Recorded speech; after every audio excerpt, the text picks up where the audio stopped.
If you're gonna take, look, I just want to say, listen, yo, Tehuti is a close brother of mine, excellent scholar.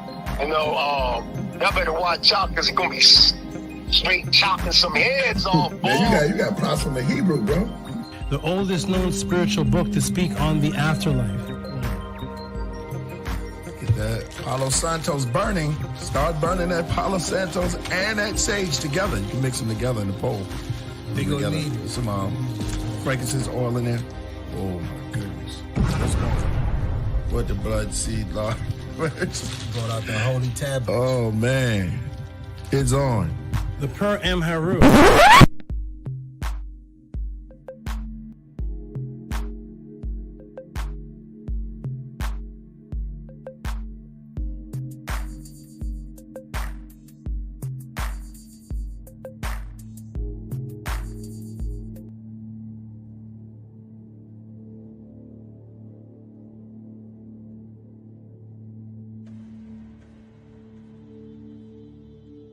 Coming to you live.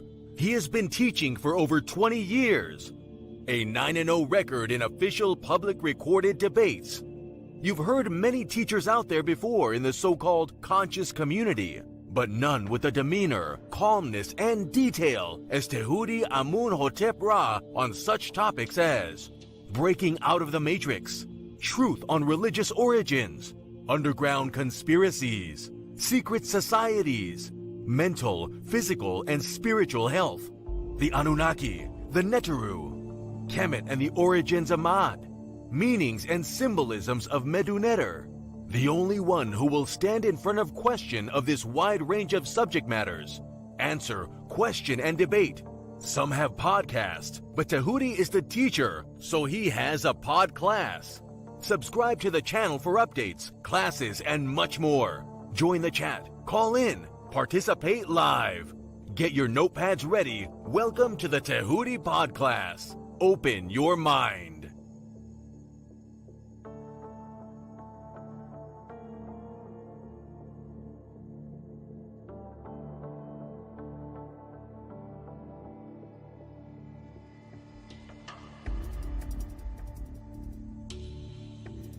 He has been teaching for over 20 years.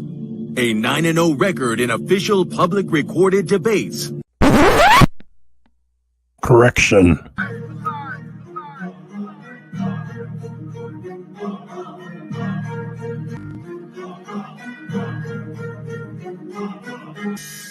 All right, man. You already know what it is. That's the anthem for the debate music. Y'all already know. We got our brother Tehuti in the building, and he is going up against a heavy hitter, you know, who have been featured on this platform for a while now, Vocab Malone.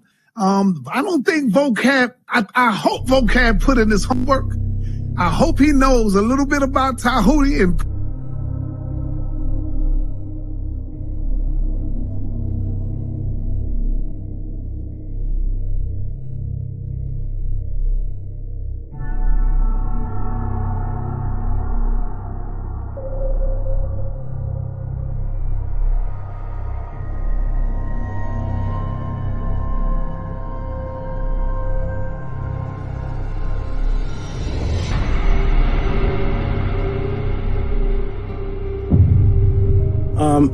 I appreciate everybody. Press 1 for Tehuti. Press 2 for JJ, y'all. Yes, I appreciate always being here. It's fun, it's educational.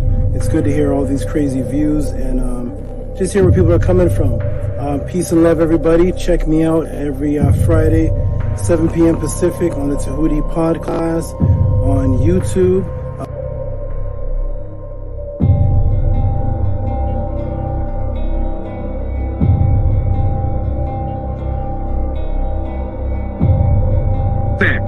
That's your words. Brother, Stand on it. that's not the topic of the debate, JJ. That was not the I'm topic. talking about the whole word. I'm talking about the whole misinformation. I don't give a damn about the topic of the debate. No, if you look at the community wall, I mean, damn, Tehuti is like dusting you on that shit. He killing you, Jay. And this is why you upset.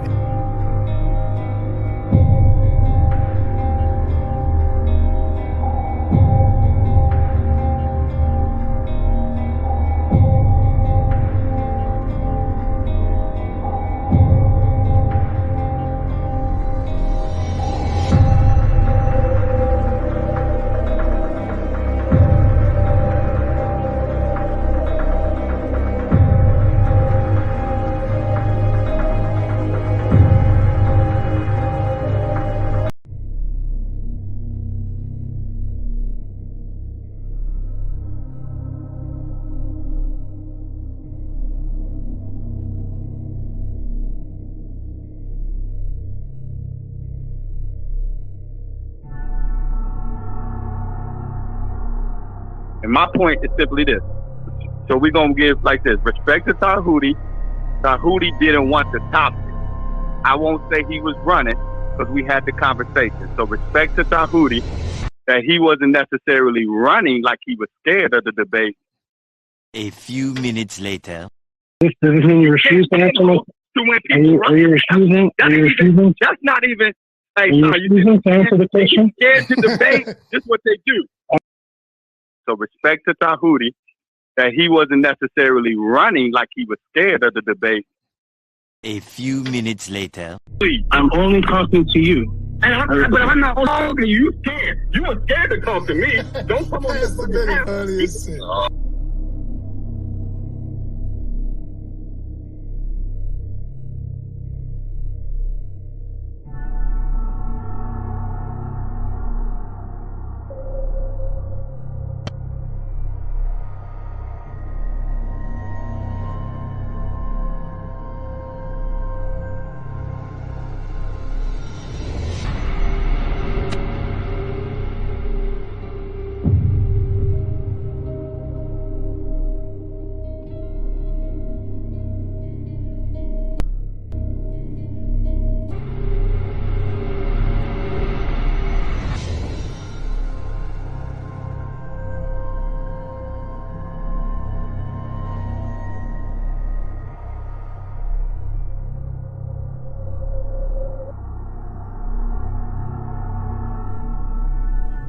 So he is God, the most high God.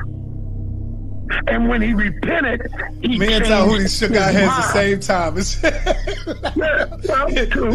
Tehuti crazy. believes on writings on the wall that he don't know who wrote it. He don't know who wrote them writings, whether it was the Greeks or whether it was the Kemites. I think I need to clarify that with you. I think I need to clarify. You should let me clarify. Because I wasn't talking to you when I was talking about the writings on the wall. There's no name given to authorship, and there's no date given whereby we know when those writings on the wall were done. That's all I said. I didn't mention anything about you.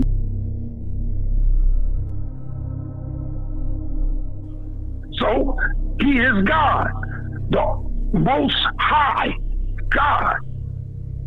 And when he repented, he Me and changed Tehuti shook his our heads the mind. same time. This is Tehuti crazy. believes on writings on the wall that he don't know who wrote it. He don't know who wrote them writings, whether it was the Greeks or whether it was the Kemites.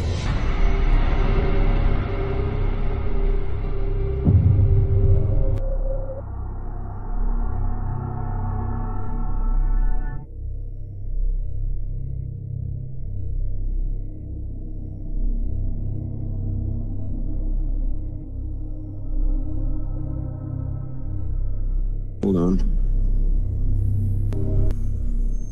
Okay.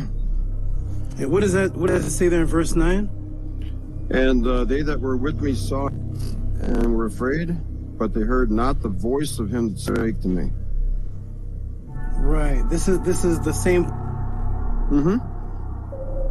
So those that were with him, they heard the voice, or they didn't hear it?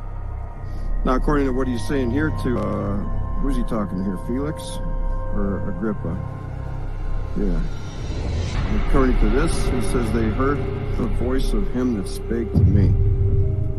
That's what the other one. Where's the other one in Acts 9? No, I just want to establish one thing. It's those who were with him, they did not, according to Paul, not hear the voice that was with him. Yeah, you're right. I remember reading this recently, and I was like caught on that. I was thinking like, that's something that I don't understand because I don't see what, it sounds like a contradiction. Isn't it easy to understand? No, it's not. Wait. Have you ever heard of a liar? It sounds like a contradiction in Acts, doesn't it? Right. It sounds like a lie, doesn't it? No. When something is said and something is said the opposite, both things be true at the same time? If something is said the opposite of something, can they both at the same time? Yeah, yeah. Can I be 6'4" and at the same time be 5'11" at the exact same time? I want you to pick which one is the truth. You can try to make me look like a dummy, and maybe I am. That attitude. I just wanted to know which one. I still honor God above man, and I don't put my trust in man. Okay, I just wanted to know which one was the truth. I want to tell my son which one is the truth. I mean, that's fine. I've been up against the wall before. I know what it feels like. It's all right. It feels strange, right? Swimming up, no, it just makes you stronger. Do you feel stronger right now?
Mic check.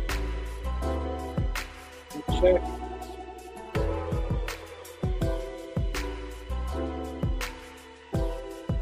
Mic check. Can everyone hear me? Okay, we are on. We are on. Mic check. Press 1 if you can hear me. Press 1 if you can hear me.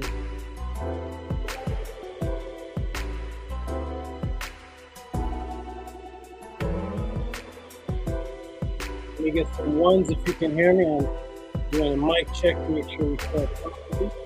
1 moment.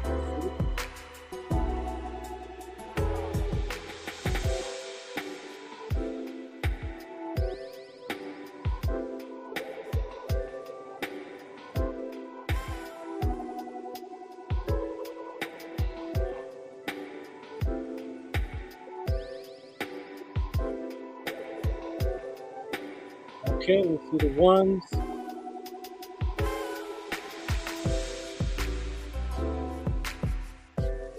One. All right, checking the mic, checking the video. Good there. Excellent. All right. I think we're ready to go.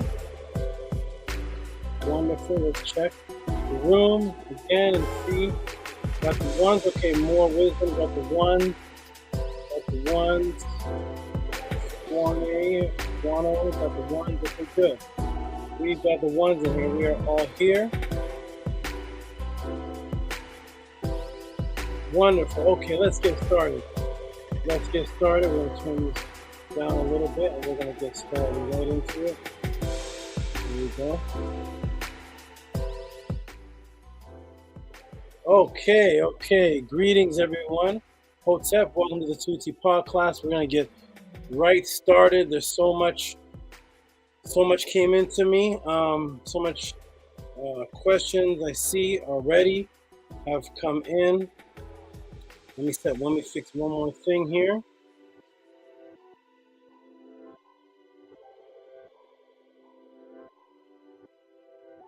I see what's going on. Hold on. Let me see something. 720, but where's the where's 1080p? Huh. Full high. Already live. Oh, it's starting in okay. Interesting. It's doing 720. That is very strange. It's locked in 720. Let me try something. Hold on, everyone. One moment. Gotta fix something here. As we lock into a particular mode, and I'm going to come out of that mode.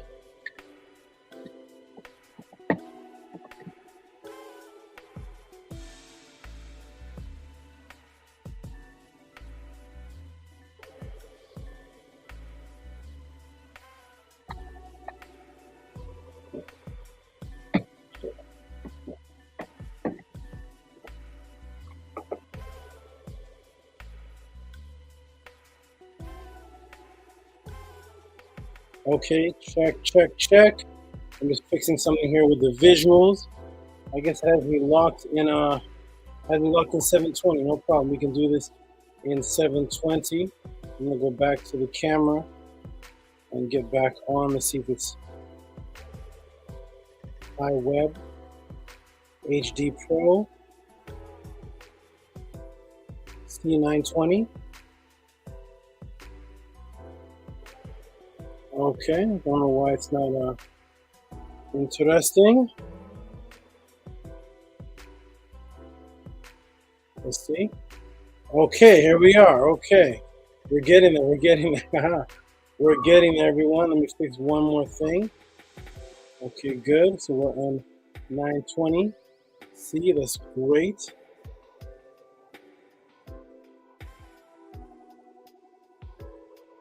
And we're gonna get started. Welcome everybody to the Tehuti Podclass. My name is Tehuti. Amenhotep Ra. We're gonna get right into it. We're gonna start off with the affirmation. And let me just do this here. Fix that a little bit. Okay. One moment here. Just fixing the visuals a little bit. That is fine. That's how we'll do it. We'll just do it like that. Okay, everybody, we're going to get started. Welcome to Tehuti Podclass. Before we start, we're actually going to start directly with the affirmation, and then I'm going to introduce and explain exactly what the Tehuti Podclass is all about. So let's get started, everybody. And here is the affirmation that I will say. You all can say along with me if you choose, but I personally start everything with my affirmation. Here we go. And I'm going to start this. Let me turn this music down. And I'm going to start right now. Ankia Ma'at un MS min tet aset and mayat min epipet and mayat her and hukiui her ikut.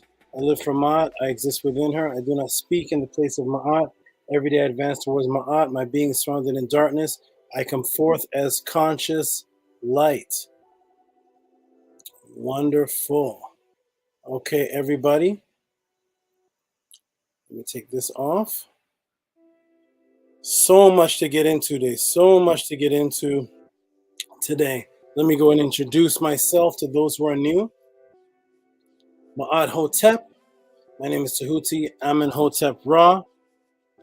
You and I are the reason why it is so popular that you will see in other chat rooms that they are starting off with the beginning of the affirmation. Now you may notice that there is a popularity of the saying Ankia Ma'at that has just started recently, and it is because the vibration that we are sending off. So let's keep on sending that out. My name is Tehuti Amenhotep Ra. I'm a teacher that I've been teaching for I don't know, anywhere from 30 to 500 years. Who knows? I've lost track, but I've been teaching for several decades. I used to teach out in the public, anywhere from 40 to 500 people at a time. And then I went into a camouflage mode and kind of secluded to myself, only taught my personal family. And then Then I came back out on a place called Pal Talk, where you could hear my voice and you could not see my face. It was just an audio. Those who are familiar with Pal Talk know what that is. Just an audio chat where you can type and you can talk, but you can't really see each other unless you put it into a video mode. But it's mainly for audio. I did that for about a year and a half, and then I went into seclusion again. After I went into seclusion, I started teaching only to my inner family, and then I met several brothers out here in California, several brothers and sisters, but I met one individual whose name is Ahati Ma'at. He may be in the room right now, and he became a very, very serious student. Met him in a situation where he really had nowhere to go, nowhere to be, and he was an questioning Hebrew Israelite. And taught him. He showed complete dedication. He showed complete loyalty. He was wonderful. I invited him into my inner family to learn with me and my goddesses and the children.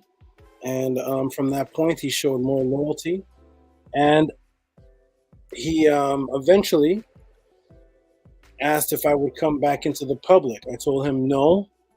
I'm not interested. I'm not motivated to teach in the public. I'm just not interested. So he said there's several people that are out there that are teaching, and they're just not teaching satisfactory. The people really need you, just like I needed you. And can you come out to the public, please? Anyways, after 5 months of pleading and asking, he finally said there's a debate league. You can come and get an interview. I came there. I decided that I would come do an interview. Did the interview, ended up in a debate, and then from there I ended up just doing debate after debate after debate, and then I went on to the Killer Priest podcast. Ahati brought me on there as well. He contacted Killer Priest, and Killer Priest checked me out, and from there I became more public. So after I became more public, what happened is a lot of my students from 25 to 28 years ago, 20 years ago, 30 years ago saw me. New students, and they said they wanted to do one-on-ones with me, and I said, okay, sure, absolutely. I started doing my one-on-ones again, and it took up way too much time. It took up hours and hours of the day, and it was just too much. They were paying me very well because it is what I do for a living. Those who are new will understand why I get paid for my answers and teachings once you see the type of answers that I give. And eventually I told everybody on the Killer Priest podcast that, hey, instead of doing one-on-ones and me doing 8 hours a day of teaching, 5 hours a day of teaching with 2 people and 3 people and all of this, I said, what I will do is I will open up a class on my existing YouTube channel, but I will have it so that you can come and send in the super chats just like you're doing them here on the Killer Priest Show, and you can send in support, and I'll look at the super chats and I'll ding, ding, ding, answer the question. So anyways, I open up my YouTube channel, and YouTube removed the super chats. They removed my monetary, they removed any type of monetary access I had, which includes super chats. So what I did is I created another way for all of you to ask your questions, and we do this by reciprocity. And the reason why I say that is because I know everybody is used to bickering and arguing on other channels and everybody giving opinions, and just like something on our body part, everybody has an opinion. You will see that my answers are high-tech quality, very detailed, very thorough, multifarious avenues of sources, and so people pay to ask questions. They pay to get the show going, because this is what I do for a living. Just like we've paid for Doritos and sugar and the latest Nikes and 5 pounds of weed and all type of stuff that we've paid for, the latest shirt, the Yeezys, Netflix, Hulu accounts that we don't even use, going to the movies and watch the Avengers to pay Capcom and all these other people thousands of dollars of our money for really nothing. And so people that appreciate me, they send in questions. So I set up a Cash App for support. You can send in money for support or ask a question. In the Cash App, it has a section in there where you can actually type out things such as this. It pops up on the screen. Nito Campbell had sent in $18 for equipment funds. That's how it looks when you do the Cash App. Stephen Escalar sent in $20 to explain the relationship of the Natiru and the Anunnaki.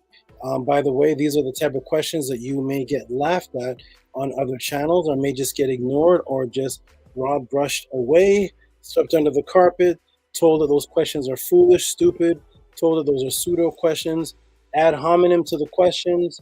But here you can ask those questions. You can send in your support. It pops up on the screen, such as the great brother Black Alucard sent $45. Thanks for the knowledge and the 8-pack time, because I gave him a. He also did my diet program, and he may be in the room right now. He can vouch that he's lost a lot of weight and got into shape and developed muscles off of my diet program, because I do that too. I believe that if you are going to be a teacher, anybody can have an opinion. Anybody can say, brother, let me tell you about this, let me tell you about that, and argue and argue and argue, and then go live your regular life. I believe that if you are disciplined, that you should be disciplined on all avenues, all aspects, physical, spiritual, and mental. And you can ad hominem, you can gish gallop, you can opinionate, you can argue. But the one thing that you can't really argue about is the shape of your body. The shape of your body is a direct result, in most cases, of the discipline of your mind state. So if you have a pastor or some type of imam, and he has his big belly sticking out, and he's eating donuts, but he's there to bring you closer to Jesus, closer to God, I don't believe you. I don't believe you. I don't believe you. I believe that you're just talking. If you have no discipline in your life, you don't even love your own self and body and mind, and you can't stay away from the sugar, you can't stay away from from being undisciplined, how are you going to bring me closer to any kind of spirituality? I don't believe in that fat Buddha, that big fat Buddha with a big stomach that's sitting like this. I don't believe that that's the actual Buddha. And so therefore, I teach also physical discipline, martial arts, physical weightlifting, jogging, exercising, diet plans. I weigh my food on a scale. I live a disciplined life outside of the Podclass. That is what I do. But at any rate, for the people that support, when they send in their, if you send in a PayPal, it looks like this. Julius Chapman sends $13 for support. That's Amin Ma'at Ra. Shout out to Amin Ma'at Ra. It comes in like this. Freddie Cali sent in that. There are different amounts. There's a stranger, different amounts. People send in different things for support. The support is sent in, and then I proceed to go ahead and answer the question, or I tell people that that question can be answered at a later date, maybe the next week. So shout out to everybody who sends their support, and I want to give, so that is how we do it on the Tehuti Podclass. I want to give respect to people in the room by shouting out the people that come. Oh, by the way, it's Freddie Cali right on the screen. I can get a taco for $150. What kind of food of thought can I get for that here? Joking aside, we do appreciate all the free information. Yes, actually true. You know, because a lot of people get information that they never even asked for, so you're getting free information. Some of the questions that are sent in, the way that I answer is as if I wrote a book for you personally, and it's stuck on YouTube for life. You can always show your family and your children. And if you have respect for knowledge, you will support more than you support Gucci and Versace and whatever else you're putting on your children and yourself to advertise for some LGBTQ 5182 Italians or Greeks. Okay, shout out to everybody in the room. Shout out to the scribe. He says Hotep Ma'at. Shout out to Danny Salinas. Peace to Lord Tehuti. We hear you. Shout out to more wisdom. Shout out to more wisdom. Shout out to Desmond FPV, who says peace. Saba Tehuti. Shout out to you. Shout out to Vinny Black Lodge. Shout out to Jay. Jay's always super respectful and super appreciative. Oh, XA is here. XA sent in a question. I can get to it now. For 3 weeks, XA had sent in a question, and there was a typo in the question, so it was unanswerable. He cleared it up about 2 weeks ago, and then I called him to get the answer to make sure he's in the room, and he wasn't in the room, but he's in the room today. So he sent in a question about Kemetic crowns, and it was typed in crows. So I'm sitting there putting it together information on crows, and it got corrected. So shout out to XA. He is here, so we're going to get into him. Dashe. Is this the brother that was on Sonetter? Somebody from here was on Sonetter that asked me a question about meteorites or something. Shout out to you, Dashe Asiatic. Shout out to you. Shout out to Master K. I like that name, Right Truth. Shout out to you, Yeet Yeet. I see everybody. I see you guys on other channels defending me and bringing the information. Shout out to everybody. Shout out to Jody, who's been with me ever since the Killer Priest show. Shannon Southard, you have a question on here too. Actually, I did something a little special. I'm going to answer a question, and I'm going to answer like 3 questions and a breakdown. So shout out to you, Shannon. Whoo! Shout out to everybody. Jimmy B, who always puts out my my channel on Facebook as soon as it drops. He does that dedicatedly. Ed Ren, shout out to Ed Ren. Shout out to everybody. Everybody's in here. Shout out to everybody in the room. There's 79 people at least watching, and there's a bunch of people in here. Too many people for me to shout out. So Arcad Infinite, all hail to the Master Teacher Tehuti. Appreciate your time. Chandler Brigade, shout out to Chandler Bridgegate. He has a little bit of comedy knowledge. He just has funny comments. I think he knows me from the Killer Pre-Show. Shout out to Chandler Brigade. Shout out to everybody, and I'd like to shout out. Everybody, but there's too many people to shout out. Hush Nation, so many people to shout out. Rich Genetics, so many people to shout out. Let me give a shout out to the moderators. So everybody, if you look in the room, you'll see people with wrenches. Those people with wrenches are usually in other chats called moderators, but here we have what's called moderators. What is a moderator? A moderator is where the word moderator actually comes from. It comes from the word ma'at. Mediate, moderate, all that comes from the word ma'at, which means to be in the center of something, means to perceive. It means truth. It has a lot of different meanings. Sight, and it developed the word ma'at, developed the word mod. Here are the moderators. The moderators are the great Ankia Ma'at, the wonderful Nania Setmer, the beautiful Senetia Moon, and the powerful, strong Ahati Ma'at. Speaking of the moderators and Ahati Ma'at, Ahati Ma'at, I see, has something he wants to put. Something he typed in the room. Where did it go? He made an announcement in the room, but I don't see it anymore. Something about Sunday. There it is. Boom. He says, starting September, Sunday book study, Stepping Out of the Matrix by Tehuti, Amenhotep Ra. Subscribe here.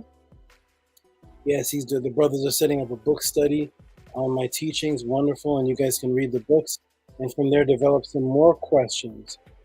Shout out to everybody. I see Rob G is in here.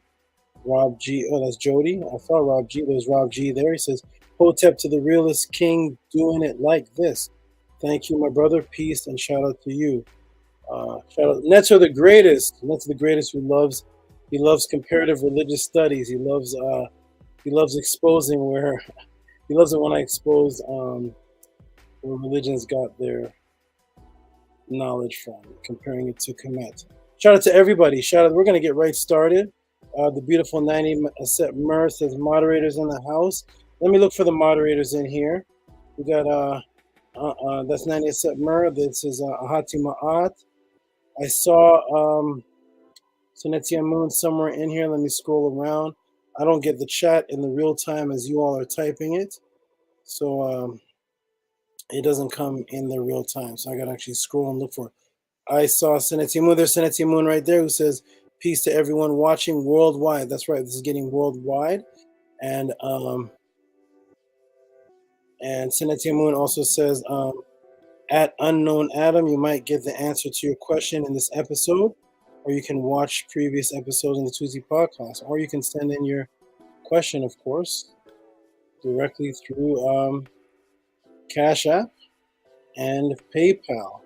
That is how we do it here, Cash App or PayPal. Such as Scribe sent in $22.72 for reciprocity. And Raphael Gary, Raphael Gary, he's probably in the room here. I don't see him right now, but Raphael Gary sends, he's one of the giants, the monsters in here. There's a couple guys in here that are monsters and giants, and Raphael Gary Scribe, the new ex-rabbi, Rabbi Yehuda Kefa, who's now Tehuti most. He's definitely one of the monsters, big supporters in here. Raphael Gary sends in multiple cash apps per show. Beget Leisure. These are some of the big guys. All the new people that are in the room, don't let the big donations intimidate you.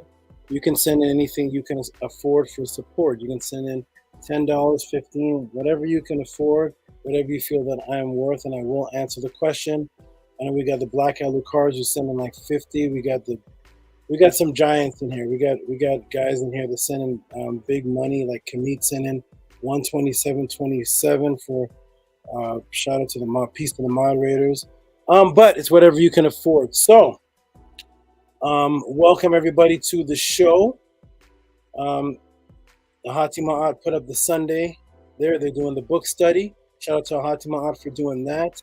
Speaking of the book study that they're doing it on is this book right here, which is Stepping Out of the Matrix. Stepping Out of the Matrix, Secret of the Ages, Volume 1. I did not put out any other volumes. That's when I went into disappearing. So I actually put this out. This is something I put out in 2006. This is knowledge I was dropping in 2006. It's 2022 now, and this came out 2006. So this is the level I was dropping in 2006. I call it my beginner's book, but it is advanced. This is the other book I put out right afterwards, which is Melanin Dark Consciousness. These are PDFs that you can get in email. One is 33 pages, one is 103 or 109 because it's revised. And you read them and you ask questions from them and you get a base. This book right here particularly, you can use this to actually teach people that are brand new. There's sections in here on Christianity that a lot of people don't know of that can help you bridge the gap. So you send your support. That is my AI moderator. She says support with Cash App. Support with the Cash App question, TT Amun.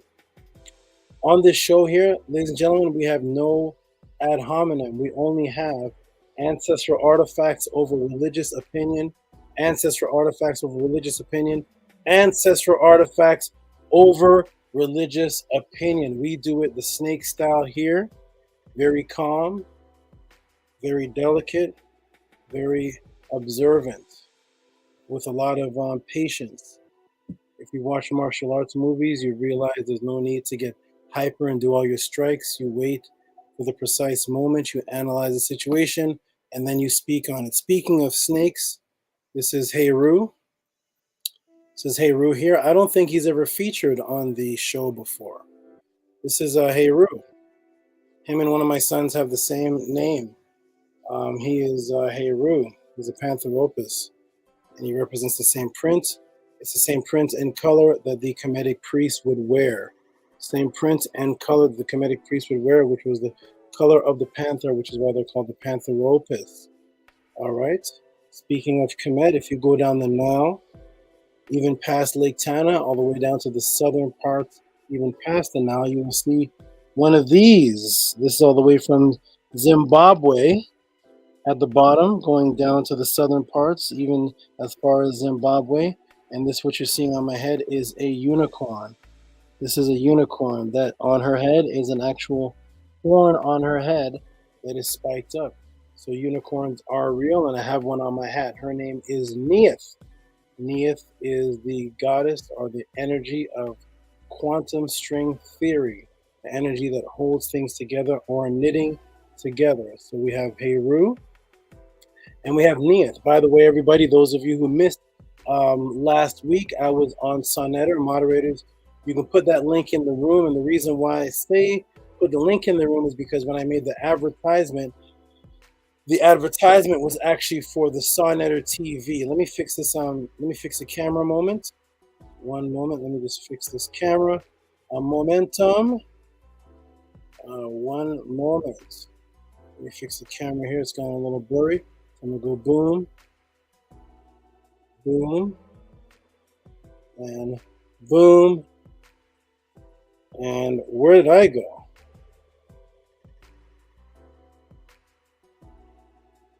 Okay, can you all see me clear?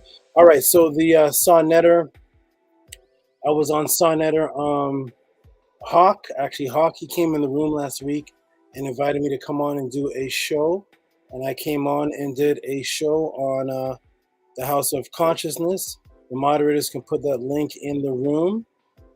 And when you put the link in the room, you guys can go to it a little later and see what I taught on. It was received very well. Everybody really enjoyed it. And I'm going to go ahead and show, hold on a second. Where did it go? Very interesting. So Vega, wait. We're back here, hold on. So moderators, yeah, they put the link in the room. I don't see the room right now, so I don't know. But if they put the link in the room, you will be able to see where I came on. That was just last week. And is this it here?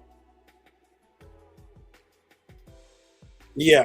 So I taught about Tehuti. I taught a lot of things on. There's a lot of things on there. People really appreciated it and liked it. And you can go on and see that. Okay, everybody. Wonderful. Let's get started. I want to go directly to 11:30 today. Let's try to make it. I'm going to start at 8, 9, 10, 11, 3.5 hours. I think 3.5 hours should be enough. I have a lot of questions that are already in. And let me go ahead and put this on the screen here. Where did it go? Jimmy B. Here it is right here. Okay, I'm going to go ahead and put it on the screen so you guys can see what I'm talking about. This show was the show that was on Sonnetter.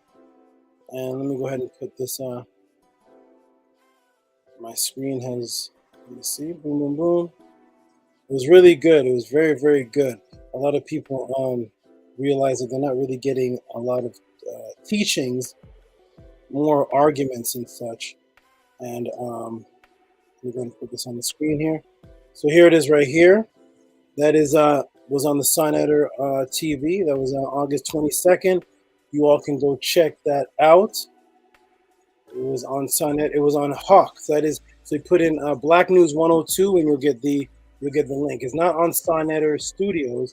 It's on Black News 102, and it's also there in my Facebook. That was last Monday. Okay, everyone, let's get started. I feel very good. I feel very calm, collected, because there's a lot of information to teach. Is Tehuti most in here? Let me go ahead and tell everybody something, because there's a lovely sister that asked a question last week, and I'm gonna see if she's in the room right now. So first of all, let me go ahead and get her name, and let me see if she's in the room right now. One moment, let me see, because her name is she asked a question about Mesoamericans, and let me see if she's even in here. If I do anything. Her name was Carolina. She sent $8.18. Carolina, if you were in the room, let me know. One moment, hold on. Carolina, if you are in the room, let me know. Carolina, let me get some water. Agua.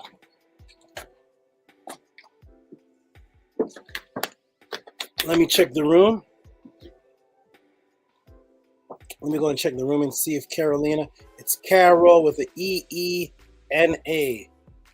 And she said, hi, how did Kemetians influence Mesoamerica? But let me come into the room and see. Let me stop the screen share. And let me see if she's even in the room. Is there a Carolina? Oh, wow, how many comments.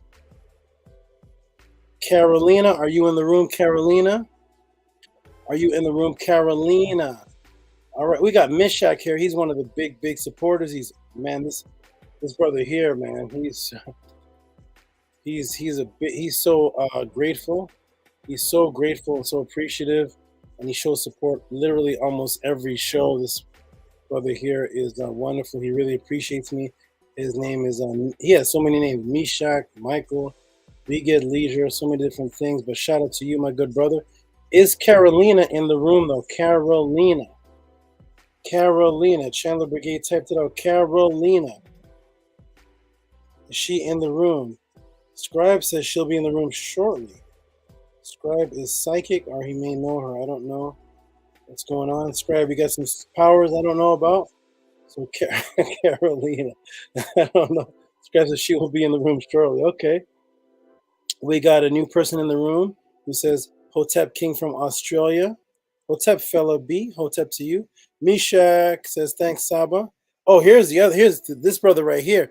You have a question in here too. I'm gonna get into. I see from I'm gonna get into one part of the question.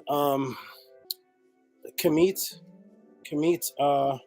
says, yo, Tehuti, Ma'at class and Kemet knowledge lovers, late from IPSA practice. I don't know what that is, but I hope you did well in that practice. Shout out to Kamit 101.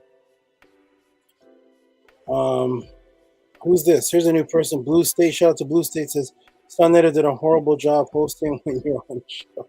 Okay. Yeah,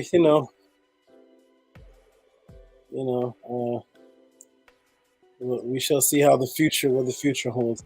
Anyways, everybody, let's get into it. Is XA in the room? Is XA in the room? XA, are you in the room? Just give a 1. XA, if you are in the room. XA, are you in the room? We're going to get right into it, everybody. Is XA even here? Are you in the room, XA? We're going to get right into it. Welcome to the Tehuti Podclass, everybody. We are about to get into the questions. Okay, good. So let me so Carolina, Scribe, Carolina. So Carolina, I wanted to say to you that you have a question. You had a question that you sent in, and I already see the list. I just wanted to tell you one-on-one directly that I'm probably I may have to get to that question. I may have to answer that for you directly. I will not be able to get to that question today. I got bombarded with so many people. I just wanted to shout you out and let you know that it is on file. It is on deck. You have nothing to worry about. Your question is about the Kemetic influence on the Mesoamericans.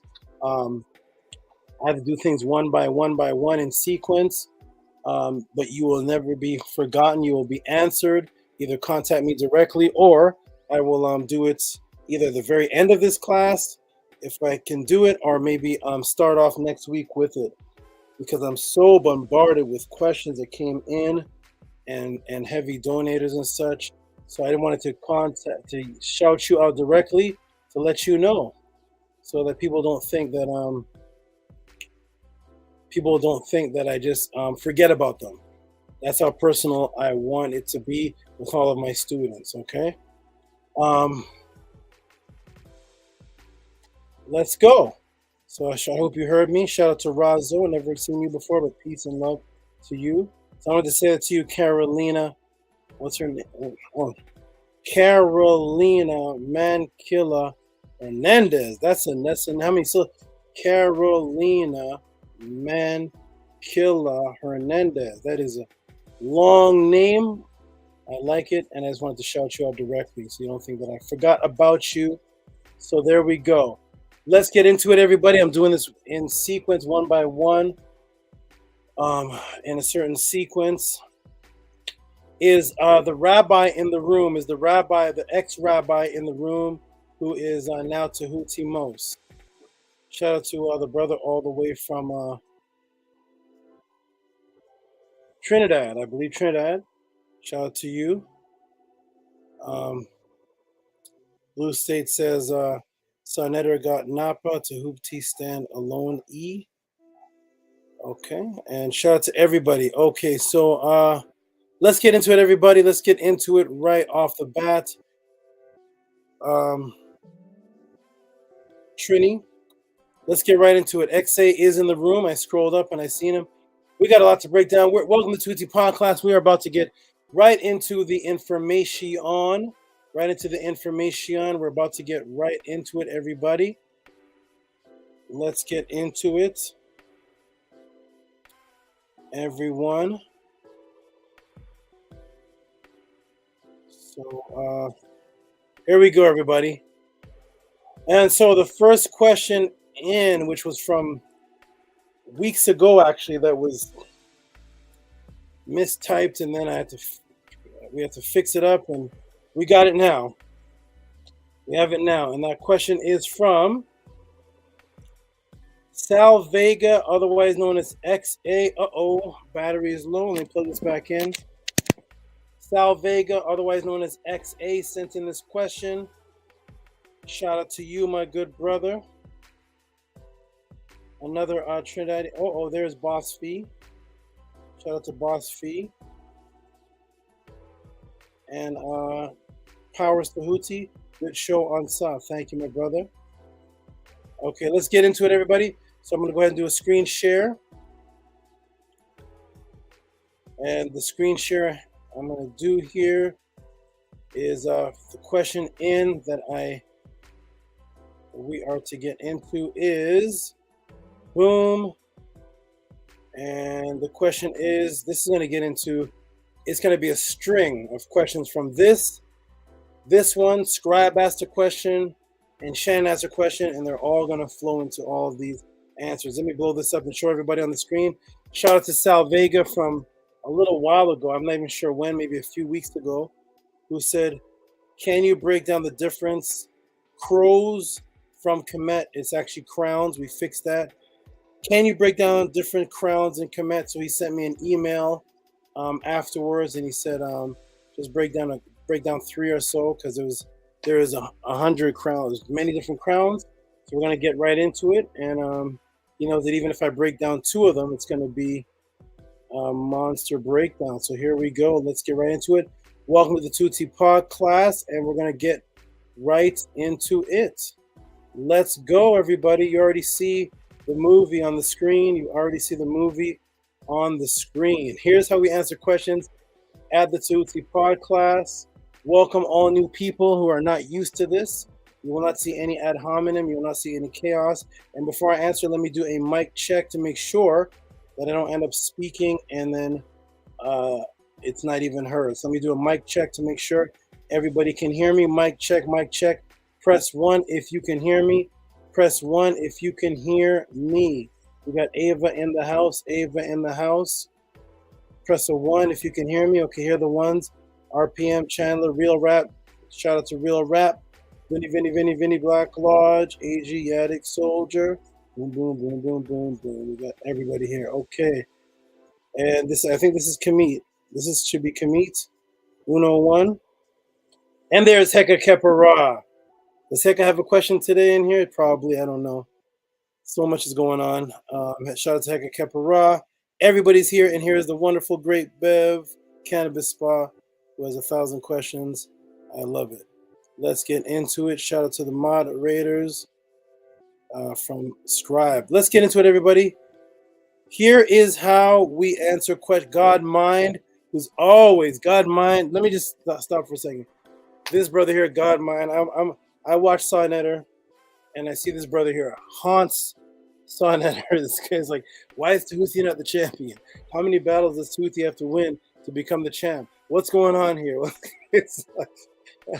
It's him and Conscious Conqueror are in there just pounding Sonetter. It's crazy. But shout out to you, God Mind. Shout out to Conscious Conqueror and everybody. There's Conscious Conqueror right there. Shout out to everybody. Let's go, everybody. So here we are. Boom. Everybody can hear me. Here's how we answer questions here. So the question is, again, I'll put it back up on the screen. I already gave the hand claps and such maybe twice already for this. So I'm going to go ahead and just put it back on the screen. And shout out to you, my good brother, who says, again, Kemetic crowns. Let me blow this up again for those who just got in here. It is 8:06. We're going to about 11:30. He sends 2772 for can you break down the different crowns in Sekmet, coming from XA Sal Vega, one of the greatest monster supporters of the Tehuti Podclass. Here's how we do it, everybody. We're about to get into the answer, and here we go. You see the movie. Here we are. Boom. We're going to shrink this down a little bit. All right, here we go, everybody. So This crown is the most commonly recognized crown. Let's shrink this down even more. Everybody can see all of it here. Boom. Everybody recognize this. This crown is the most commonly recognizable crown to the average person. The front view is most popular. Let me show you the back view to get a clearer understanding. So everybody's seen this front view. Of course, this is a Tutankhamun, son of Akhenaten, son of Akhenaten. And we're going to get into the back of the crown. Let's take a look at the back of the crown. This is the side that's not too popular. What do we see here? What does this look like, everybody? Let's take a look at the back of the crown. Okay, we can clearly see the back is narrow, then it expands like the body of a cobra does. So we see here a long thing coming down here, and then we see this expansion that's designed to look like a cobra head and the rays of the sun. This is the most popular of the Kemetic crowns. Okay, let's take a look at this and break this down. So boom, this is what it's imitating right here. If you can see on the screen, this is what the crown is imitating. We can clearly see the back is narrow, then it expands like a cobra. Let me blow this up to show you on the screen. There it is. What does this represent, everybody? Does anybody know? You know, I'm going to break it down even deeper, but let me go in the room and see if anybody knows. What does this cobra represent? Why are these pharaohs wearing a cobra on their head? Darius with always the right guesses. Darius. I wonder who Darius is. Darius, who are you, brother? Darius is an avid studier of Kemetic knowledge. He always gets, I'd say, about 98% of the answers. He gets it right. Okay, so we got you killed it on Sun Enter 110. Thank you, Yeet. Thank you. And you saw Yeet. I thought you just defending me too against the that DSR guy who haunts me on every show, whether I'm Killer Priest on it or here, who's always typing negative things about me and whoever he may be. I think it was Ex Nawabi, but shout out to you. Shout out to you for representing. Okay, so we got Knowingly, we got Arcade Infinite Knowingly, we got King Cobra, Pineal Gland with a question mark. Okay, Pineal Gland with a question mark. Jody says agreed. Yeet yeet. Okay, good. We got Third Eye Activation, Pineal Gland. We got Wisdom. We got what did Yeet say? We got all the teachers I've seen over my years. Tehuti Amenhotep Ra is the best. Oh, thank you. Thank you, Yeet yeet. Thank you, Yeet, very much. Appreciate that for your appreciation of me. We got knowledge. We got enlightenment. Okay, good. You guys are okay. Very good. Chandler Brigade says wisdom. We got ever since you broke down the Travis Scott and Killer Priest, at one time I've been hooked on your teachings. We're going to be talking about Travis Scott again today, by the way, Jay. All right, so we got okay, good. Pretty much everybody's pretty good. Anointed Sadat Amun-Ray. Shout out to this name here. I've never seen you before, but Anointed Sadat Amun-Ray says, I'm deadly as this snake. Don't try me. That sounds like a cannabis lyric. Shout out to you. Reptilians. Okay, good. Brilliance. Feminine, masculine. Okay, good. Let's get into it, everybody. Welcome to Tehuti Podclass. Here is the serpent. And let's get into it. So let me take you to the Per M Haru to see the name of this crown. Here we go, everybody. So let's look at the name of this crown based on what the Kemetians said. You will understand, everybody, as you envelop yourself in my teachings and how I do it, is that whenever I teach you something from a culture, I'm going to go to you based on what they say, not based on the occultist, esoteric, Madam Blavatsky said this, John D said this, whatever people say. No, if you're talking about a culture, go to them. So here we go. Let's take it right to the Purim Haru, the oldest spiritual book on the surface of the planet Earth, 1250 BC. To take possession of things of Osar in the Tuat, he has spoken to Rareti, the double lion, to me, the chief, which appeareth in the house of the Nemes. Here it is right here, everybody. I think it was Darius typed this one. Darius got it right. This is called the Nemes. It's right over here in the Purim Haru. And this is the Nemes right there. It says it right there. The Nemes crown, which is in his hiding place. Get thee back to the heights of the pet, the heavens. Chemek Ir Heru. Get thee back to the heights of the heavens. So there's what it's called in the in Kemet and the Nile Valley. It's called the Nemes. Okay, so we got the name of it. Let's further break it down. But what does Nemes mean? What does Nemes mean according to what the Kemetians themselves say? What does it mean? All right, so now we're going to go into, everybody can check this out. This is one of my old books. I think it's from 1905. I don't know. This is one of the old books here. Egyptian reading here, vocabulary. And we go to Nemes. And we see on page 89 of there in this particular dictionary, Nemes, and it means to enlighten. Wonderful. So we have this crown, which means to enlighten. So the cobra head represents enlightenment, and this is where the concept came from, that the cobra actually represents knowledge. It is the expansion of the mind, or as the cobra is visually seen, expanding himself in front of the Kemetians. Let's take a look and see. We're going to blow this up here. Welcome to the Tehuti Podclass. We're going in on the facts. This symbolizes expansion of consciousness, which gives one the ability to make proper judgment. Look at Ma'at and Tehuti, and what so many people think is long hair is in actuality the side of the cobra's head. To see, to judge is Ma'at. So this is where the concept came from, why billions of women on the planet wear longer hair than men. It is from a misconception, which we're going to get into even more later, breaking down the Purim Haru. But unfortunately, it is the misunderstanding of the ancient Kemetians why women believe that longer hair in actuality is beautiful, which actually started black women perming their hair, because Europeans were the first to believe in this, from this misconception of long hair, which actually was not long hair. It was actually a wig that was in the shape of a cobra head, or a helmet, or a crown that looked from a distance. It looked like longer hair, and it was on mostly the women in the Medunetter. It was on the pharaohs, but mostly on the women, because the way that you put a determinative for women in the Medunetter is actually a cobra. The snake actually makes something feminine in the Medunetter. This was confused as long hair, and ever since that point, for thousands and thousands of years, starting from the Greeks, people believe that women hair is supposed to be long and men's hair is supposed to be short. This actually came from the concept of the Nemes and the misunderstanding when the Greeks were viewing the Nemes. Here it is right here. So when you look at this image right here, you'll say, hey, look at this long, beautiful hair. You'll notice that this is not hair at all. This in actuality is a particular shape. And that's why you see something coming down the front and something coming down the back. Just as we can see this, and we would never say Tehuti has long hair, this blue type image here, we see something coming down the front, something coming down the back. This is the side view of the Nemes. When you look at it from the front view, it looks like the cobra head. This is Ma'at, and in actuality, when Ma'at was a ruler, her name inside of the Shen, or the cartouche, was in actuality a cobra. The cobra was a part of her name.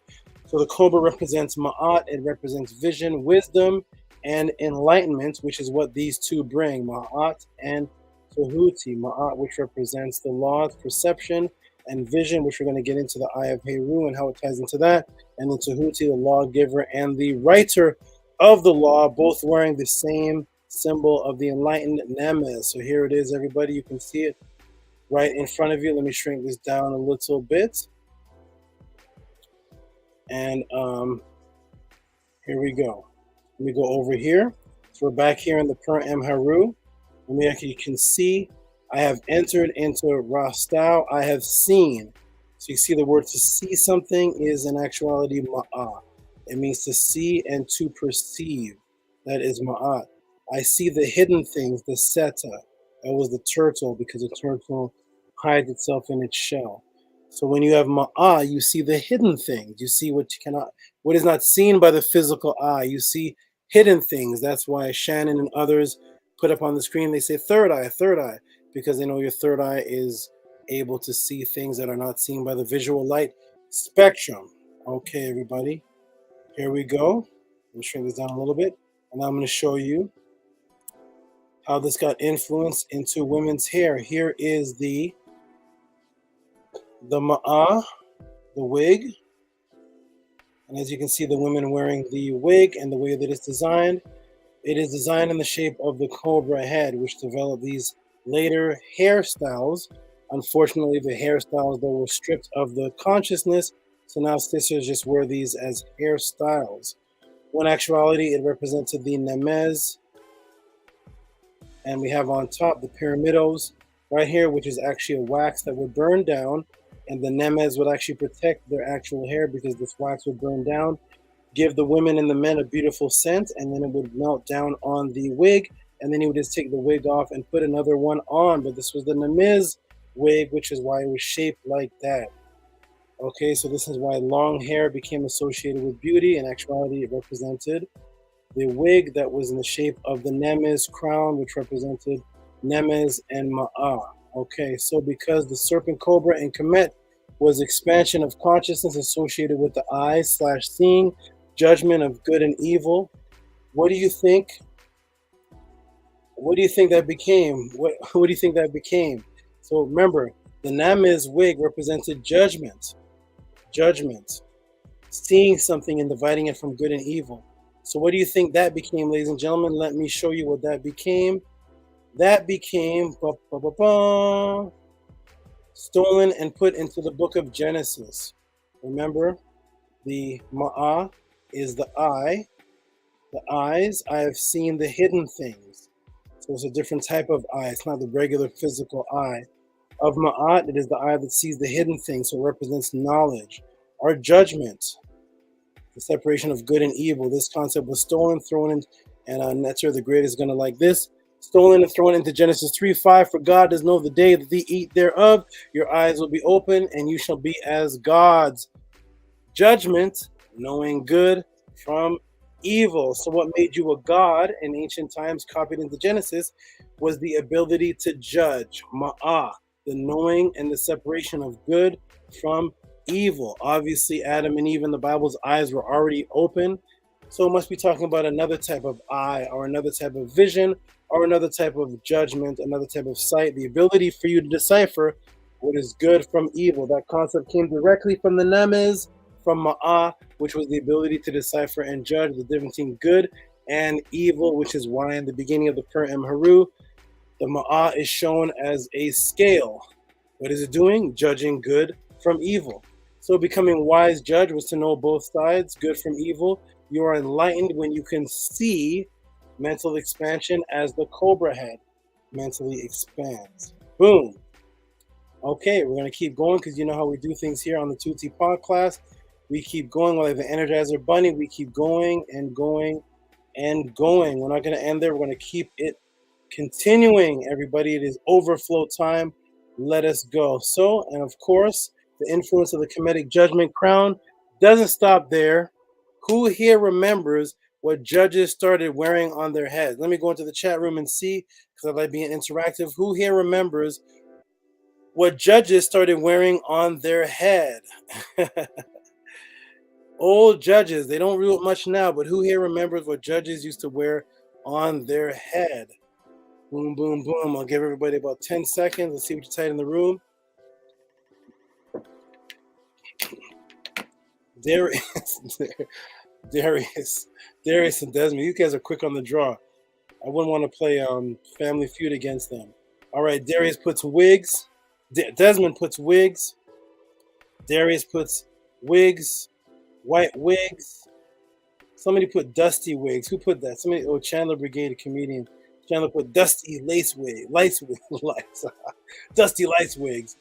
White wigs from George Washington. There we go. George Washington wore it.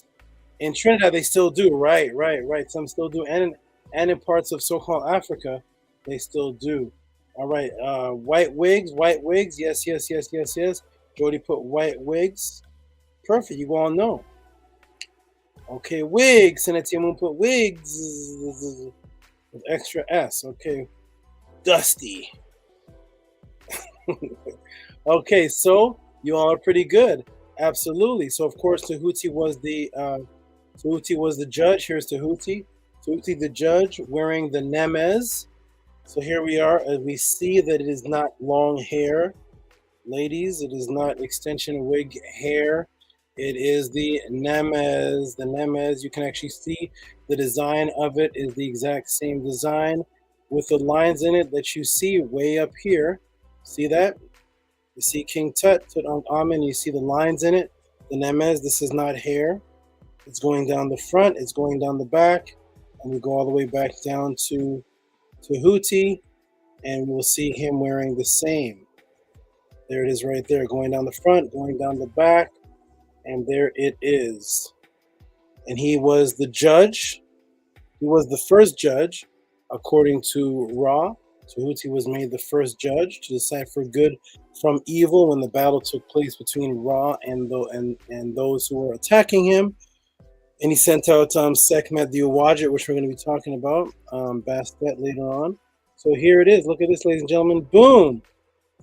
There are the judges, Kemetic influence on modern day reality. There are the judges. Why are they wearing this? Look at it, coming down the front, going down the back. The exact same. You see that? Coming down the front, going down the back. Boom. Tehuti the judge. And then the modern day judges. There it is, everybody. You can actually purchase this. You can actually purchase this this piece right here. How much you think this costs? This wig here, just to show you how serious these Europeans take the imitation. How much do you think this wig costs here? Do you think it costs $40, $20, $100, $350, $80?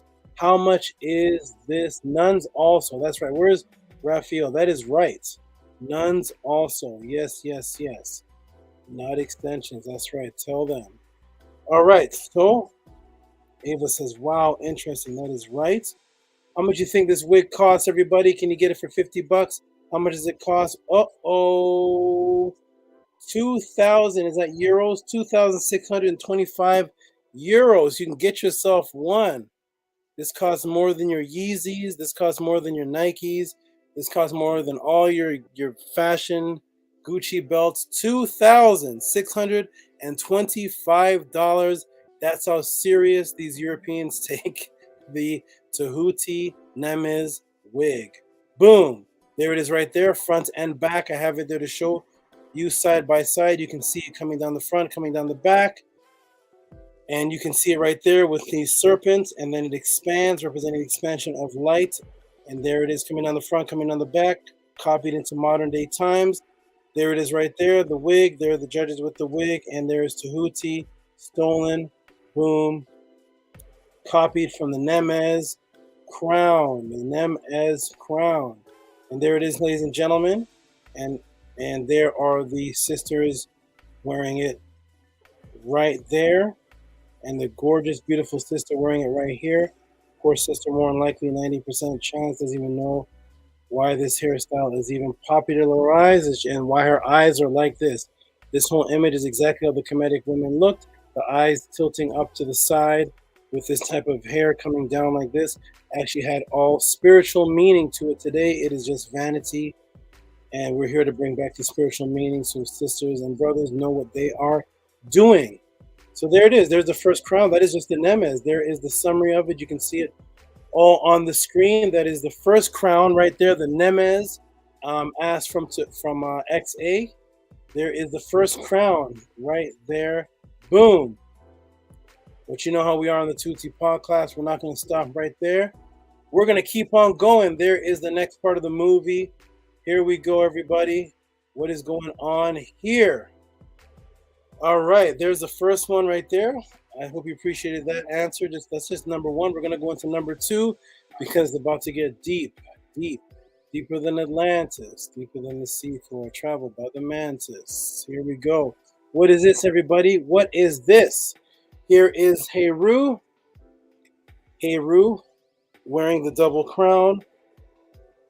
And let's take a look at what this is. Here's another crown. This one is very popular. Everyone should already know the double crown represents unification of North and South Kemet. But of course, here at the Tehuti Podclass, I will take it deeper. I will explain what people are calling a crown in Kemet, which is in actuality is a high technological symbol of mathematics. So what you thought was this a crown in Kemet is a high technological symbol of mathematics.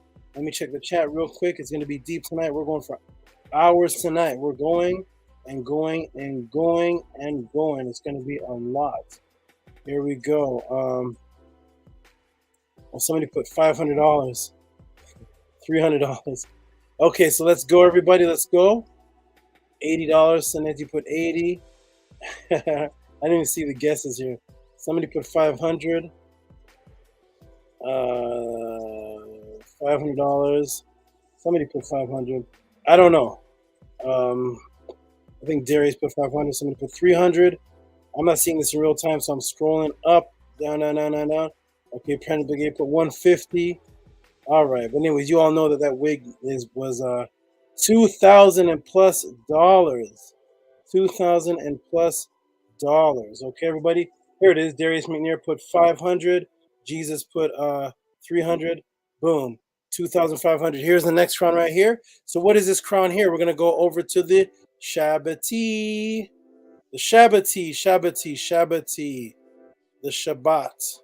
Here it is right here, everybody. So we're gonna go into the Shabbati, but who is this a Shabbati of? This is a Shabbati of probably someone you've never heard of before. The Shabbati of Senka Amen. Saken. Look at this powerful brother right here. Let's get a look at him. There he is right there. He looks serious. That is his Shabbati. All right, so let's get a look at this and see what's going on here with Senka Amen. And let's take a look at what this is. So first, let's look at the word crown. And the word crown is ka. Yes, it is ka. The same word for the ka that is within. It is the sound of the word that is important in Kemet, not the spelling, because the different spelling is just determined on the imagery that is in the words. But the ka that's in your body, which is representative of your consciousness, the double bioenergetic template, which rises out of the body, but not too far from the body like the ba. We see the ka here, and we see the sun, the horizon symbol, and that is the word for crown. So you see in Kemet how serious they were. What we have here is just crown. In actuality, is a sun rising, a resurrection sun, and it's ka'a. It's like the ka'a in your body, the ka. Okay, so here we go. The ka, what it says here in the Pura M Haru, chapter 15, page 133. If you have your Pura M Haru, it says, "Thou art crowned in majesty of beauties, the Neferuka." The Neferuka. So what you have here is crown. In actuality, is ka. So the first word for crown was ka, which meant to rise. It actually means rise as the sun, your ka. Rising, this concept actually created the concept from whence the word crown derives from. So the whole concept of crown, the why we have the word crown today in English, actually comes from the sunrise in Kemet. Here it is right here, everybody. Get a good look. And there is, see that symbol right there the Kemetians would see. The rising of the sun over the horizon. That's what this represents right here. And that was the ka, which is crown. And it developed the English word crown, which is crown from corona. Corona, not the virus, but the virus was actually named after the corona, like the sun. So here is corona right here. Latin corona, garland. And you see right here, the corona right here, to turn, to bend. And it was the actual old word for the sun, or the corona, the light, which is here. See, it is luminous circle, luminous circle. So the luminous circle, which is the sun, was the corona. And from the word corona in Latin, or they say Spanish, corona, came the word coron, and coron came crown. And that is why we say crown today. It all comes from ka, the symbol of the horizon, which is why the Kemetians wore it, the symbol of the expansion again of the light in your mind. Here we go again to Senka. Let me shrink this down to here. Very, very, very, very rare picture. You'll probably never see this again. This is an extremely rare picture. And what I'm going to break down in this picture is going to be very interesting. Senka, Amen, Seken, king of what the Europeans call Nubia. No such place. It was actually Ta-Nehisi or Ta-Seti. No such place as Nubia. But in the encyclopedias, when you look this up, it will say Sinka Amin Senken, king of Nubia, clubbing his foes. This image has several symbolic meanings in it with symmetry. You see the symmetry here? The exact same thing on this side is the exact same mirror on this side. Exact same thing over here is the exact. The Kemetians were extremely serious. They could have just put Sinka Amen clubbing people, but no. They have to put the exact same. The heel goes up here. The heel is going to go up exactly here. The toe is here. The toe is going to be there. Everything in symmetry. The Kemetians we were serious with our imagery. But look at the crown. See, he's wearing a crown. Look at the crown he's wearing right here. Everybody get a good look at it. Very similar. The crown there with the swirl coming out. What is this crown right here, though, everybody? Let's break it down. See the crown over here with the swirl coming out. Welcome to Tehuti Podclass. We are going to break it down like you've never heard it broken down before. This is going to be a great class. This is the double crown. This is from the temple of Seti I at Abti, that the Europeans call Abydos. But what is the crown that you see Senka wearing? What is this crown that they're wearing? What does it actually represent? Let us break it down. I actually blew up the image right here. I blew it up right here so you can see it, and I'm going to shrink it down a little bit. And let's see what this crown actually is. Here it is right here. Get a good look at it. One more time, I'm going to shrink it down just a little bit and get a good look at this, everybody. What is this? Well, I'm going to show you something you've probably never heard before. And that's what we do here at the Podclass. That is what I am here for. This conscious awareness in Kemet was represented by the eye, which also represented the sun, which is what caused the eye to see. Some say Tehuti. How is the crown associated with the eye? I've never heard that before. The popular Kemetic teachers don't teach that. Let's take another look at the Eret crown, but this time we're going to put it sideways. Let's take a look, everybody. Boom, there's the crown. I'm going to shrink it down. There is the crown. Get a good look. But what is this? Has anybody ever put it sideways before? Well, let's put it sideways. Boom. What is that, everybody? Get a good look. Welcome to Tehuti Podclass, everybody. We are breaking it down. We are breaking it down. We take the crown and we put it sideways. Does that look familiar to anybody? The Kemetians make no mistakes. Does this look familiar? Let me check the chat and see. Does this crown look familiar to anyone now that I turned it sideways? Does it look familiar, anybody? Does it look familiar? Boom. Fibonacci time. Who put that? Who put Fibonacci time? Killing it. All right, boom. I lost it. Somebody put Fibonacci time. All right, but anyways, anybody see this? The crown sideways. What does it look like, everybody? Let's take a look. What does it look like? Let's see. We're going to look in the room. It looks like the Eye of Horus, which is going to lead into Scribe's question. The Eye of Horus. What does this look like? All right. Netzar the Great puts, I don't know what face this is. He put some kind of face here. Very interesting. Tehuti made history now again. Okay. Thank you, Hati Ma'at. What does it look like, everybody? Boom.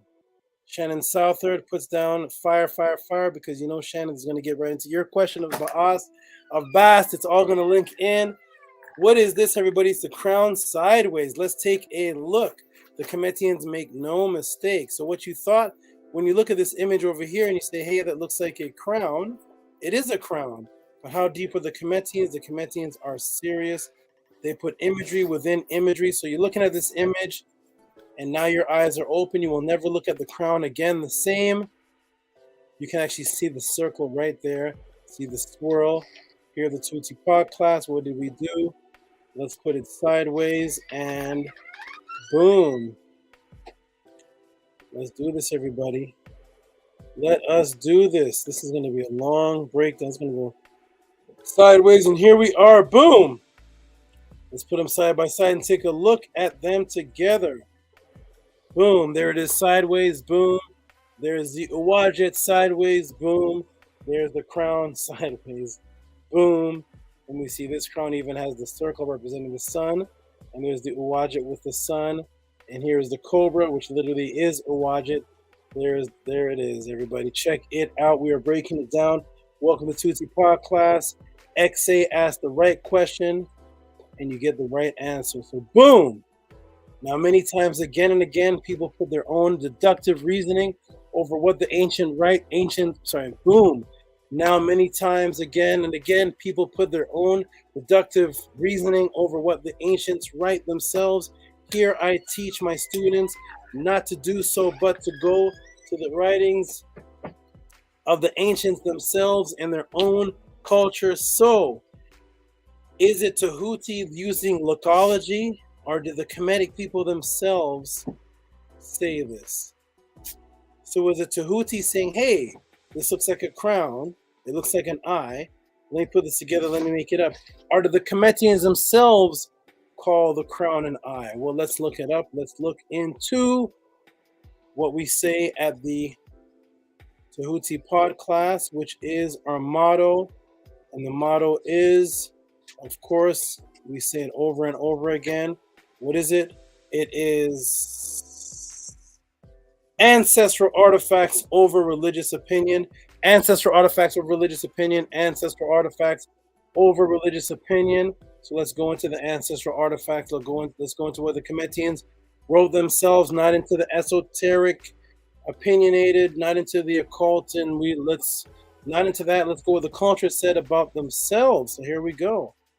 We are going to go now into the pyramid texts, the oldest known spiritual writing on the surface of this planet Earth, the pyramid text going back to 2400 BC. It says, I give you, let me blow this up. Let's see what the Kemetians write themselves about the crown. What did they say about the crown? I give you the crown of Upper Kemet, the eye, which went up from your head. I give you the crown of Lower Kemet, the eye, which went up from your head. Pyramids text 641, coffin text 42.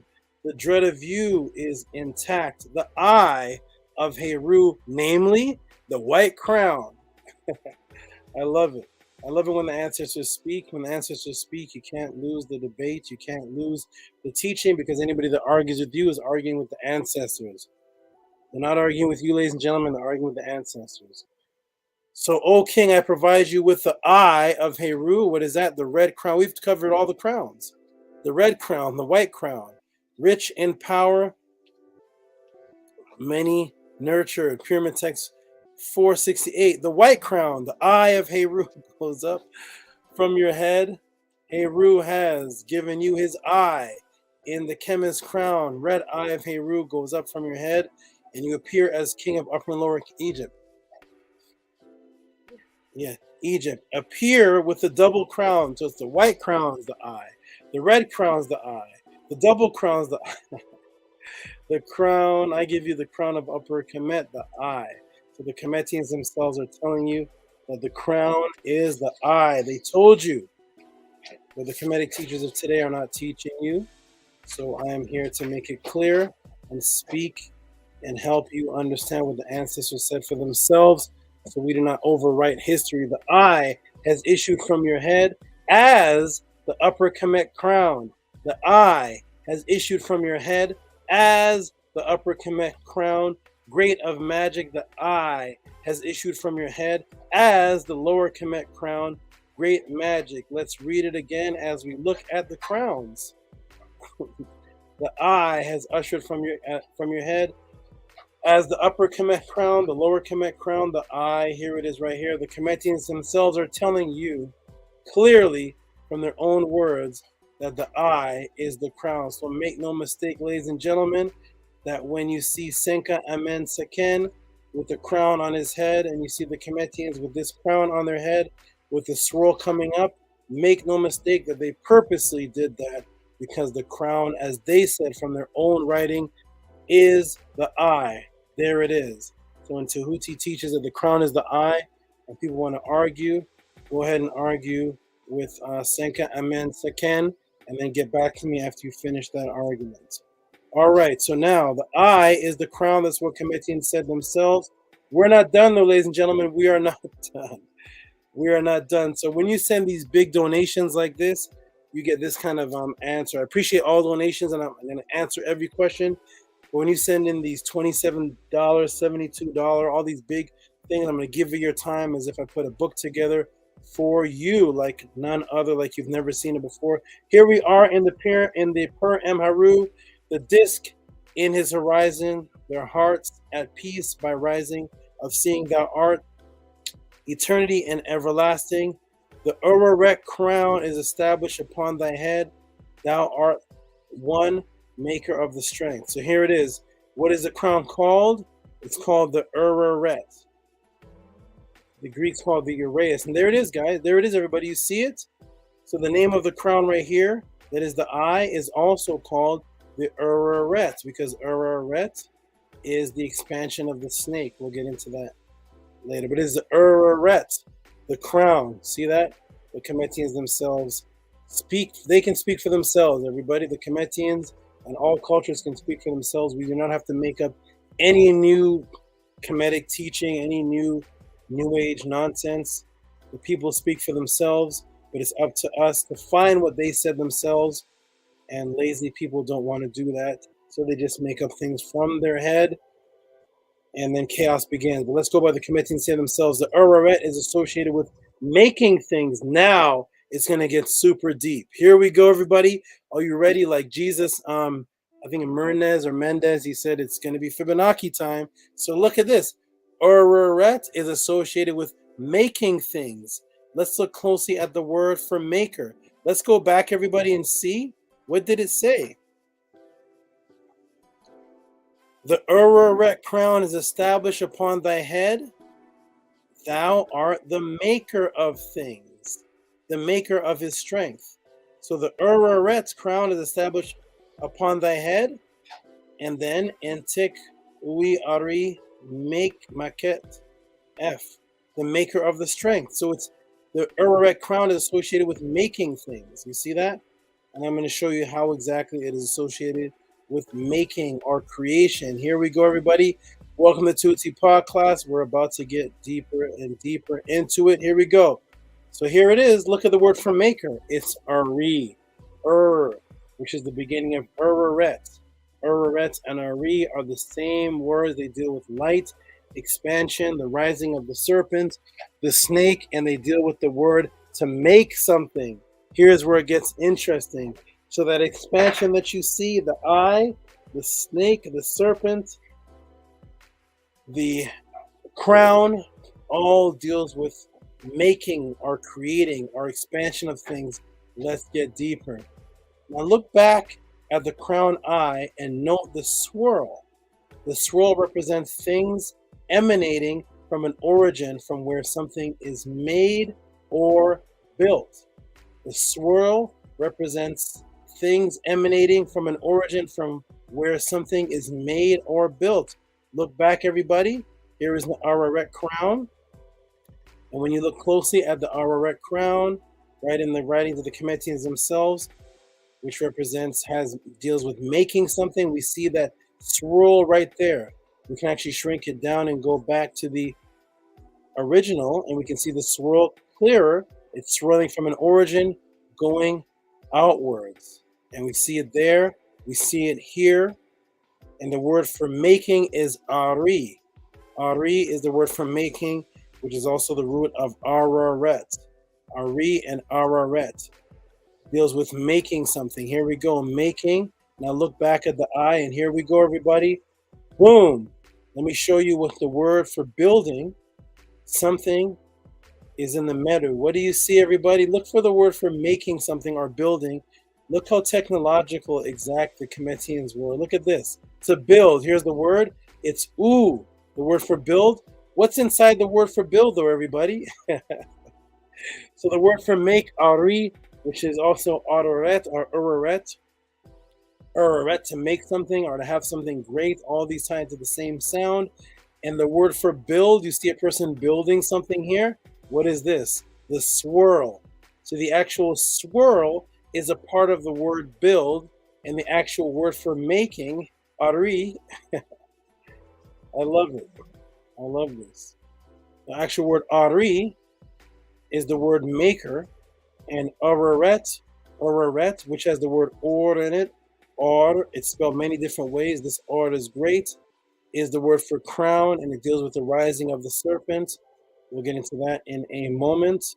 And we see the word for build is u, and it has the same swirl in it, to build. There it is. It deals with building. What does the swirl build, everybody? Now, like Jesus Mendez said, I think I'm saying his name right, Fibonacci time. Here we go. Boom. The swirl up. This swirl, thank you, Minner, of building is called Fibonacci sequence today. It expands in its building at sequence at 2, 3, 5, 8. What body part do you build with, everybody? So here's the Fibonacci, what they call the Fibonacci sequence. It is the swirl of the Kemetians that is on the Araret, which is the word U, which means to make something, and Ari, which means to make something. Here is the swirl, which is symbolic of creation. It is found in many parts of the making of nature. But what do you build with, everybody? Let me go into the room and see. What is the main thing that you build with? Let me go and see, everybody, if everybody is participating in the class. Welcome to the Tehuti Podclass. Here is how we answer questions here. We got a brother here named Professor X, named after my good brother, Professor X, the overseer. R.I.P., rest in peace. For those who want to see me and the rapper, the X Clan, Brother J, moderators, you can put that in the room. I invited Brother J directly to come on to the Killer Priest podcast, and we had a ball. It was great knowledge, information. Brother J played some new lyrics. I spit some lyrics over an instrumental. Killer Priest, I think, spit some freestyles. It was great. You can put that in the room. It was me, Brother J, and Killer Priest on the Killer Priest show. Shout out to the Professor X, who I'm sure this brother named himself after. Shout out to late great Professor X. Okay, and the answer is hands. There we go. There we go. And of course, mind. Of course, you build with your mind. And then physically, you build with your hands. And like Jesus Marcus says, Fibonacci time. Here we go, everybody. Yay, Brother J, what you say, what you say. That's right, it was Brother J. Great show. Moderators, if you find that Killer Priest link, you can put it in the room where it was me, Killer Priest, Brother J. It was a great show. That was a great show. Brother J is one of the coolest brothers. Shout out to Brother J. I may invite him here one day. All right, so you build with your hands, you build with your mind. Okay, so you build with your hands. Let me go ahead. That is absolutely right. Building deals with the hands. Professor X is a female. Wonderful. Professor X is a female. Shout out to the sister Professor X. Shout out to the sister Professor X, who says she's a womb man. Baby. Okay, baby. Okay, there we go. Shout out to sister Professor X. Are you the same Professor X that's a moderator on Sonetter? Shout out to you if you are. We're getting to know everybody. We're linking and meshing groups and rooms and knowledge here. So shout out to everybody who goes from here to Sonetter and back and forth that loves the knowledge. If that was you, the Professor X, when I was teaching, was extremely excited. Shout out to you. All right, everybody, let's get back to it. You build with your hands. So here's the Fibonacci sequence, which represents building. The Ari, which is a word that means building. The U, which is literally the swirl that means to build in Kemet. The Fibonacci sequence, the swirl, which is to make in Kemet, the Araret crown, the swirl that comes out. You build with your hands, absolutely. When you see the man building over here, you see him building, and he has his hands involved because, of course, that's what you're building with your hands. All right. So let's go to the Fibonacci sequence, and let's see how deep the Kemetians were, because guess where the Fibonacci sequence is found, ladies and gentlemen? Boom! It is found in your hand. The Fibonacci sequence can be found in the structural creation of your actual hand. Why do people go to this? I don't know how people, when you hear things like this and see how deep we were and how knowledgeable we were in science and history and knowledge, to want to go back to the Bible, I don't know. shout out to you. But here it is, the Fibonacci sequence, and look at the way the structure of the hand grows at each bone, starting from the tip of the finger to the next section of the bone to the next section.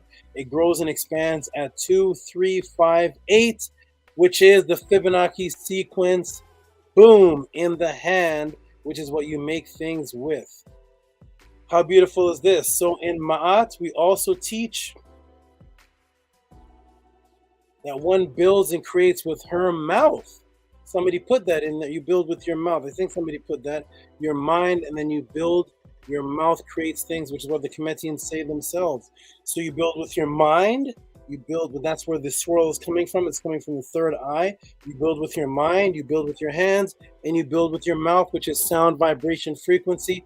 Look at the part of the eye that is the swirl, and see what sense it symbolizes. Look how deep this is, ladies and gentlemen. It's about to get deep. Here is the eye, man.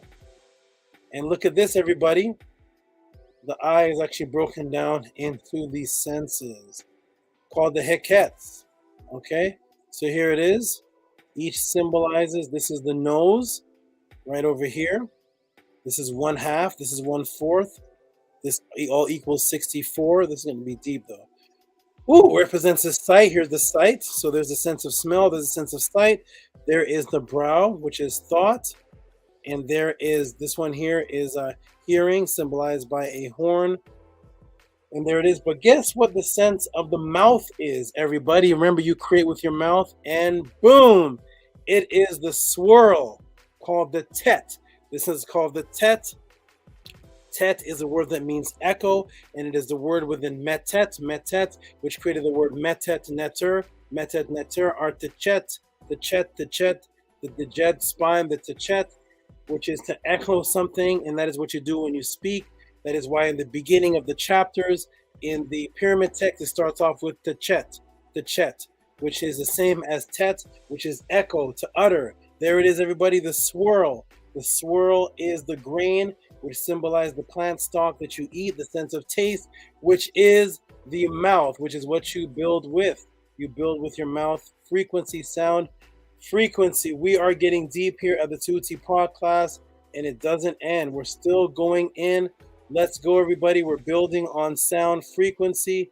Here we go, which brings us right into music, sound, frequency. Today, did you know music symbols and octaves are based on the swirl and the Fibonacci? Did you all know this? Let's check it out, everybody. You all have seen this ever since you were a child. Boom, the bass clef, the Fibonacci. There it is. Tehuti, you're making all this up. Tehuti, you're making it up. Music doesn't deal with the Fibonacci sequence. The Kemetians couldn't be that deep. There's no way that music is based on the Fibonacci sequence. Well, here is the bass clef, and here is the Fibonacci sequence. And let's go. Remember, the Fibonacci numbers are 1, 2, 3, 5, 8, 13, 21. Well, let's see if music today is based on that. Yes, it is. Everybody check it out. Octave on the piano consists of 13 notes. There's your one number in the Fibonacci sequence. 8 keys are white, 5 keys are black. That is your piano, because the piano comes from Kemet. The piano was the organ originally, which was actually the same word as teche. Teche was the organ. This gets deep, everybody. It goes on. That was the organ, which was the sound, which is where we actually get the word organ from. Organ, which is where we get the word orgasm from.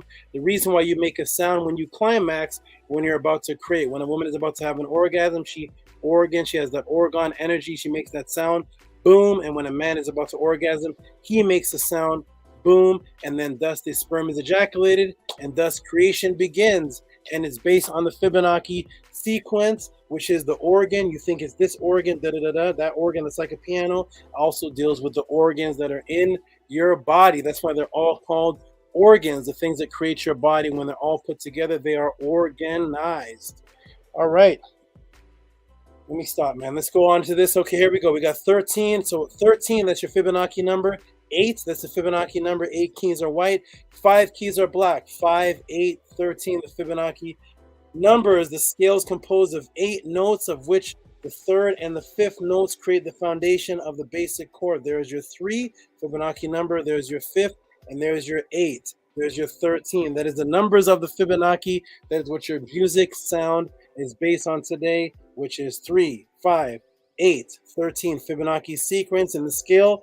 The dominant note is the 5th note, which is also the 8th note. All 13 notes make up the octave. All of these things are Fibonacci numbers, which make up the music you listen to today. This is no joke.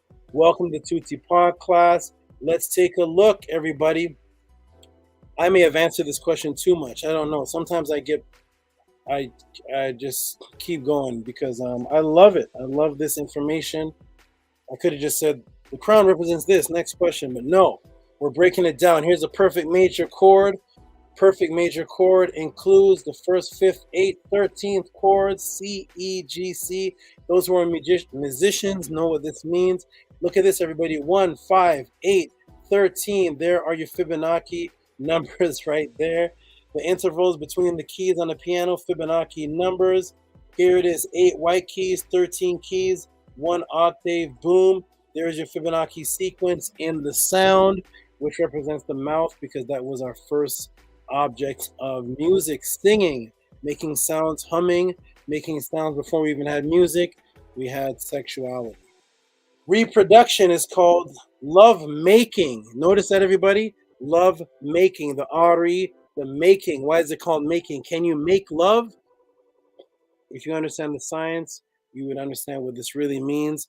People say, you can't make me love you. You can't make love. Go ahead and take some molecules out of the air and try to make love and hand it to me. You can't do that, everybody, but we understand in Sekmet, the artery nefer was actually the word for making love. It dealt with sound. The artery was the shape of the mouth. That was the R, which was the Ra. That's how you say Ra in Sekmet is Ra, or you can put the vowel before the R, which is Ar-ri, Ra, the mouth creating the sound, which is why the mouth looks just like the vagina lips, and the mouth of the penis hole looks exactly like the Vesica Pisces.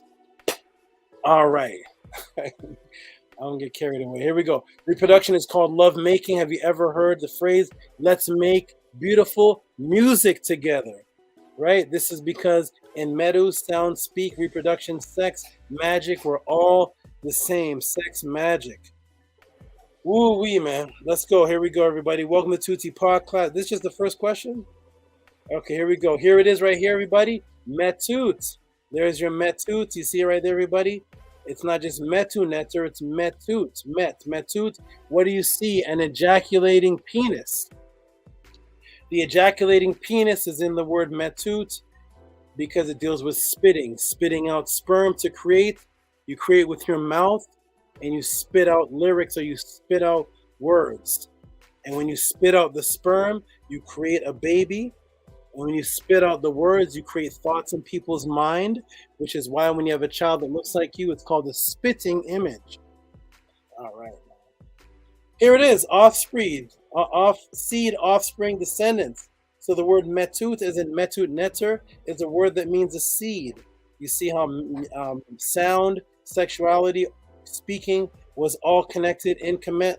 Let's keep going. Let me prove it. Here it is. Metut netter. Look at that. Seed, metut, offspring. Here's the language. The language in Sekmet dealt with ejaculation, dealt with sexuality, dealt with creation, because you create with your mouth. The emission of the God. Seed, generations. Metut netter. Met, which is the phallus. The word met in metu netter is the same word for penis. Man as the begetter, because sex magic dealt directly with sound, creating things, which is why you make sounds when you have sex.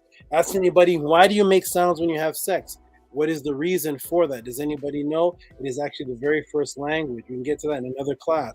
All right, so when you want to look at the meaning of the word, where do you go to? You go to the dictionary. That's the word dick or dyke, which is the penis.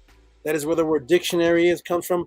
Look it up, ladies and gentlemen. This is why when the Freemasons were creating this language and their culture, they were basing it on Kemetic ancient concepts. So they took the word metut, met, which meant a penis or an ejaculating man, the phallus, and they said metut, which were the words, the definition of words. Well, we're going to create something in a book that has a definition of our words, and we're going to call it a dictionary, going back to the metu, going back to the penis, because the dictionary is the same as our words, explaining words, and the metunetter dealt with the ejaculating penis, all dealing with the dick, the penis, and the pointing finger, which is why when people teach, they use their finger was the pointer, or a stick, which represents the elongated penis. Let's go, everybody. Let's get it in. Welcome to Tehuti Podclass. We're going to go to first steps. First steps, here it is right here in first steps. And we go to first steps, and we can see right here, 1, 2, 3, 4, 5, 6, 7, 8, 9. These are how you say the numbers in Sekmet. And we can see, let me expand this a little bit so everybody can see. These are the numbers all the way up to 9. The Kemetic numbers go to 9, but they change at the number 10. The number 10 is where the numbers change. All the way up to 9 is just strokes and lines like a piano key. But when it gets to change, it changes into a loop. And guess what that loop is, everybody? Which breaks the 9? It is the word met for 10. Here it is right here, everybody. Take a look. There's the word cha right there, which is serpent. And let me shrink this down. And there is the word mech, which is 10. Right over here, mech, which is 10. And cha, which is the palm of the hand, the hollow of the hand. Oh, this is so deep, everybody. The hollow of the hand, because met, which is mouth, mech, mouth to speak, and also in the symbol you see the cha, and the cha, remember, you create with your mouth and you create with your hands. So you have mech, which is the mouth and to speak, and of course inside the mech symbol is the cha, which is the palm or the hollow of your hand. Oh boy, here we go, everybody. All right, so let's go. Emanation, here we go with emanation. Emanation, the flowing or issuing from an origin. Remember the swirl? Emanation, radiation, which is issued, flows or is given out from any substance of the body. So it deals with flowing out, like a watery flow, or flowing out from an origin. Well, let's go to Egyptian language, number 86, list of tools. And what do we see, everybody? See the swirl there? What does it mean to flow out of an origin, like the Fibonacci sequence, coming from an origin and swirling out? And look at this, everybody. Boom, we see the tet. There's the tet right there, which means the copy. The same thing in the word tet, techa, which is to copy, to speak, echo this out, utter this out, which is emanation. And there's the bottom of the uwajit, the crown. There's the bottom of the eye. Everybody get a good look. Oh, man. Here it is, everybody. Look at the eye, and it is this part right here that is the swirl. You see this, the stake and the swirl, which is the mouth, and that is the word that means tet, which is emanation, something coming from a source, an origin, a source, and then issuing and flowing out. Oh man.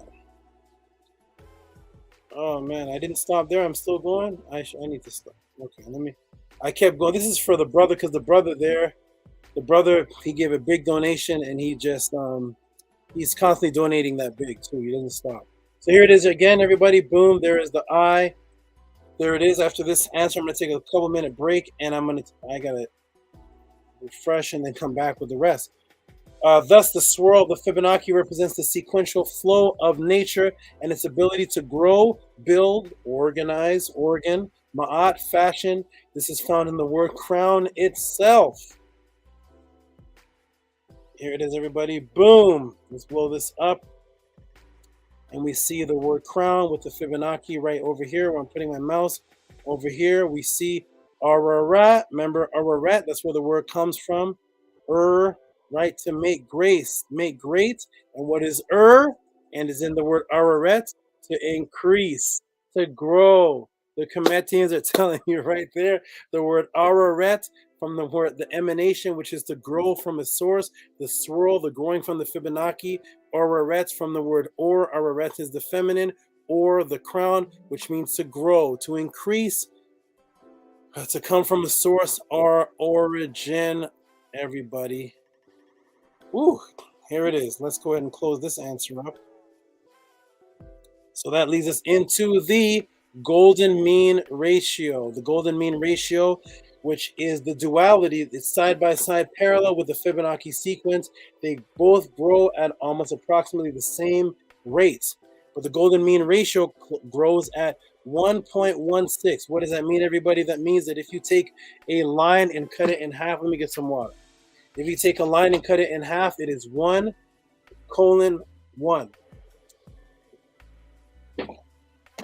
1:1. If you take that and expand that at a little over half, it is 1.6. This is the growing rate of an expansion of the Fibonacci sequence and also the golden mean ratio. So let's take a look in the golden mean ratio and the Fibonacci sequence side by side.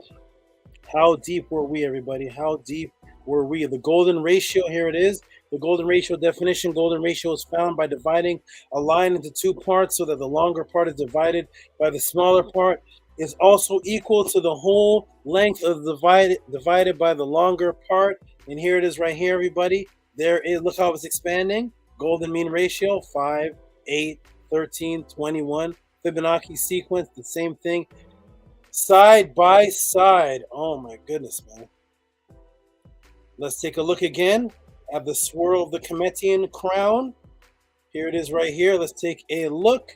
I'm going to expand this. Boom. And let's take a look. There is the crown right there. Everybody see this? There's Rames.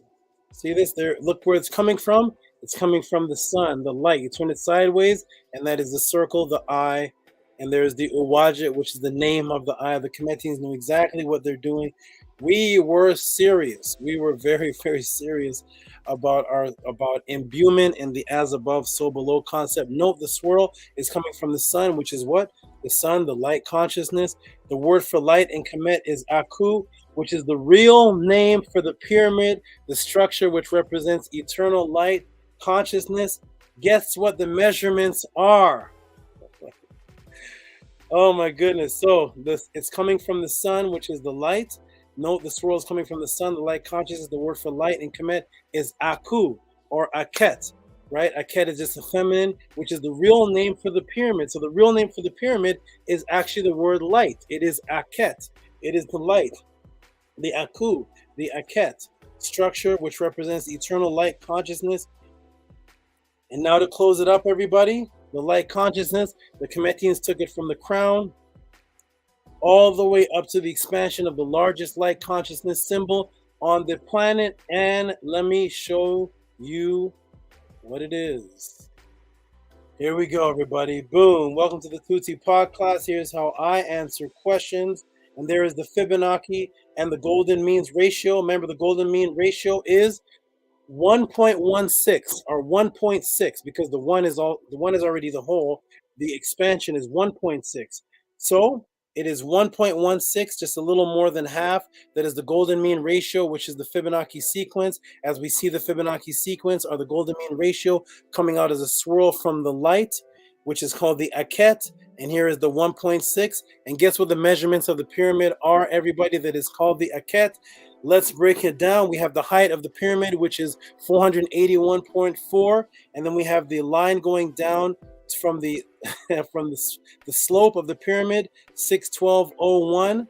And then we have from the middle center piece right here all the way to the end of the pyramid, which is 377.9, 481 feet, 612, 380, 377. So we have 481, 612, 377.9, 481.4, 612.01, and 377.9. Remember, this building is called the Aku, which is the light. It represents light consciousness. And what are the measurements that the Kemetians took their time to build it in? Let's take a look. And it is 612.01 divided 377.9. And look what it gives you, everybody. 1.6. 1.61. What is 1.61? 1.61 is the expansion of the golden mean ratio. 1.6, that is the Fibonacci golden mean ratio, expanding at the exact size and shape and height of the pyramid. 612.01 divided by 377.9 gives you 1.6. Ladies and gentlemen, boom, that is it. I am done with that answer. That is my answer, ladies and gentlemen, as to what the crowns in Kemet represent. I hope you all appreciated it. Hope you all digested. I know you'll be watching this over and over again. But boom, welcome to Tehuti Podclass, where we answer questions as such. Boom. I hope you enjoyed that answer. Let me check the chat and see how my answer was. Did I do okay? Is it okay, everybody? Or maybe we'll see. Let me check the room and check and see. Thank you, XA, for asking that question. I don't know if you've ever heard that answer before for the crown, but that is the Tehuti answer for what the crown represents. Boom. Let me check the chat here and see what is going on. All right. This is my RAM over here. This is my RAM over here. I'm enjoying this build at Tehuti. Thank you. All right. And let's see if everybody heard the answer to the question and see what everybody says. The response, especially XA who asked the question. Actually, who asked the question, let me check and see. Ooh, that question. Ahati says, if you love the info, please show appreciation. Cash App, TT Amoon. And let's go ahead and see what's going on, everybody, here. And we have, okay, we got Shannon with amazing with the fire. Okay, Shannon heard the answer. She liked the answer. Where is XA? Who I actually answered the question for. Okay, we got Rigo putting hand claps. Thank you, Rigo. We got Chandler Bridgegate saying boom. Thank you. And there is the person who asked the question. XA. Thank you for asking the question. Glad you appreciated the answer. This is why people send these type of donations to me for these answers, and the time that it takes. As you can see, it's no making up things. No, just it is precise, specific information that you can research yourself from what the indigenous people, who are extremely highly intelligent, taught about their own selves. Okay, we got the Netters knew what they were doing. Absolutely. We got Robert Williams says, "Whoa!" Okay, wonderful. I liked it. I liked it. All right, everybody. Now what I'm going to do, I'm going to put the link in the room for a moment. I'm going to take a little break. I got to take a break, and then I'm coming right back to Shannon. I see Shannon here, and Scribe. Scribe asked a question about right. Hey, Eye of Heru, Eye of Ra. Shannon asked a question that looked like about Bastet. I'm going to come back and answer that. I see Professor X. She's doing her moderator thing. Thumb up the video. Professor X, thank you, sister. Thank you. All right, that is the... you can jump on. I want Scribe to jump on. You guys be ready to jump on here so I can take my break, go do what I have to do so I can come back refreshed. Scribe jump on, Ahati Ma'at jump on. Let's keep it going. That's just, it's 9:14. That's just, well, that's actually, he has multiple questions about crowns, plural. So that's why it was so thorough and long.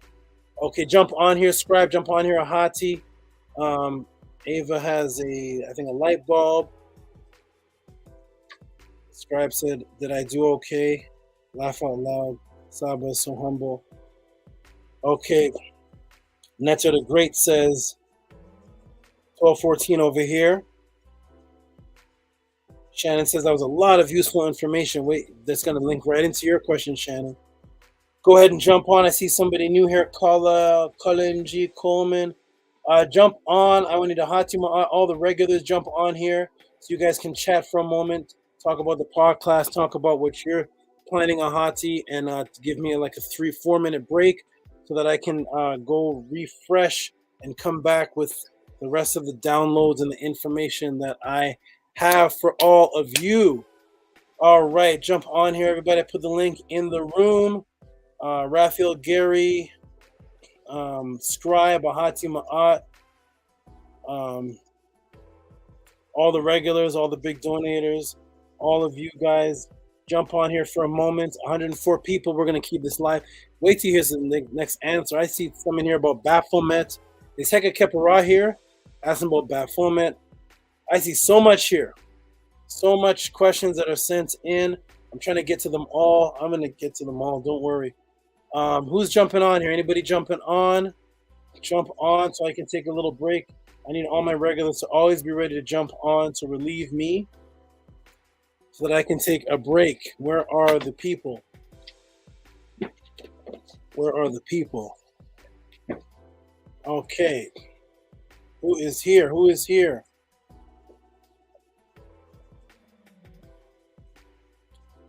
All right. So we got 101 people watching. Who's going to jump on? Of course, Ahati Ma'at, who's always ready to jump on. Ahati Ma'at, who's always ready to jump on. So on that note, I can take my little... About Arcad and everybody else. Tehuti, I will enjoy breaking down the Eye of Horus a little more with you one day. Okay, and we're gonna get more into it too. Okay, I'm gonna go ahead and mute myself. I'm gonna step away for just a moment. Atima, tell everybody about the study Sunday. Sunday, am I seeing you Sunday, Hati? I think that I'm Yeah, I got it. I'm gonna go down. I'll talk to you after class. Okay, yeah. I see here Sunday, so okay, here we go. Tehuti describe. Okay, I'm gonna mute out Hati. Can other people jump in while you're gone?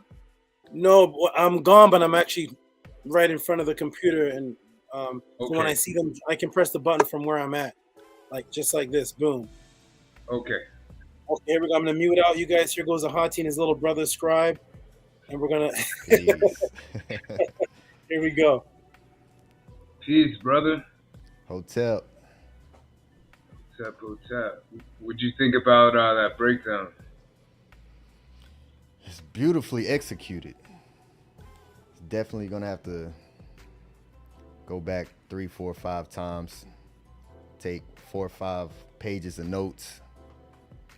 It's excellent. It's amazing. And especially bringing out how the crown is the eye.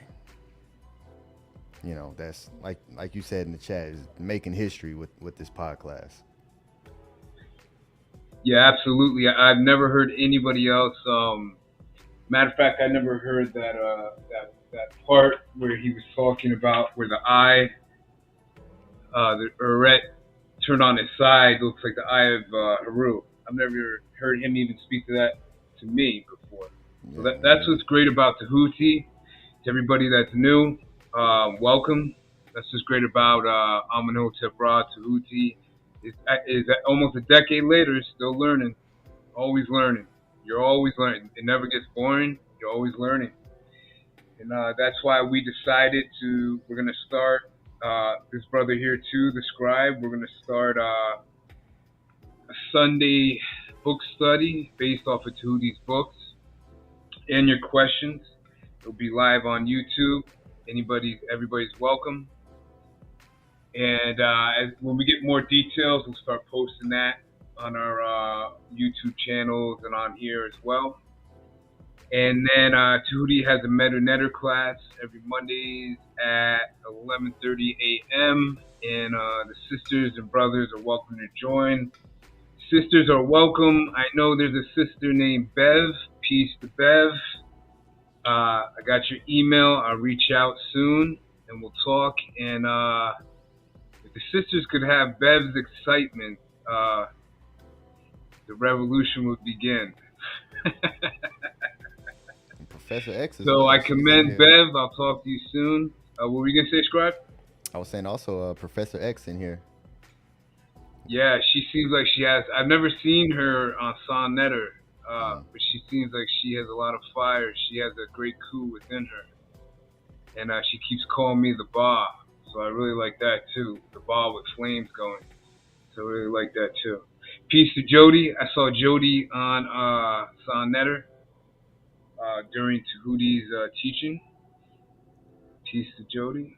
Yeah, peace.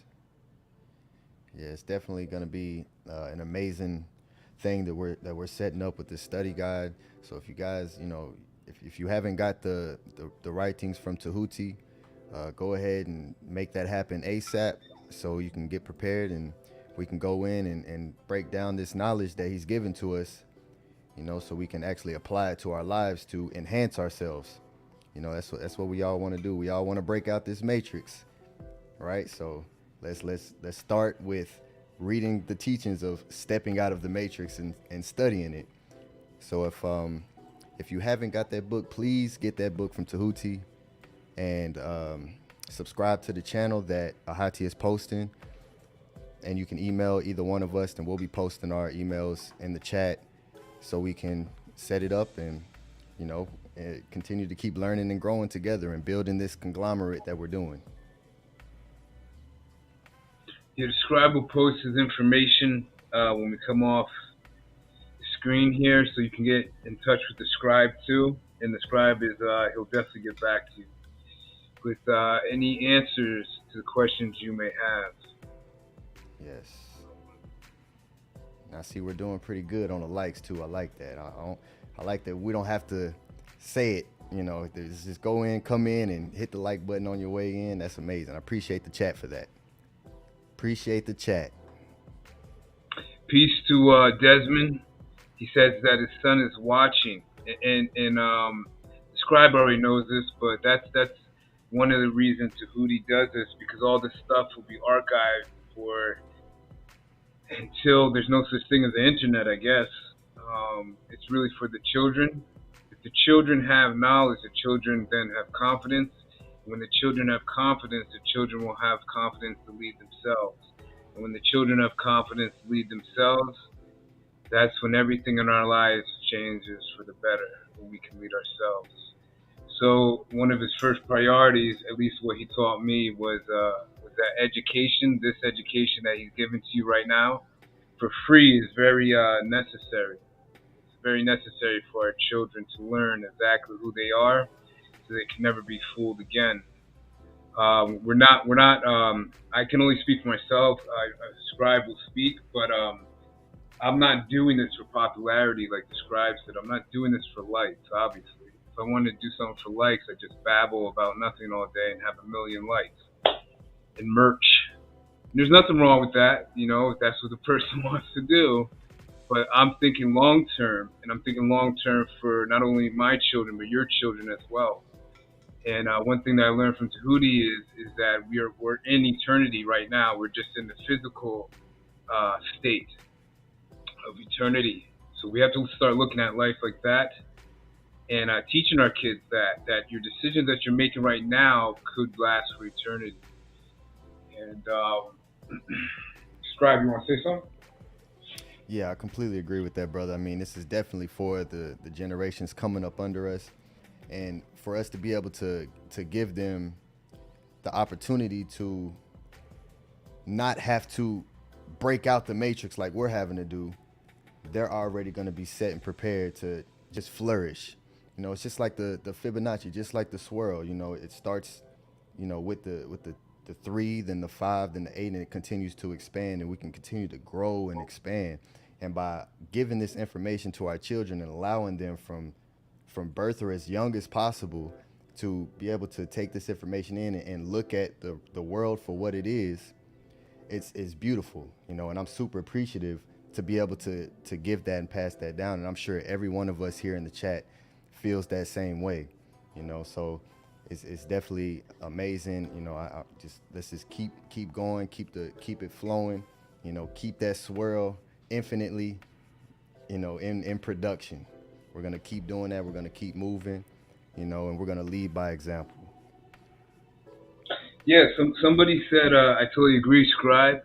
Real quickly, I totally agree with your background and your shirt. The Scribe is always doing it, man. He's always showing up and putting out, and we can emulate the Scribe's creativity. That background is fire. I agree. But Jesus Marquez said, "Got to be like the beehive," and that's exactly it. We got to organize like the beehive. That's how the Freemasons organized with That's how they organized their program, and look what they accomplished. They totally taken over the whole entire planet with that mindset. So just think about that. All we have to do is reverse that. And actually, that mindset comes from us. Because the pharaoh was what's known as the queen, because there's stories in Kemet where the pharaoh takes on the female, I guess you could say female aspect. Obviously, he's not physically a female, but the pharaoh is always dualistic. So the pharaoh didn't seem different than Ma'at, or the female, and that's who he represented. And it always trips me out when people say that we don't need any leaders. I hear some of us say on other channels that, and this is all the terrible democracy ideology, but I hear some of us say that we don't have any leaders. We don't have any leaders. That part's true, but we don't need any leaders. That part isn't true. You always need leadership, because look at the scribe. Look at his backdrop right there. I couldn't think of that. So I could go to the scribe and say, hey man, how'd you do that? And the scribe could teach you something right there and improve something with my background over here. You see what I mean? So it's not about competition. It's not about competition. It's just who's gonna play their role and play that role the best. And then we all come together, and like back in the day with the cartoon Voltron, we form like Voltron and we become successful. All of us. We don't have to be individual anymore. Nobody has to be alone anymore. That's another thing too. I don't know if anybody out there can relate to this, but with the Tehuti Podclass, it's almost, I know it's virtual right now, but it's almost like you've had these feelings for a long time, like maybe like me, since you were a child, you always questioned reality, but nobody had any answers for you. And you meet somebody like Tehuti, and he has the answers, and now you don't feel alone anymore. You don't feel singled out. Even though he's in over here where I'm at, we have a great technology where he can reach out to you every Friday night for now, and then we can physically meet up in the future. But a lot of us didn't have that growing up. We didn't have this technology growing up, and we felt alone at times, and because nobody could answer the questions that we're asking him now. So I don't know if anybody feels like that. Scribe, maybe not. Yeah, no, I definitely think that we do definitely feel that way, because it's a lot of times whenever you're awakening up, or even like you said, as young, you feel connected to certain things. But I know for me personally, I didn't never feel connected to what. Just when you start to ask questions and you don't receive answers, then that's when the disconnect starts to happen, And then when you come to Kemet, the answers are there. It's just as simple as that. It's like, I know even when it comes to your spiritual essence and understanding that, conscious energy is taught there, in a real way. And the fact that they have it laid out in such a beautiful way, it's in everything. It's in everything. So it's not like you're gonna ever run out of information or questions, and that's the most beautiful thing about it. So I definitely agree with you. I want to say, I don't know if it's a male or female, DZNMZN said, we have to be leaders in our homes first. He or she, I don't know which one you are, been dropping very wise comments all night, so I commend you for that. Because we have to be leaders in our homes first. That's absolutely true. That's how Kemet was built. Kemet was built first on a female relationship with her child in her womb, and then the family, then the community, then finally the nation. And they were all in the same mindset like we're building here. That's one of the first ways to destroy a people is by destroy their families. We know this now. I see a lot of black men in my area in wheelchairs, canes, and they're around my age. It's weird. It's not weird, but it's disheartening, and we don't have to. Our children don't have to go down that route. It's just the life choices you made. Tehuti said in the beginning, your diets. And this isn't telling people that you have to stop eating donuts tonight or ice cream or whatever you do. Nobody's telling you that, but just think about down the road. Remember, this is for eternity. It's a consciousness. So even the food we're putting into our mouth it's dependent on my consciousness. So if I hang out with McDonald's eaters, I'm going to eat McDonald's all the time. If I hang out with people that hate to work out, I'm never going to work out. You see what I mean? So it's a state of consciousness. So again, I'm not telling anybody this is the way you have to do. Find a way that works for you and then pursue it. But just make sure that it benefits you also in the long run. So I know that if I don't eat the donut today, I don't eat donuts, but let's say if I ate the donut today, I might just eat half a donut until I can get off a half and eat a quarter. Again, that's another thing. You don't have to drop. With me, when I wanted to break habits for McDonald's or Burger King or Taco Bell or any of that stuff, I wouldn't just break it all together. Some people could do that. I wouldn't do that. I do what felt good to me, and then eventually you could break it. And when I met Tehuti, I was actually smoking cigarettes and smoking weed as a Hebrew Israelite. And one day it took a while, but one day it clicked on me, and it's like, wow, I can't be in this man's presence smoking weed and smoking cigarettes if I want what he had, because I really wanted what he had.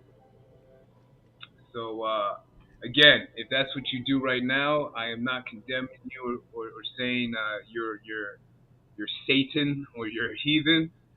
But just think about what I said. If I could smoke cigarettes and smoke weed and not do it anymore, then there's a chance you could do it too. Okay? This walk isn't about perfection either. Our ancestors, I haven't found anywhere where our ancestors said we had to be perfect, with this knowledge.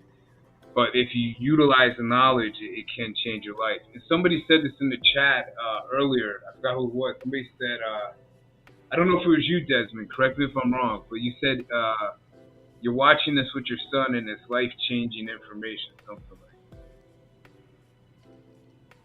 Yes. Peace to the conscious conqueror. He asks, you have to know how to follow to lead, right? I 1000% agree with that. The greatest leaders were also the greatest followers at some point, because the best teacher is by example. So when you're able to follow in the footsteps of someone, then you learn how to teach just by following, just right off top, So that's definitely right on point, conscious. I definitely 1000% agree with that. And yeah, Hati, we were just talking about the discipline of diet, or really just the discipline of anything. But yeah, I mean, it's definitely important. I know one thing that I personally do is I like to challenge myself on certain aspects. Whenever you're able to challenge yourself and prove to yourself that you can do more than what you thought you can do, then you're able to continue to keep elevating in that aspect. So if you're today, you want to enhance your diet, tomorrow, eat just fruits and vegetables. Just try it for one day, and if you're not able to push through that day, it's okay, because failure, you're gonna fail 1,000 times before you succeed in anything, so it's definitely okay to fail, but the aspect of being able to have the mental fortitude to just get up and try again, and you'll be able to reprogram your subconscious, and you'll be able to reteach yourself that, okay, wow, I actually did that, and I didn't think I would ever be able to do that. And then, okay, what else can I do? And then what else can I do? So it's definitely a beautiful thing to be able to push yourself. And, and if it's right there in your faces, they put fast food everywhere. They make it so convenient for us to just pull up and grab something. They understand that our time is valuable, so they take it away from us, so if it's that convenient for us to indulge in it, then we gotta kind of take a step back and look at it again, get a second look. Okay, why is every time I step out, there's just everything there that's meant to destroy us, so just take a second to reevaluate and push yourself. And Master Tehuti is back, so we'll let him take back over. Ronnie Coleman's brother. What's I up? was telling one of your Netterette that you're Ronnie Coleman's brother. Brother, what in the world? Yeah, I got to do some measurements when I come over Sunday.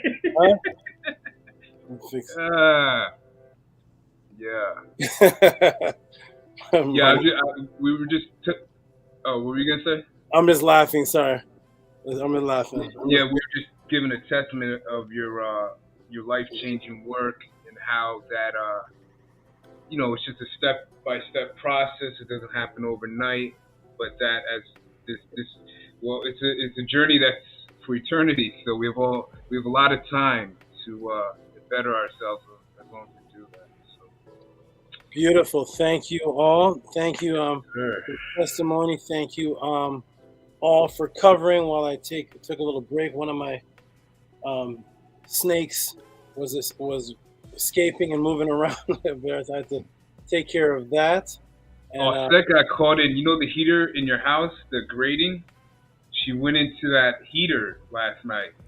Because I have her tank right in there. Yeah, man, she locked on it. It was like, whoa. Did you get her back? Yeah, but I was real nervous. I was like, she was quick too, because usually she's very slow, and she just darted in there. Yeah, she's quick, really quick when they want to be. Okay, everybody, we are back. We are back on the Tehuti Podclass. See the numbers going back up. It was at 104, I think, when I left. It went down to 88. It's back to 92. We are back to get it in. And let's get it on. Moderators, let everybody in the class know how to ask questions. Welcome, everybody, the new people to the Tehuti Podclass. We're about to get into the next question. I see a new brother in here, Dawood. Shout out to Dawood. Peace to you, brother. Send your questions in. Let me, for those who don't know, because maybe new people that just stepped in, who may not know what is going on.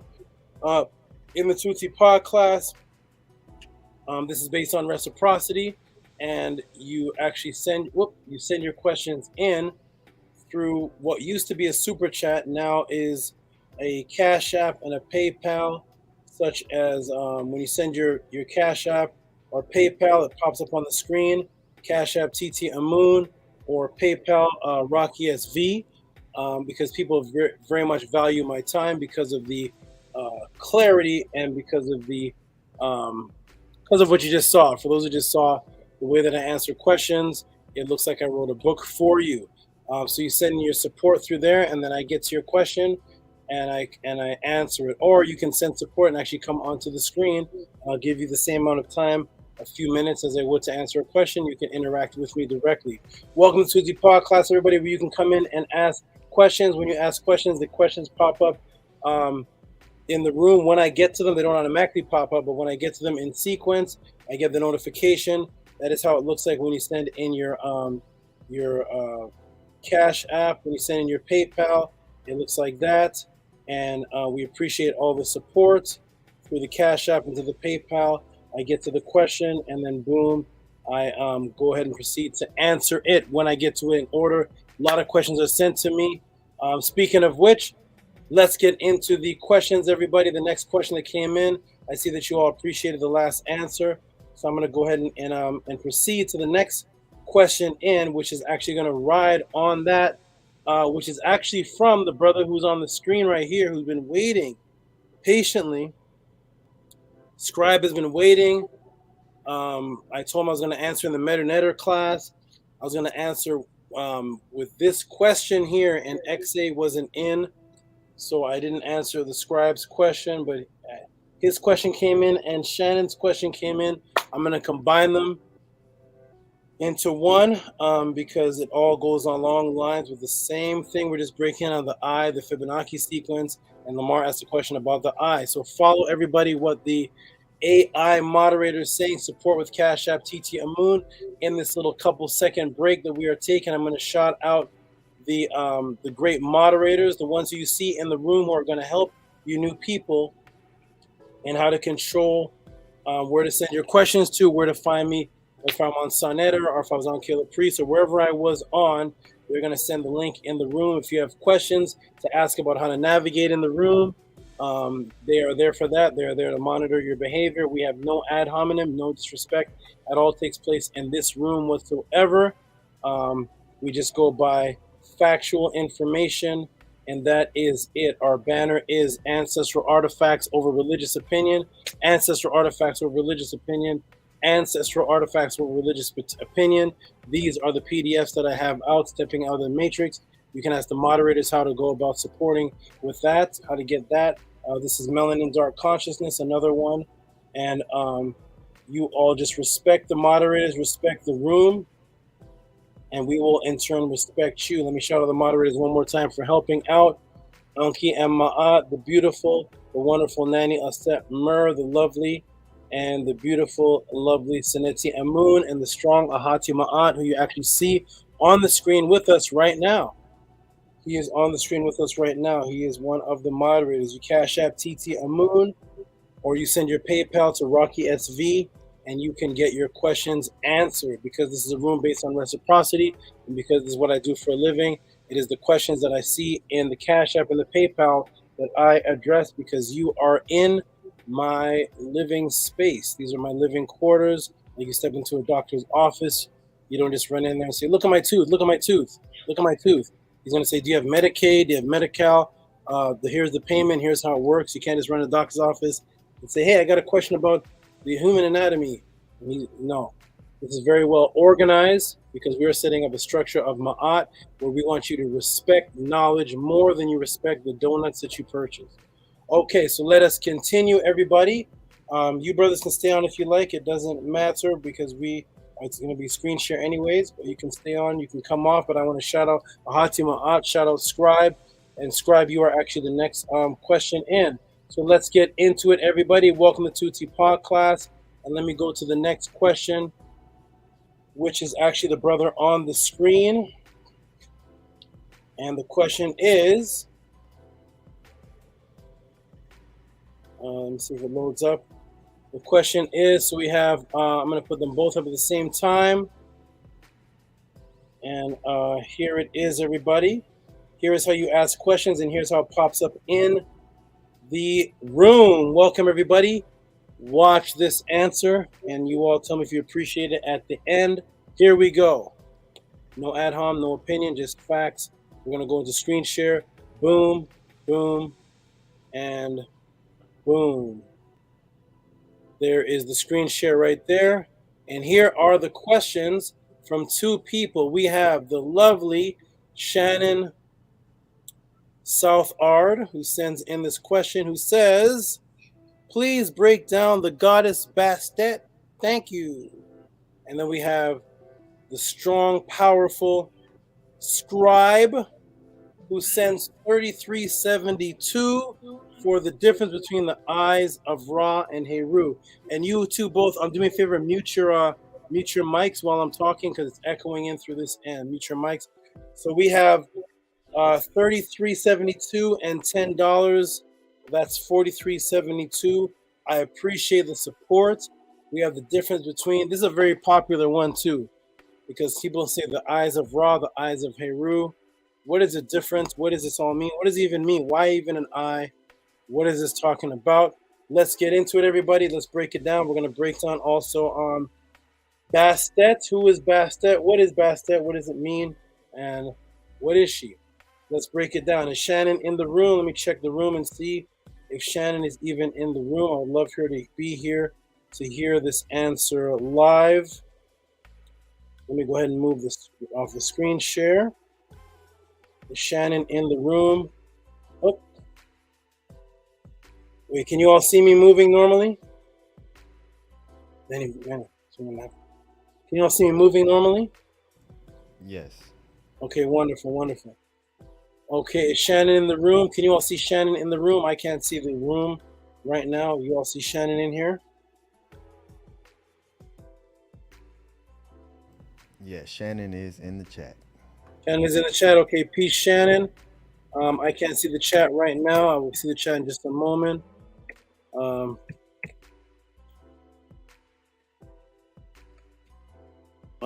Here we go.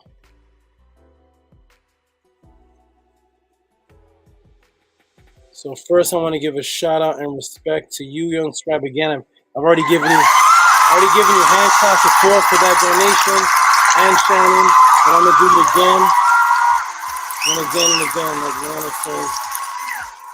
Okay, shout out to both of you for sending in that question. That was awesome, fabulous. Let's get into the answer. Welcome everybody to the Tehuti Podclass. We have questions to answer. There's no time to fuss and fight and argue and squabble and the foolishness. We have time to just drop information. If you have a problem with the information, only address the information. Please don't tell me that you don't like my red shirt, or the spider's too big, or you don't like the color blue, or my nose is to the left. We don't want to hear anything about that. We only want to hear peace and facts, information. So let's get into it, everybody. Welcome to the Tehuti Podclass. We got two questions, one from Lamar, one from Shannon, and we're about to get into it right now. We're going to do a lot of reading in this one. And I know our people don't like to read, but hey, I'm here to change that. I know we want quick, fast, microwave information, but we're going to read as we would do in Kemet. Kemet and the Sugagi have the largest set of writing history and reading history on the planet Earth. Over 33,000 tablets and papyruses. So to be a person in Kemet, you would be sitting down quietly doing a lot of reading to read thousands of papyruses. So let's get into Kemetic mode because we're about to do a lot of reading right now. And let's get into it to find out Bastet and the concepts of what people think Bastet is and what Bastet means and what actually it is, broken down by myself, Tehuti, and the Kemetians. Let's get into it, everybody. Welcome to Tehuti Podclass. Here we go. Screen share. Boom. Boom. Boom. Okay, everybody can see the screen right there. And let's get into it. So here we go. So it all starts off here. So this is what you're looking at. You're looking at, move this to the side here. You're looking at a cow's image on the side of Seti, of Menma'at Re, his tomb. And this is from, I actually just wrote this part down on Sign Editor last week. This is from Valley of the King 17, Tomb Seti the First, side chamber of the release KV 17, that stands for King's Valley. The Tomb of Seti 1, side chamber, and the walls decorated with the Book of the Heavenly Cow, writings of the Heavenly Cow. It's not actually a book, but it is actually on the wall itself. Figure of the cow depicted on the near northwest wall has suffered a loss of color, and it goes on. Some vandalism was done, but this is Menma'at Re. Seti 1 was a pharaoh of the New Kingdom, 19th dynasty of Kemet, son of Ramesses I and Setri, and the father of Ramesses II from 1294 BC to 1279 BC, or 1290 BC to 1279 BC. Here he is, and we're gonna good look at the good brother right here. And here is what the writing says. Let's get into the writing of what you see there. Something that is not heavily done in our community is a lot of our community just looks at the pictures and they say, look at the cow. Let me break down what a cow is. Look at the cow. What about all this writing here on the side? There's writing here. You see it, everybody? There's writing here. What does the writing say? What's going on with the writing? What did the Kemetians see? Did they just see a cow with some horns? Or is there writing to explain this story? Let's get into the writing and the translation. Boom. This is called The Destruction of Mankind. We're going to do some nice reading. Here we go, Shannon, to break down the story of Bastet. So I will now for you break down Bastet, the Eye of Heru, the third eye, and the Eye of Ra, and Hidden Skull Symmetry, all at once. Enjoy. Here we go. Hidden Skull Symmetry. How's that getting in this? Let's go, everybody. All right, so now it says, the Netzer who created himself after he was in sovereignty of men and of the Netzer, and of creation the one, men and women were blaspheming and saying, behold, his majesty, Anku Jaseneb, has grown old. His bones are like silver. His limbs are like gold. His hair like lapis lazuli, real lapis lazuli. And his majesty was listening to what mankind had said. His majesty Anku Jaseneb, to those who were in his train, call, bring me my eye. So here's the first mention of the eye of Ra. This is Ra speaking, and he's saying, bring me my eye. And Shu Tefnut Seb Nut, and the father and mother Netters who live with me, when behold I was anew together with my Netter Nu, let him bring the ministries with him. Bring thou them in silence, that not may you see mankind, so they may not flee their hearts. Come thou with them into the great temple. Let them declare their counsel. So now the Netiru are having a council with Ra about this situation, about the men and women blaspheming, wanting to take him over because they saw that he was getting old. All right. So I'm wondering, how can a principle get old? But anyway, okay, here we go. So, and ye ancestor Netter, take ye heed to mankind who came into being from my eye. They speak words against me. Tell me what you would do about it. Take you heed it for me and seek out a plan for me. So here is Ra going to the other Netter and saying, it seems like these men are blaspheming. Women and men are blaspheming against me. They want to come attack me and take over because they see me getting old. Let's call a council. Now that you are here in the council, what would you all do about this situation?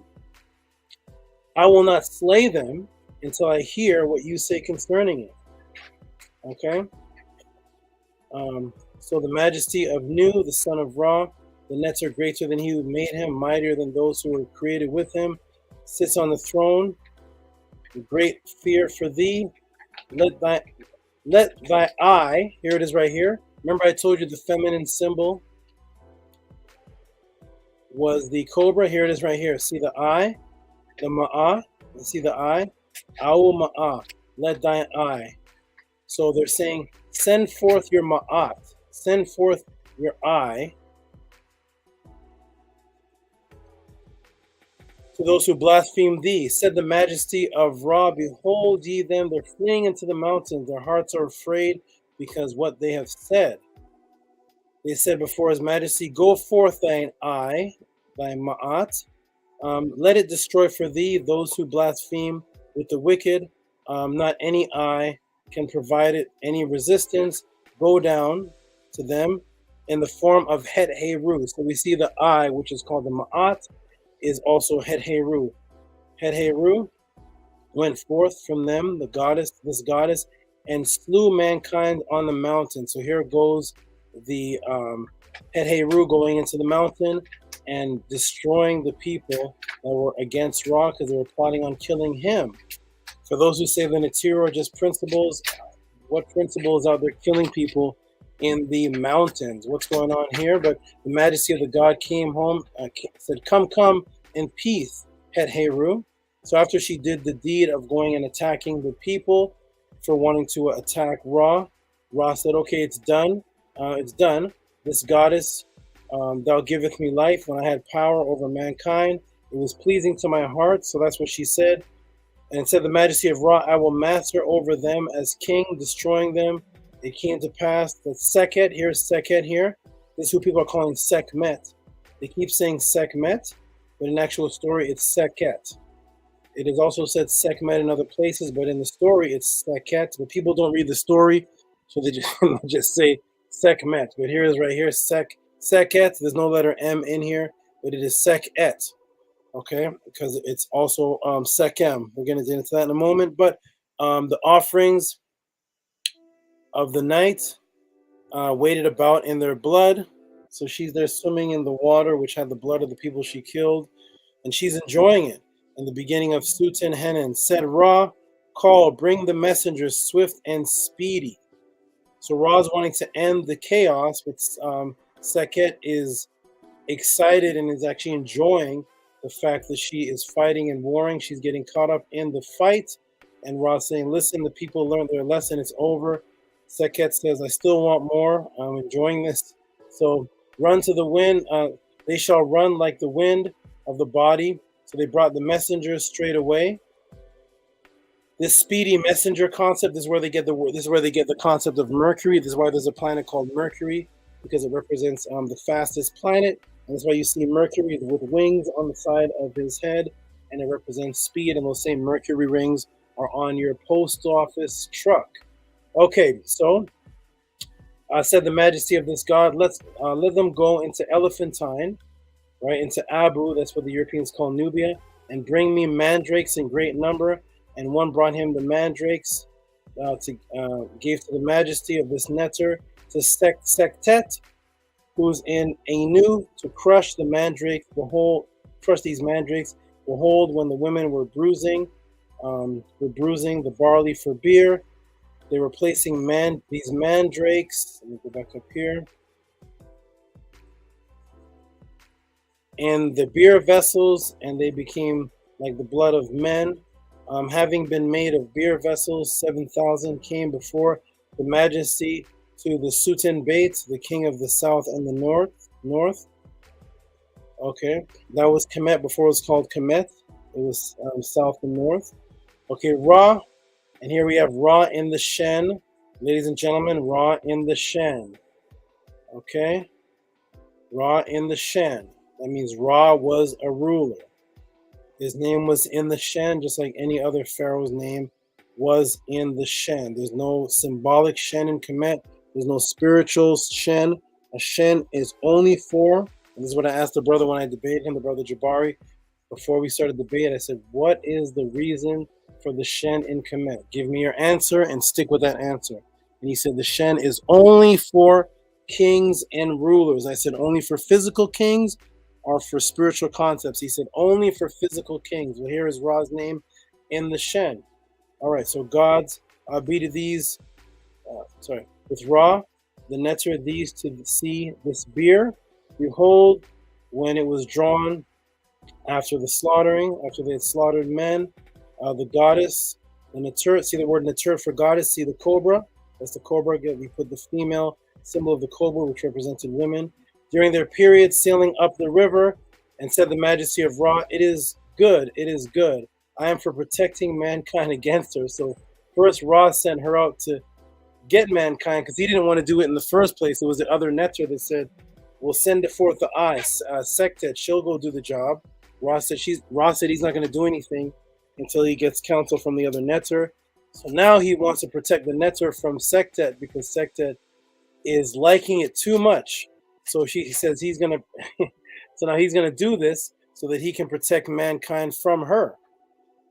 Right? He has to calm her down and protect mankind from her. So let them bring forth the place where she slew mankind therein, commanded the majesty of the king in the south, Ra, during the beauties of the night to cause to be poured out these vases of sleep, causing beer, the fields of the heavens filled with water. By the will of the majesty of this netter came, so the goddess came in the morning and found, there's the word kem for found, and found the area here flooded, joyful. She was joyful in her face because of it, and she was drinking. So she was drinking this drink that was made for her, and she was becoming very drunk, intoxicated. She was very happy, and merry was her heart. Came into the condition of drunkenness. She didn't know mankind, so she wasn't thinking about the killing of men anymore. So the majesty of Ra said to this goddess, come in peace, oh beautiful one. Right? Notice the word for beautiful one is Amit. Okay, the same killer in the Purim Haru and the judgment scene, but we'll get to that another time. But there became beautiful young women in Am. Said the majesty of Ra to this goddess, let be made for her vases causing her to sleep. At the seasons of this year, they shall be proportioned by my handmaidens. There were made vases of sleep according to the number of handmaidens causing beer. Okay. So, and here's the end of it, the end of this section. So the festival of Het Heru by mankind to this day. So they set up a festival, what's called Heb and Het Heru. right, for this Sekhet, for this day. Said the majesty of Ra to this goddess. So this story is actually very common. This is the story of Sekhet. People may be saying, well, why am I telling the story of Sekhet if the sister asked about Bastet? Why am I talking about Sekhet? Well, let's take a look. Remember that I broke down in the last answer to the last question. Let me shrink this down. There's the eye. This is called the Uwajit, a symbol of Sekhet. So this eye, Sekmet, or Sektet, Ma'at, also became known as the Uwajit. So Uwajit is also the name of Sektet. This was another name for the eye, which didn't represent a physical eye, but represented Ma'at. Ma'at, which is one that would bring justice and truth, because there was an injustice going on. So he sent one that would bring justice. So the Sektet's name was Ma'at, symbolized by an eye, because an eye represents, like I broke down in the last answer, judgment between good and evil. So there was some negativity going on. So you had to use your judgment. Ra uses judgment, sent out his eye, which was the judgment, which was Sektet. And she went out in the form of this Uwajit, or in the form of this eye, and slew men. Okay, now this is Uwajit, but guess what the word Uwajit means? Here we go. What is the word Uwajit? Before I even get into this, anybody know? Where's Darius? Does anybody know what Uwajit means? Anybody? We use this a lot. What does the word Uwajit mean, everybody? Let me go in the chat and see if people are following. What does the word Uwajit actually mean? Uwajit. Kemetic people use it all the time. What does the word Uwajit mean? Shout out to Voltage Controller. Peace, Voltage Controller. What is the word Uwajit? We have Nanya Setmer putting green. What is this Uwajit? I'm back, y'all, says Cash Peden. Peace, Cash Peden. What is Uwajit? What does the word Uwajit mean? Sineti says thumb up the video. Thumb up the video. Professor X puts... puts the wine glasses. I guess it represents she's drinking. Yep. Is drinking. Okay, that's right. All right, so green. Okay. Is it a weapon? What do you say, Hati? Protection. Okay. Yeah, Nanny said protection. Hati said protection. Master K says I. Okay, let's get into it. I'm going to tell you what Uwajit means. That is, you've probably never heard of this. But how does Uwajit, am I moving in real time? Am I stuck? Yeah, you're stuck. You're glitching. Okay, hold on a second, everybody. Oh, these computers, man. Can you hear me talking, though, in real time? Yes. Okay, hold on, everybody. I'm going to... Voltage put popping bottles. Okay, something's going on here. So what I'm gonna do,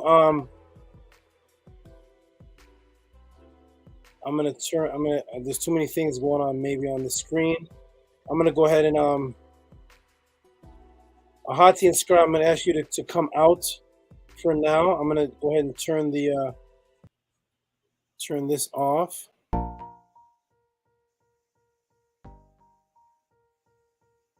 I'm going to stop this. Maybe there's too many things going on the screen. Okay, Scribe, I'm going to bump you out for now. Just for now until I can move normally. Let me see. Okay, and I'm going to go ahead and take off I'm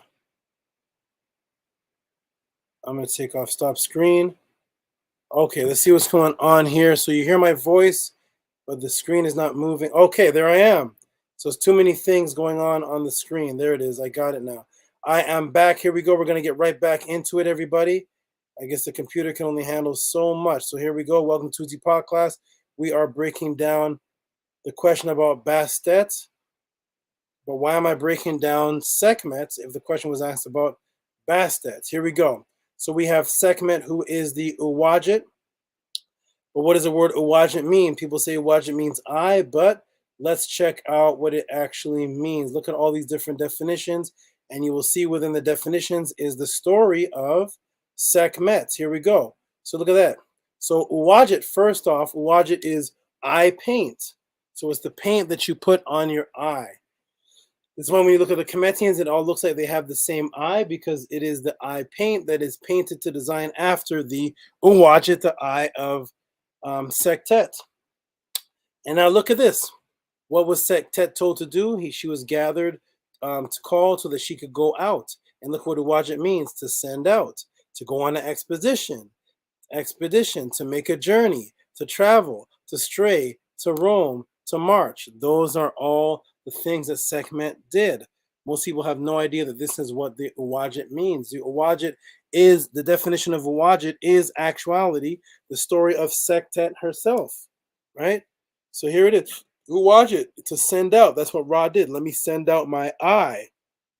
Let me send out Ma'at to bring justice. So that's the eye of Ra. All right, let's go on and see. Now look at this. Let mine eye go forth and let it destroy for thee those who rival with the words of evil, right? So it's to go against evil, which is Ma'at. For there is no eye whatsoever that can go before it and resist thee. It was when it was resist thee, and it when it journeyeth in the form of Hathor. Look at this, see? Let my eye go forth. So that's to send out. The eye is making a journey. Sektet is told to make a journey, right? And there is journey. Uwajit is actually the name of the story of Sektet. Welcome to the Tehuti Podclass. That's how we break things down here, using ancestral artifacts, using definitions of word stories, mashing them all together. Now look, here we go into the other definition of Uwajit, which goes into what Nania Setmer said, which is, I think she said green, but green is to be healthy. Look, to be healthy, sound, safe, and Nania Setmer and Hadi put protection.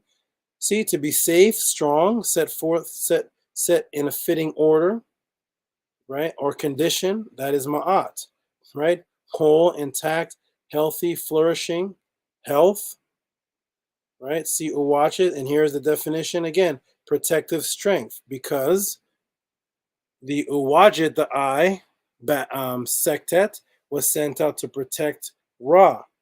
But we're going to get into why this deals with health in just a moment, because there's different eyes, like the brother asked, was it between the eye of Heru and the eye of Ra? We are about to get into it. Welcome everybody to the Tehuti Podclass. Let's continue to break this down. Here's more definitions of Uwajit. Look at this. Remember the eye, Sektet was called Ma'at because that is one of Sektet, of Sekmet's names, is Ma'at, right? Which is judgment. And look at the word Uwajit. Look at what you see. You see a scale. And look what it means, to decide, to judge, just like Ma'ah. You have become like God, knowing good. Your eyes are open and you've become like God's, knowing good and evil, because you can decide or judge between the two. And that is a definition of Ma'at and the definition of Uwajit. You see all the definition, the judges, the judged ones. See that? And here it is, to balance. Just like when you ask somebody, what does Ma'at mean? They'll say, Ma'at means balance. Ma'at means balance. Ma'at means balance. No, it doesn't. Ma'at itself doesn't mean balance. The scales of Ma'at are balancing something, but the word Ma'at itself doesn't mean balance. Uwajit does, though. Uwajit means balance. That's what they're confusing. They're confusing Ma'at for balance because one of the words for Ma'at means to be in the middle of something.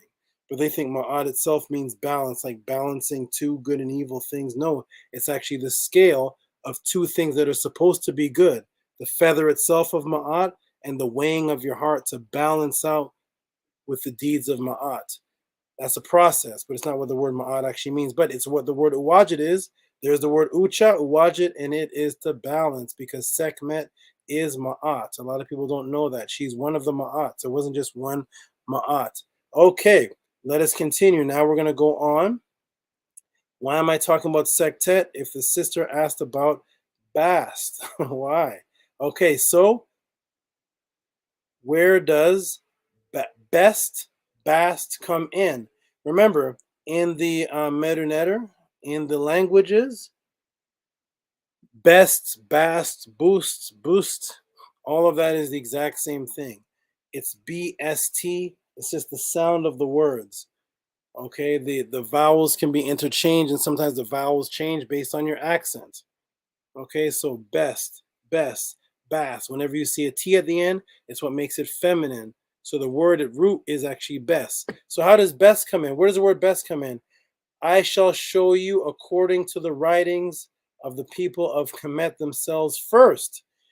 Let's see. Kemet has been taught in America by all of your favorite teachers for the past at least 50 years. What have you all learned best means? Let me go into the chat room. Everybody's heard of the goddess Bast. What does it mean? You've all had all of your teachers ever since the 60s and before with Dr. Ben and Clark and everybody and Ashar Kwesi and Muta Ashby and Rana Moon and Jabari and everybody for years and years and years. What does the word Bast mean? Let me go into the audience and see, because I like crowd participation. Let me see. What is Bast, everybody? What does it mean? Let's check it out. Bast. Tehuti is always dispelling myths with facts. Thank you.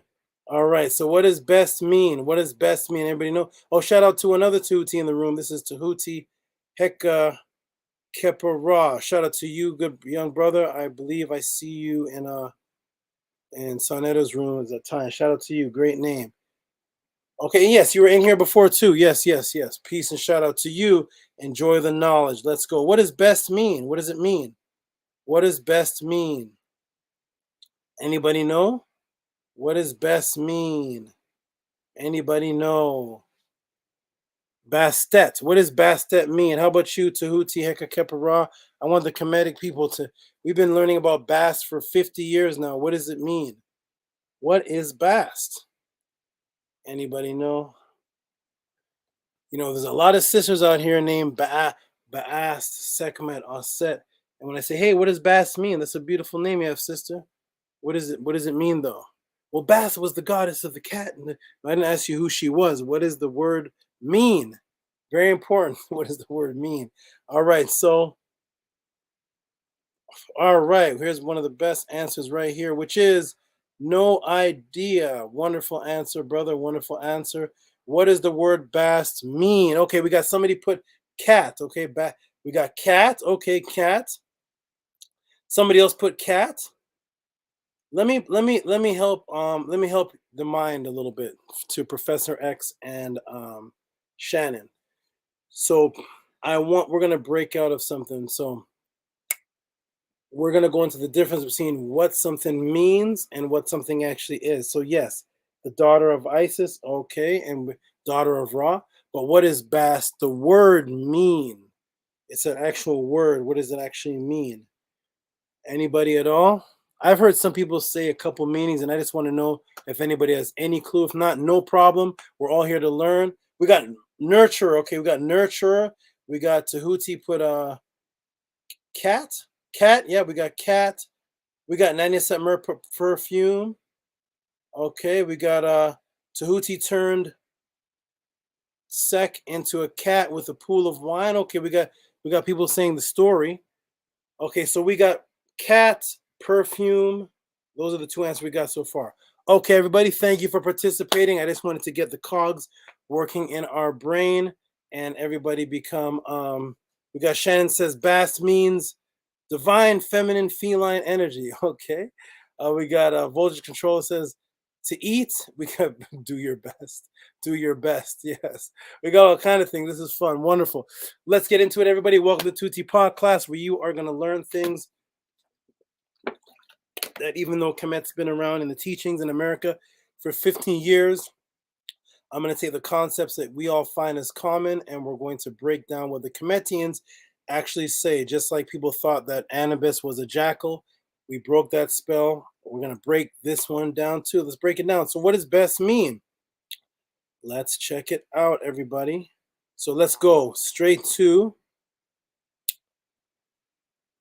the Per M Haru.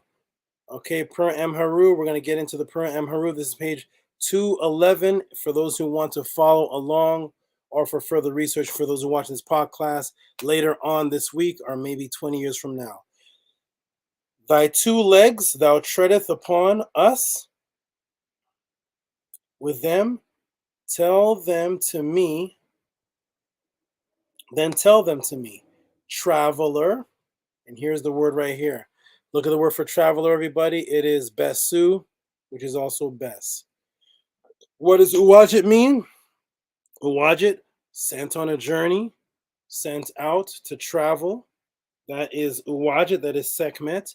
And here we are with the word Besu, and we have the root word of that is Bes, and it also means traveler. Does all this tie in? Does Bes tie into the traveler, or Bes and Sekmet one in the same? Let us see. We're going to go to Best now. Remember, when we went to Uwajit up here, let's go back. What was the definition of Uwajit over here? It was the eye makeup, the Uwenjant. Let's go back to it just to refresh everybody's memory. Remember, Uwajit was the, see this? First definition, unjuant eye paint, because it's the eye paint that you use to draw the Uwajit on the face. The Ucha, see the eye paint. We'll look over here. We know that Uwajit is Sekmet, who is to send out, go on an expedition, making a journey, travel, the traveler. So Uwajit Sekmet was the traveler. People say that Sekmet turned into Bast. People say that Best and Sekmet are the same. They are right, but why are they the same? Because the definitions of the words are actually the same, and within the definitions tell the story of them both. Here is Uwenjant, which is Uwajit, that is Sekmet, and then we go over to Bes, to the definition of Bes, and we go boom. What is the definition? Look at that. This is the jar that it's held in, and what does it mean? This is Besti, which is unjuant, the same thing as the Uwajit, same thing as Sekmet, because they're the same beings, the same story, just different definitions of the same being. Here is Bast. See, Basti, because it's plural. The lines there, Basti. And then we have Best right over here, right underneath it. And we see the jar there. And there it is right there. See the jar right here? The jar right there. The unjuant. The Uwajit means unjuant. And what does it mean? Here we go. Traveler, also the eye. Unjuant, just like the Uwajit. All right, so they are one and the same. Bastet and Uwajit mean the same. They both mean traveler, and they both mean the Uwajit, the eye paint that you put to draw the Uwajit on the eye. So we know now that Best and Sekmet are in actuality the same. Here is the image, the beautiful image that is found all throughout Kemet of Bast, right here. And what do you see on her eyes? What do you see? You see the depiction of the eye paint and the Uwajit right there on her eye. See it drawn right there? This is the cat, Bast, which is the traveler, because she was sent out on a travel and she was calmed down afterwards. This represents the position of her after she was a little calm, but it still represents the violent side. I'm going to show you why. All right, everybody, welcome to Tehuti Podclass. Let's get into it. We are breaking it down. Right now we're breaking down Bastet and the two eyes now. But wait, we always see Sekmet or Sektet with a flame or fire over her head, right, everybody? Every time you see Sekmet or Sektet, she always has flames of fire or a ball of light, some type of fire over her head. Does that tie into Best as taught by all the past current teachers? Does it tie into Best? Does Bast have anything to do with the flame or fire? We've already matched two of their names. So Best is the Uwenjant that goes on the eye, same as Uwajit, who is Sekmet, Sektet, and Uwajit is the traveler. Sekmet was sent on a journey.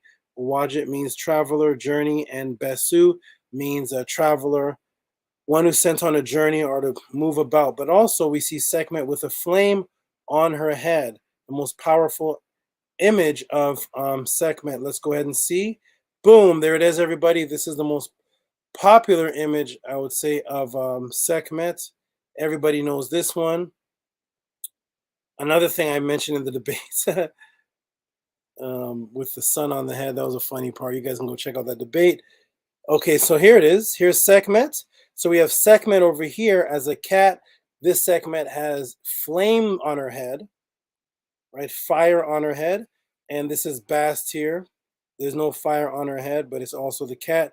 Sekmet is Bastet, and Bastet is Sekhmet. It also stands for the perfume that they put on her after she was washed of the blood. So that, so Nania Setmer was right on that one too. But what about the flame? We always see Sekhmet with the flame. All right, this takes us back to the book of the overthrowing of Apep. People are familiar with it. You can find it in the Legends of the Gods. The book of the overthrowing of Apep, and it goes on to read, the eye of Heru falls upon him, cutting and hacking his head from his neck.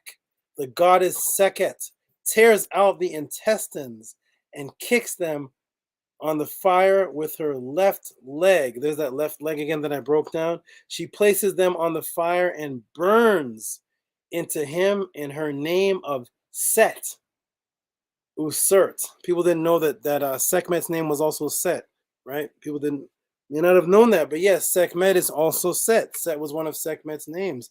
Set Usert E. All right, she burns into him and drives out his soul from his body. This sister is serious. It sounds like a serial killer. This sister is not playing around to kill Apep. She obtains mastery over him in her name of Sekhet, and she overpowers him in her name of Kut, Nibat, E. She has all types of names, just like all Kemetian powerful men and women do. No Kemetic person just had one name. No person of power had one name, because names are your attributes, i.e., eye of the flame. See all this fire and flame? You see the flame on her head? See the fire? She's associated as the fire goddess, the flame goddess who burns up Apep. She consumes his interior and blazes in it with the flame of her mouth. A lot of blazing and fire. She wants to burn up Apep. She wants him completely obliterated. But here we can see that Sekhmet is the goddess of the flame. What about Bastet? So we've matched that Bastet is the Uwenjin, the eye paint, the same Uwenjin. That's Uwachet means the Uwenjin, the eye paint. We got that Sekmet, Sektet means the traveler, to send out on a journey. Bastet, Basu is to send out on a journey, the traveler. The same thing. What about the flame? How does that tie in? Welcome to the Tehuti Podclass. Here we go. We're about to break it down. Let's go to page 205 of the Hieroglyphic Dictionary and look at Bastet or Bast. And what does it say here? Here it is, the same symbols again. An ancient cat-headed fire goddess of the eastern delta. Her favorite cities was Bubastis, right? And Tar in Nubia. So Bast was a cat-headed fire goddess. Why? Because Bast is just another name for Sekmet, Sektet, who is the fire-headed cat goddess who flames and burns Apep. Here, look at this, Bastet, lioness goddess, a form of Bast. Bast, ancient town in Sudan. And look at this, Basa, panther skin. Why panther skin? Because, of course, Bastet and Sekmet are depicted as cat, feline type energies, very aggressive, defensive energy. If you've ever seen a pride of lions, you'll see that it is the women that are doing most of the killing. Okay, so there is the Bast. So we see that Bast and Sekmet, again, are the same. Bast is just another name for Sekmet. So what I'm teaching you, Shannon, is learning about Sekmet and her story is learning about Bastet. They are the same. A lot of people think that they're different or that she turned into Bastet because Bastet was just a nice, cute little kitten. No, Bastet was not a cute little nice kitten. Bastet was a fire-flaming goddess ready to burn up and pull out the intestines of Apep. There was nothing kitten-like about her. So we got Best here. Look at what Best means, everybody. The word Best itself is flame. that is the meaning of the word best, is the flame. That's what best means. The fire stick, Bessie, God of the fire stick, Bess, flame. You see all that? Bessie, right? Seeing a God, serpent, fire, goddess. Boom. Welcome to the Tehuti Podclass, everybody. This is how we do it over here, breaking down information, tying things together based on what the people say themselves. Now we're in. I'm not done. I could end it right there, but let me, I'm going to keep going with it. We're going to go into page 208 of the Book of the Dead. And what does it say? What them did say to them? What then did thou say to them? I saw rejoicing in the lands of Fenku. Right, that's the real word of Phoenicia. That's where the word Phoenicia came from. We'll get into that some other time. What then did give they to thee? A flame. It was a fire. Look at the word for flame, everybody. Let me blow it up. What's the word for flame in the Book of the Dead? Boom. Besu. See that? Flame. Bastet was the flame goddess burning up a pep. All right, that is Sekmet. That is Bastet, the same being. You can find her in the destruction of mankind. The story gets in. I didn't put all the pages here, so there's a little more in the story that I didn't put here for time's sake and space sake. But for Shannon Southard, that is my information and the breakdown of Best. Let me see in the room if Shannon is still here. Did she fall asleep in the answer? I don't know. Let me check and see. We got the whole room is flames. Oh, wait a minute. I stepped out, and the whole room is flames. Oh man, we got Professor X saying, "My name is Tai Hetheru Young." Okay, nice. We got flames from Professor X. We got Shannon putting up flames. We got Kamit saying different names, different vibrations, different tasks.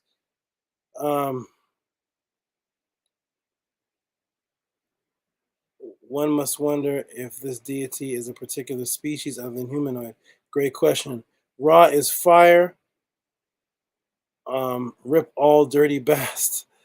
Okay, good. Nania Setmer put hope everyone is enjoying these mind-blowing answers again and again. All right, we got Cash Peden.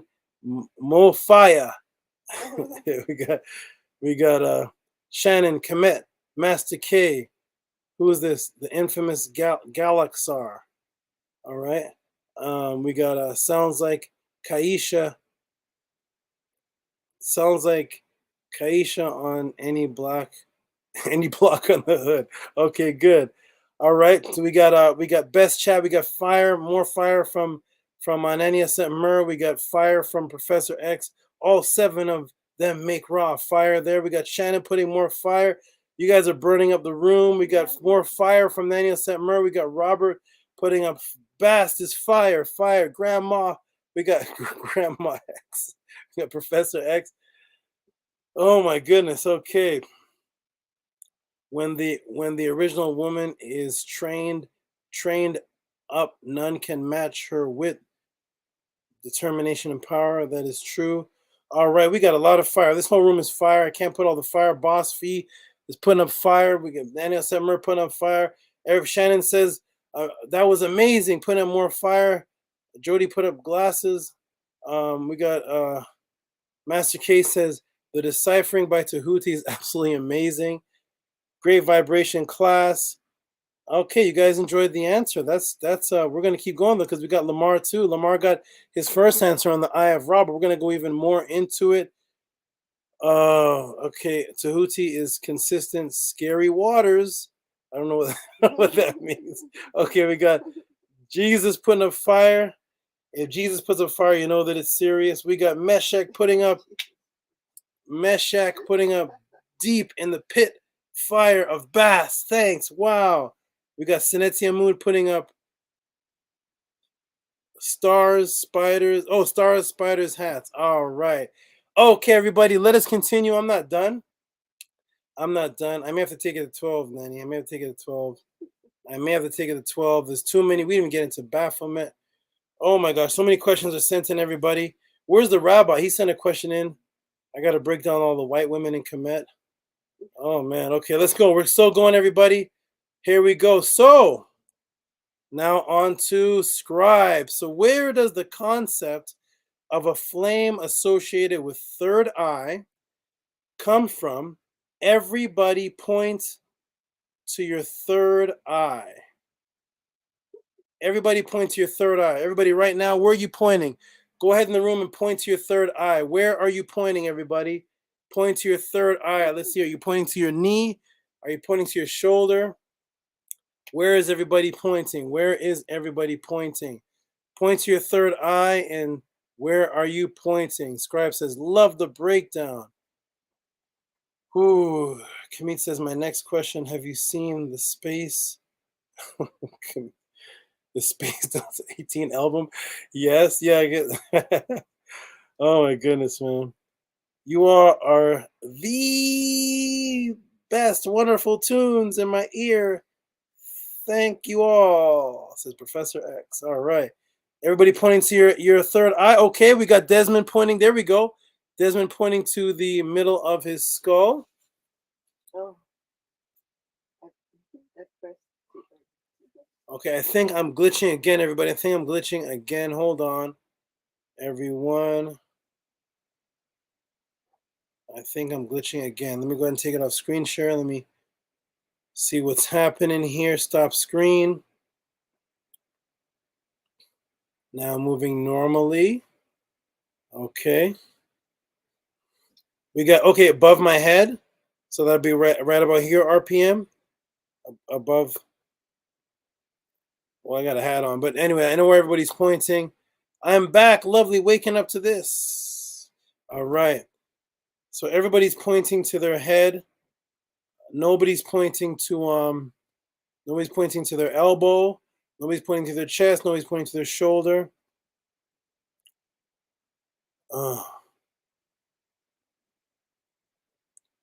Unknown says, do I have boa snakes? If you do, bring them to Killer Priest Podcraft. When you do, I actually did already. I did already. And Voltage Controller held my my special species of boa. Voltage Controller knows what he held. He held my special snake that they make movies about. Okay, everybody. So everybody's pointing. Okay, I'm moving normally again. Let me go back to the screen share. Here we go, everybody. Boom, boom, boom, boom. How are we gonna get through all these questions? Oh my goodness! And the donations, you guys, big donations are motivating all these big answers. That's what's happening here. All right, so point to your third eye. Why does everyone on the planet point to the exact same place? Everybody's points to their head, right? How did all of this originate with the eye of Ra and the eye of Heru? All of this, the reason why you're even pointing to anywhere on your head is because of the Nile Valley. Let's get into it, everybody. We are going to break it down. And here it is. Let's get into the Per Haru, page 119. Woo! Chapter of Passing Through Amenta. By day, coming forth Per Haru. Per Haru, saith Osiris Ani, opened up is Unu, right? Shut the head of Tehuti. Shut is the head of Tehuti. Perfect is the eye of Heru. So here you go, is your reference to the actual term, Lamar scribe, eye of Heru. Here's where it comes from.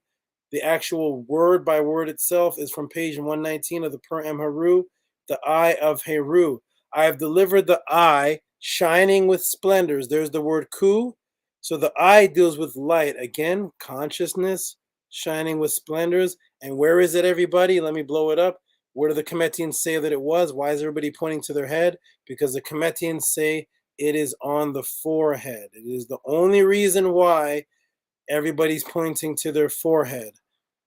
If we go back to 2400 BC, anywhere on the planet, show me where any other culture on the planet in 2400 BC was talking about a third eye, or an eye shining, glowing with light on the forehead. It came from Sekmet and then spread throughout the world. Here it is in their writings preserved.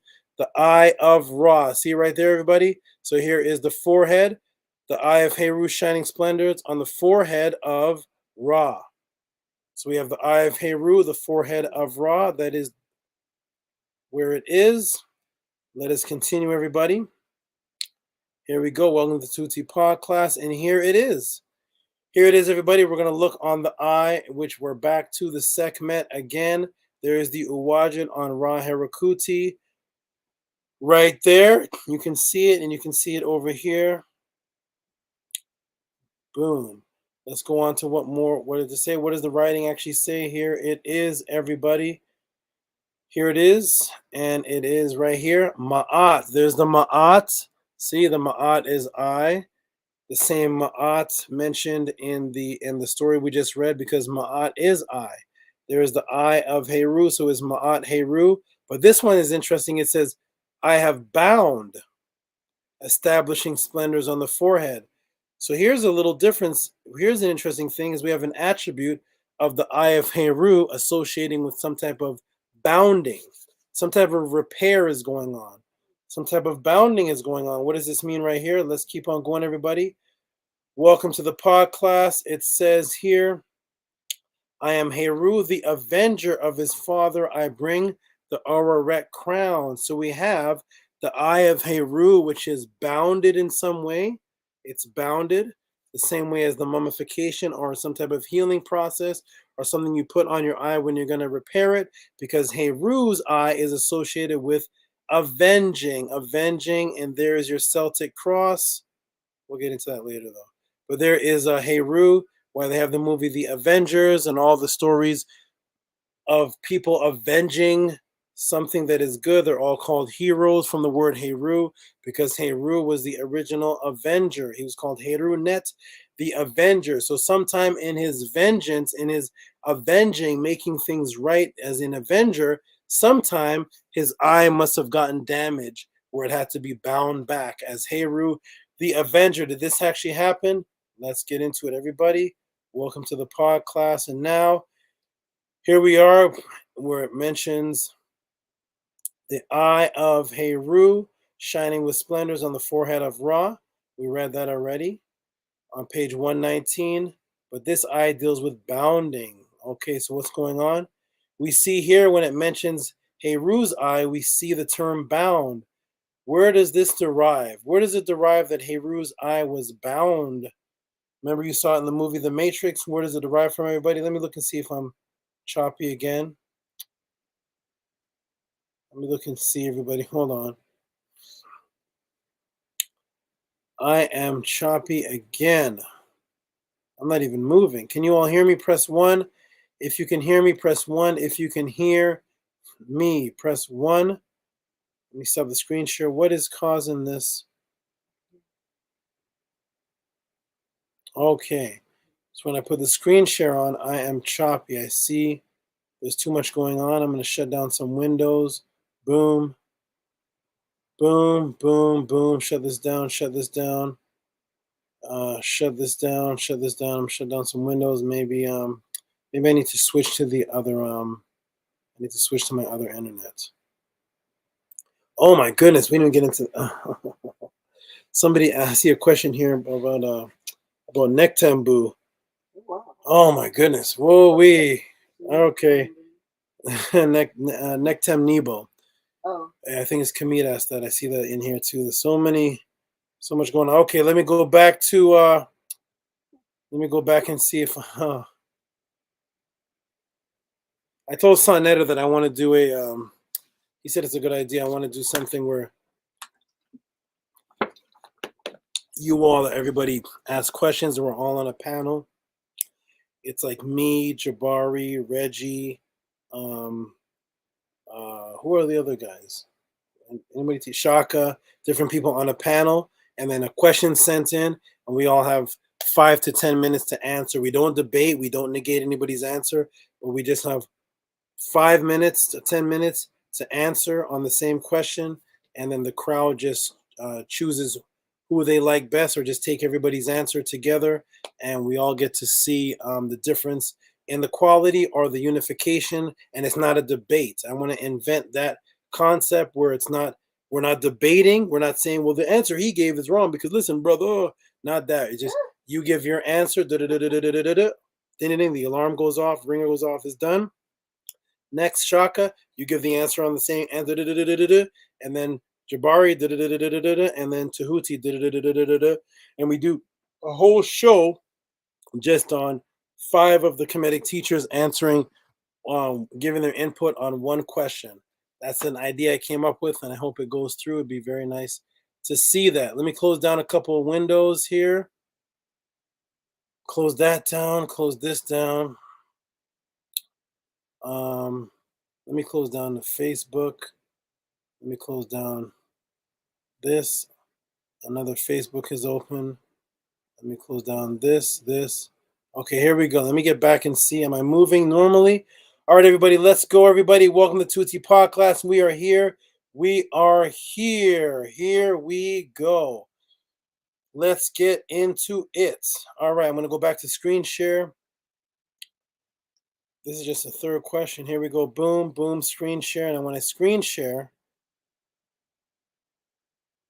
I'm moving. Let me see. I'm going to share. That's what locks me up, the screen share. The screen share is making me move slow. All right, I'm still going to answer. It doesn't matter. It doesn't matter how I'm moving. Who cares? Let's just get into the information. You can see the screen. That's what's important. And you can hear my voice. It doesn't matter how I'm moving. All right. I can dance later or whatever. Here we go. All right. So here we see when it mentions Heru, we see the term bound. Where does this derive from? Where does it derive from, everybody? Right here. Where are we at? We are in the Chester Beatty Papyrus. The Chester Beatty Papyrus, which has the story of the contendings of Set and Heru. This is it right here, everybody. Chester Beatty Papyrus.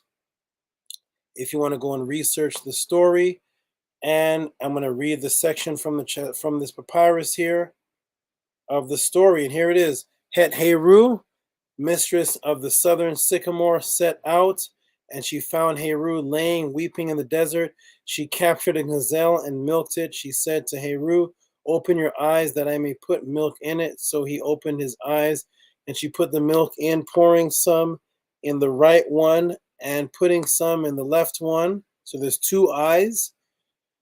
She told him, "Open your eyes." He opened his eyes, and she looked at them. She found that they were healed. Then she went to Pre-Herakuti. I found Heru after Set had deprived him of his eyes, but I have restored them to health. Uwajit. I've restored them. See, he's back. Then the Ennead, that's the 9, says, "Let Heru and Set be summoned so that they may be judged." Then they were brought before the Ennead, the 9, and the Universal Lord, the Nebuchadnezzar, said before the great 9 to Heru and Set, "Go and pay heed to what I tell you. You shall eat and drink so that we may have some peace." Stop quarreling. So each one day in and day out, or day on end. Let me give you guys some food. The Natiru wanted to calm Set and Heru down because they were quarreling and arguing for 80 years. 80 years they were quarreling and arguing for. Set told Heru, "Come, let's make a holiday in my house." Heru answered him, "I'll do it. Yes, I'll do it. I'll do so." So Heru was a young man. Set was more advanced. And Heru, even though Heru was battling him and they were arguing, Heru was still following around. But anyways, the point of that, we'll get into that story later, but the point is that the eye was healed. So this eye is a healing eye. It represents that which was bound, which leads us right back into the word Uwajit again. So the eye, the Uwajit represents health necessary to fight against evil. That is what the Uwajit is. So both in Sekmet's case and in Heru's case, we have an eye to fight against evil. This is why we look on page 68 and we look at the word Ari, Arit, Heru. There's the Ari, the eye again. What does it mean here?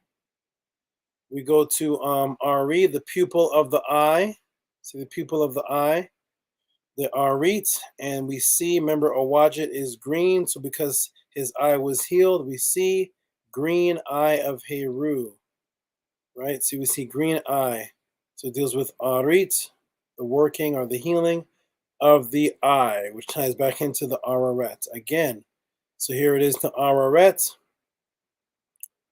Over here, Araret crown. And we see down here, ruler in Abydos becoming green through thee in the earth. So becoming green. And we see the word green there is Uwacha. I know it's a little blurry. This one came out kind of blurry. So an eye, healthy perception, judgment through Ma'at. Green is earth because, of course, plants are green. That represents resurrection or bringing something back to life. Or healing, that is that eye. So we see there's different eyes, different meanings. Okay, so what looks like an eye was never really an eye at all, but a symbol of Kemet, of heightened senses. Remember, we broke that down? I'll show you it again. So this is not an eyeball. This is not an eye. It's a symbol of senses. Here it is again. I showed you this earlier with the last answer. Each of these represents a sense. We have the sense of smell, the sense of sight, thought, which people don't think is a sense, but we have thought, we have hearing, right? And we have taste, and we have touch, each representing a different sense that is perception. And that's why Ma'at is perception, to see, to observe, because you perceive things based on all of your senses, not just your eyeball. So here we are back to the picture again with a Fibonacci, the swirl coming out of the sun. And here it says, we'll blow this up. Here we have Uwadjit in Anu, not let be done evil to me. So the Uwadjit again represents fighting against evil. The physical war and also the spiritual war, fighting against evil, seeing with the eye.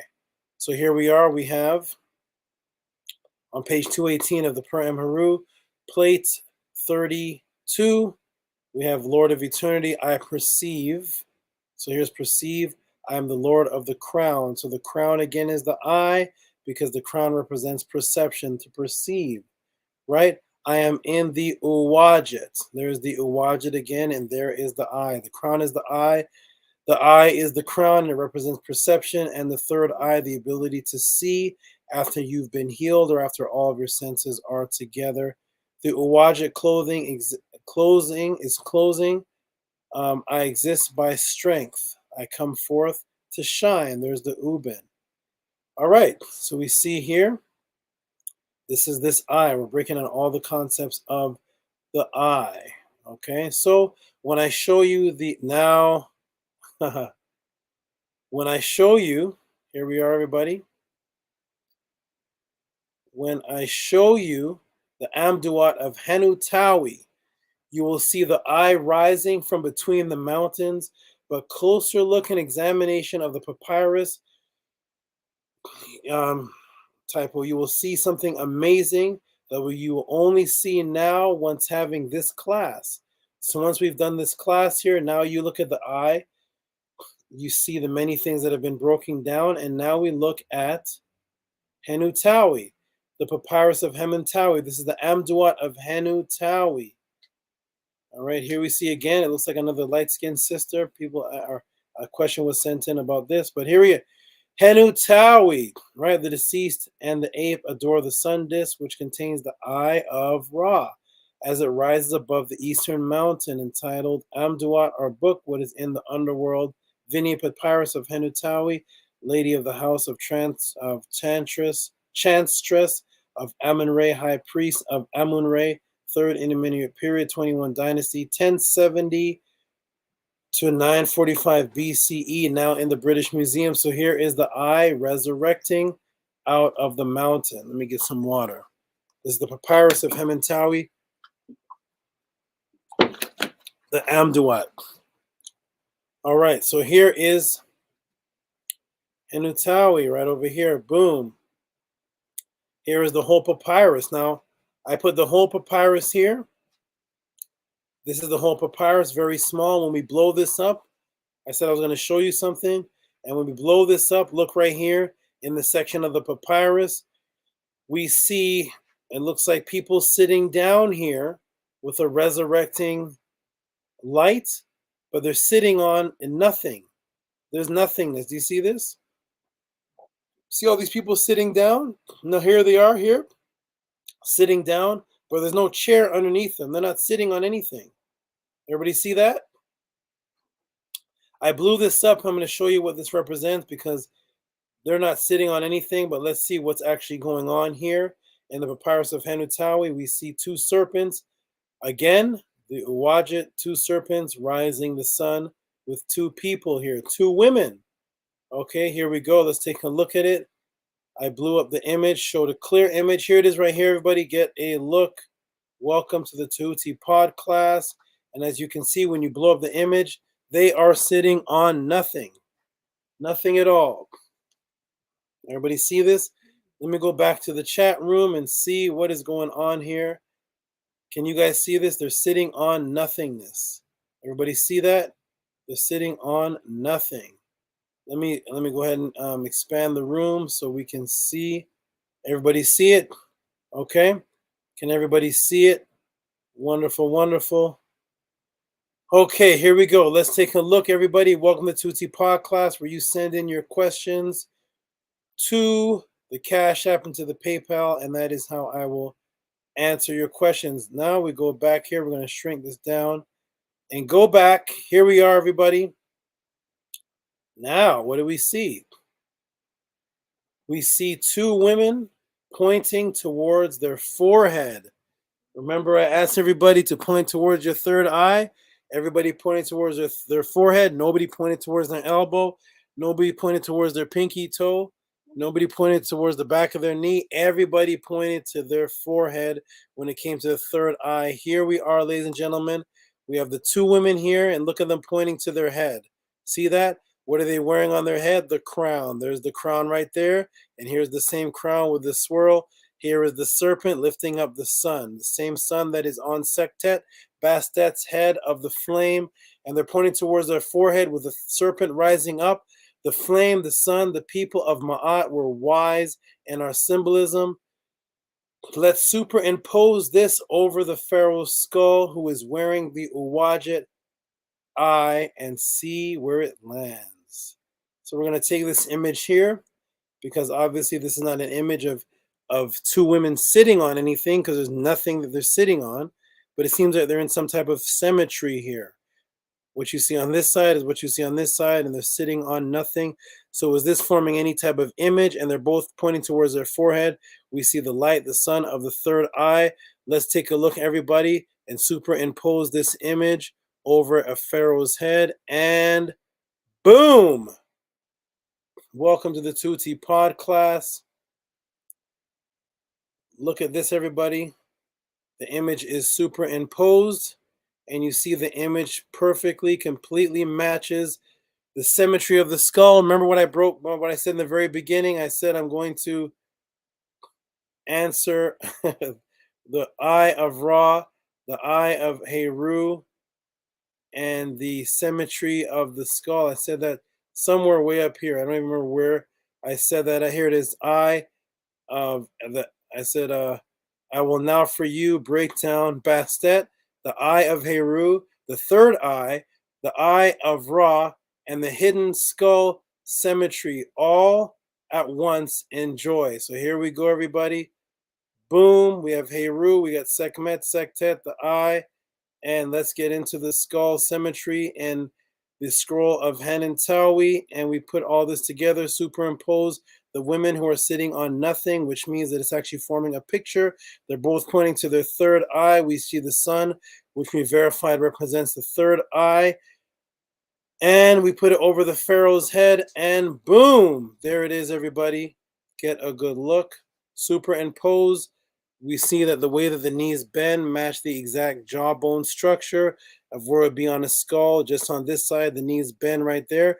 They're sitting on nothing, because in the side of your skull bone structure, there's nothing. It's not forming them sitting on something. It's actually forming the shape that is perfectly around the pharaoh's head. both of them pointing to the eye. When you superimpose the image and put it over this pharaoh's head on the eye, you see it matches right there. Boom, where everybody was pointing to in the Podclass. The third eye, the eye of Heru, the eye of Ra, both representing different things and the same thing, and both representing health, both representing recreation, structure, healing, ma'at, to see, wisdom, all of that matching perfectly. Boom. The third eye, the protected eye of Bastet, Sekhmet, the flame, the eye of Ra, all senses fully healed and working so that you can have your spiritual fight in order for you to fight physically and spiritually to the heights of your capabilities. All of your senses have to be working with complete alertness and sensitivity and refinedness, which is why the eye has all the senses and, of course, a sense of thought, the mental place that you have to fight your spiritual war. All of that has to be totally aligned. And when you align them all and put the two women side by side on the pharaoh's head on either side of the Namez, which represents the expansion of light, we see the Kundalini, or what they say, it wasn't Kundalini, that became later, but it was the serpent rising all the way up to the third eye of Bast, Sektet, the flame, the healing eye of Heru. Boom, that is my answer to you, Scribe, and my answers to you, Shannon, all in one, and answering the crown, all in one. Welcome to the Tehuti Podclass. I've broken it down. I am done with that. Hope you all appreciate it, everybody. Ask these questions to other teachers. Ask these questions around. If you don't feel my answer was suitable, ask around and compare the answers. Boom. That is my answer. I'm going to take it off screen share now. All right. That is it for that. I'm not even sure how many questions that was. I think that was 4 in 1 or something, but we got the crown, we got the eye of Heru, the difference in the eye of Ra, we got Sektet, we got Bastet, we got we got the symmetry, eye, everything broken down. Boom! That is it. There we go, everybody. And that is my answer. Let me check the chat to see if you all could even hear the answer. I don't want to have to do that all over again. But let me check the chat and see what is going on. Where's the chat? The chat is right there. Let me scroll over and see. Okay, boom. We got okay. We got a Hati saying boom. We got seated and seated. We got seated and seated. We got a Hati saying, will not get info like this anywhere in the world today, but at the Tehuti Podclass. Show them appreciation. Cash App, TT Amun. Brain, thank you, Hati. Brain, pineal gland. Whoop, brain, pineal gland. Professor X throwing up fire and flames. Woo, yeah, and it looks like a cat as well. Thank you, Higa Kepara, right? It looks like a cat as well, doesn't it? That is exactly right. That looks like a cat as well. Good sight. I didn't even mention that. That is true. I forgot about that part. Higa Kepara. You are right. Voltage Controller says, once again, Tehuti with another epic build. All right, everybody. Let's see what everybody else said. To give yourself a hand clap sound effect. Give myself a hand clap sound effect. Okay, on the request of Ahati Ma'at, he says I could give myself a hand clap sound effect. Maybe one day I'm gonna get an explosion or what is it? What does Sonetter do? He does glass shattering. He does it for everybody. I don't think I've gotten one yet on the Sonetter show, but maybe one day I'll get a boom or an explosion. Hey, here we go. All right, Ahati Ma'at requests. We'll give myself a clap. All right, thank you, Hati Ma'at. I appreciate it. I'm doing my best over here. Let me turn that down. That's just for you, Hati, upon request. I don't usually give myself any kind of claps or anything, but I appreciate that, Hati Ma'at. Okay, we got Master K saying, wow. Okay, man. Okay, we got We got Andrew Corbin says, I am called to go back to the essence. It's a lot to learn, so I study my lessons. I've heard that before. That's a song lyric from somewhere. Okay, we got Higa Kepara saying, getting hand class, Professor X lighting me on fire again. We got Word from Freddie Cal. Okay, you all enjoyed that? Wonderful, everybody. We got a Hati Ma'at. True indeed. Tehuti is a great teacher. All rah, no rah rah, and yelling like the other channels. All rah, no rah rah. I like that. Nice. Professor X is giving me flowers. I think that's what it is. Thank you, Professor X, for the flowers. And then we got I would pay for a PDF of the answers. Mind blowing. All right. I am going to put these in. These Podclasses are going to go in book form. These are PDF books. When you come to the Podclass, you're getting a visual and audio book. That's what you're really getting. That's why it seems so much different from all the other so-called teachers. That it's literally like you're in front of a screen. My talking is like me reading the book, and the images are pages of a book. And I'm going to go ahead and print it all out and have them as books or PDFs. Okay, Scribe says nothing. Scribe says speechless. Scribe is speechless. Thank you, Scribe. Raphael Gary's still in the house. You got a question here too, Raphael Gary. You're in here too somewhere. You got some crazy question, awesome question. When I say the question's crazy, I'm not ad hominem the question. I actually like it.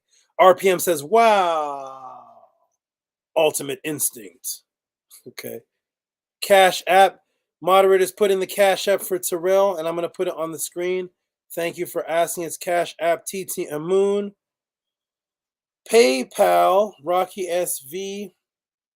Cash App TT Amoon. And my AI moderator is also going to put it on the screen, and she says, support with the Cash App question, TT Moon. All right, let's get into it, guys. We have so much to break down. It's already 11 o'clock. It's 11 o'clock already, and I have so much more questions that came in to answer. Okay, let's get into it, everybody. Let me go back to the chat. Teaching.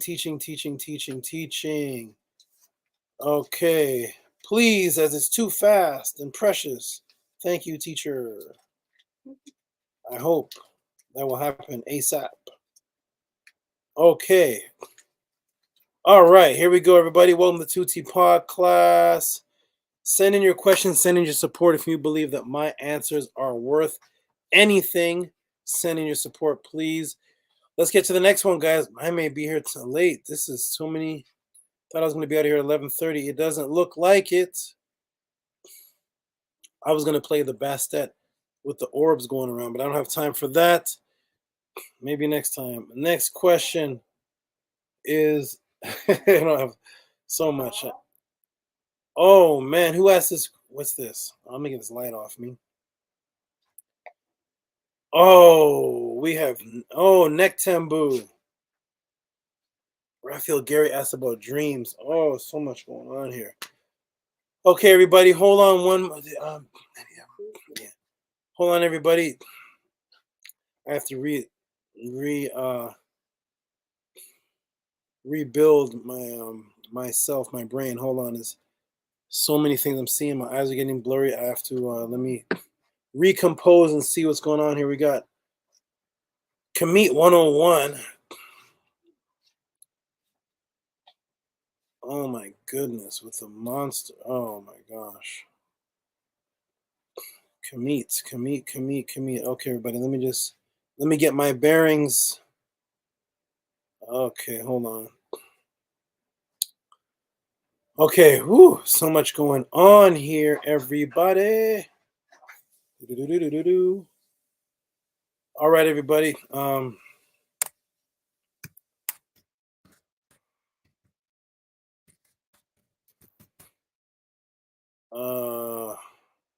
One moment.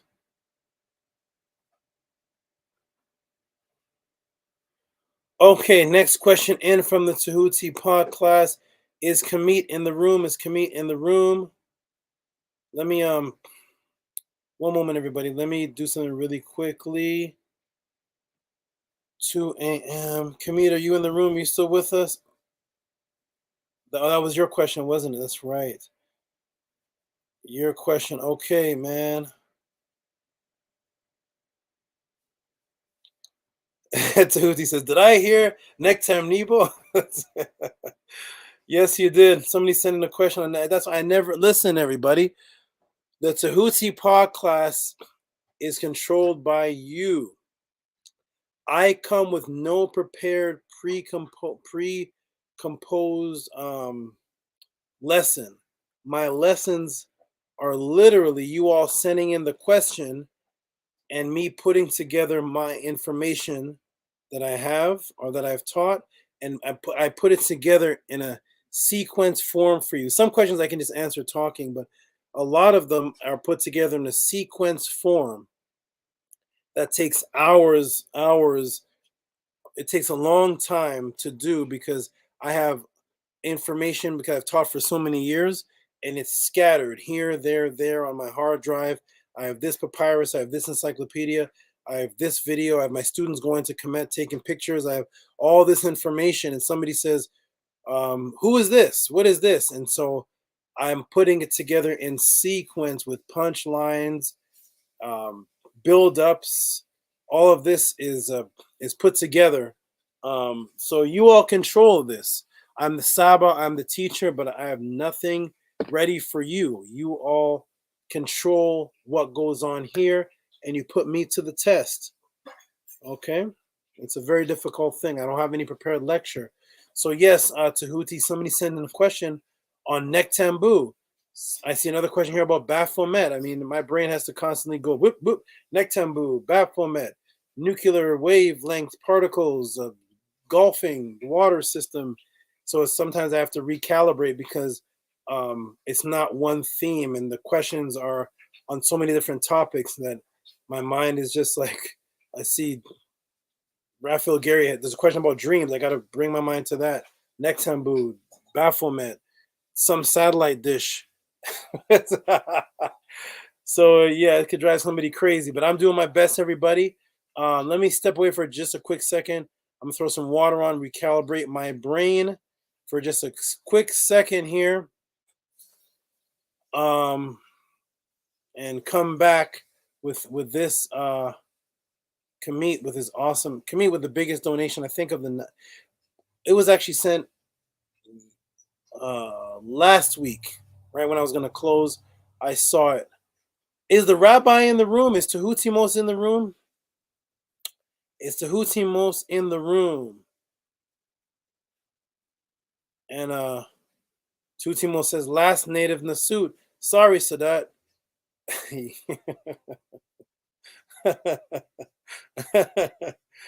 Yeah, it's crazy. Okay, let me give me a second. I'm gonna go ahead and put the link in the room. I need to go recalibrate just for a couple of minutes. I'm gonna let Hati Scribe, Kemet, you can step in. I'm gonna put that link in there, and I have to get my eyes away from the light for just a moment. Step away for about 4 minutes. Close my eyes. Throw some water on my face. I don't know if you all have other teachers on YouTube that teach for 4 hours straight, but it is interesting what it does to the mind and the body. And I got a bright light, Podclass light shining in my eyes for 4 hours and questions coming in. And I'm gonna go take a breather for just a few moments. I'm gonna throw some water on, do some things, and then come back in a few minutes fresh, ready to answer this awesome question. Let me go ahead and throw it up on the screen here. So this can be a little teaser. Oh my goodness. Let me see if I put the screen share up another way. If that actually can help. Let me see. Let's see. Okay. Maybe I can go over here. Let me try this way and see if I can do this. Oh, Infinite in the house. Please, brother, mute your mic for a moment. Mute your mic. Let me try. Okay. Let me go and do a screen share like this and just see if I'm still moving while I do this. Let me see my eyes. Okay, here we go. All right, let me see. How am I moving? I'm moving normally. Okay. Boom, everybody. This is crazy. Look at this donation here, everybody. Look at the donation here, everybody. The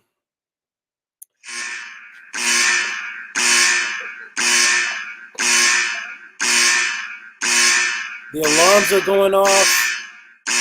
The alarms are going off. Kamit has set off alarms for the night. 7227. This is the alarms are going off. You don't get hand claps, you get alarms. From now on, the big donations are gonna get hand claps and alarms because this is crazy.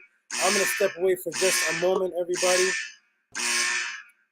Kamit has broken the scale again. I shall be right back, everybody. All right. Kamit, you are awesome. What was that? The bomb shelter alarm? That is the bomb shelter. That's the Resident Evil. Evacuate quickly. That's the I Am Legend. The Tomahawks are coming. That's the 28 days later alarm. Yeah, right. Get out of the building. Bill Gates with his syringes. Desmond said, boy, I thought that was my smoke alarm. All right, let me step out for just a minute. Everybody write in capital letters. You can see the words better, maybe. Thank you, unknown Adam. Okay, let me step out for a moment, and I'm going to come back and answer some information on the question's not in here. The question is in a I have the question in another image. But shout out to amongst the greatest supporters of the Tehuti Podclass, Kamit 101 with the 7227 questions in the Gmail, and I'm gonna put that up on the screen. Let me shrink this down a little bit. I'm gonna put that up on the screen. Let me see if I have it here.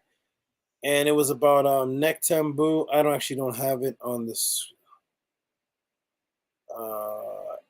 It's in my email, but from my memory, it was about Nektembu after Kemet fell, after the attacks. What happened to Nektembu? What's the story? We're gonna get into that. I'll be back, everybody. Peace and love. I'm take a break for about 4 minutes. You guys take it over. Peace. Peace. Hotep Arcade. Hotep. Oh, wow. Look at my background. Hotep Arcade. Oh, wow. Look, my background is the question. Hotep. Oh, wow. Look at my background. I think you need to mute your YouTube if you have YouTube up.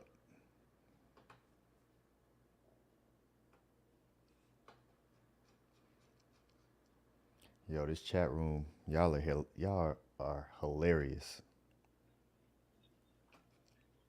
You're echoing, brother. Peace. I think he has YouTube still going. Got it. Hotep. Sounds good. See, how you doing, brother? Doing good. I was just telling the brother my background is the questions. You just what? My background is the questions. The two questions. Yeah. The crowns. It's a very nice image. Yeah. Yeah, I wanna definitely ask how he made that connection there with the two seated and how he made that connection with. I don't understand how he does that.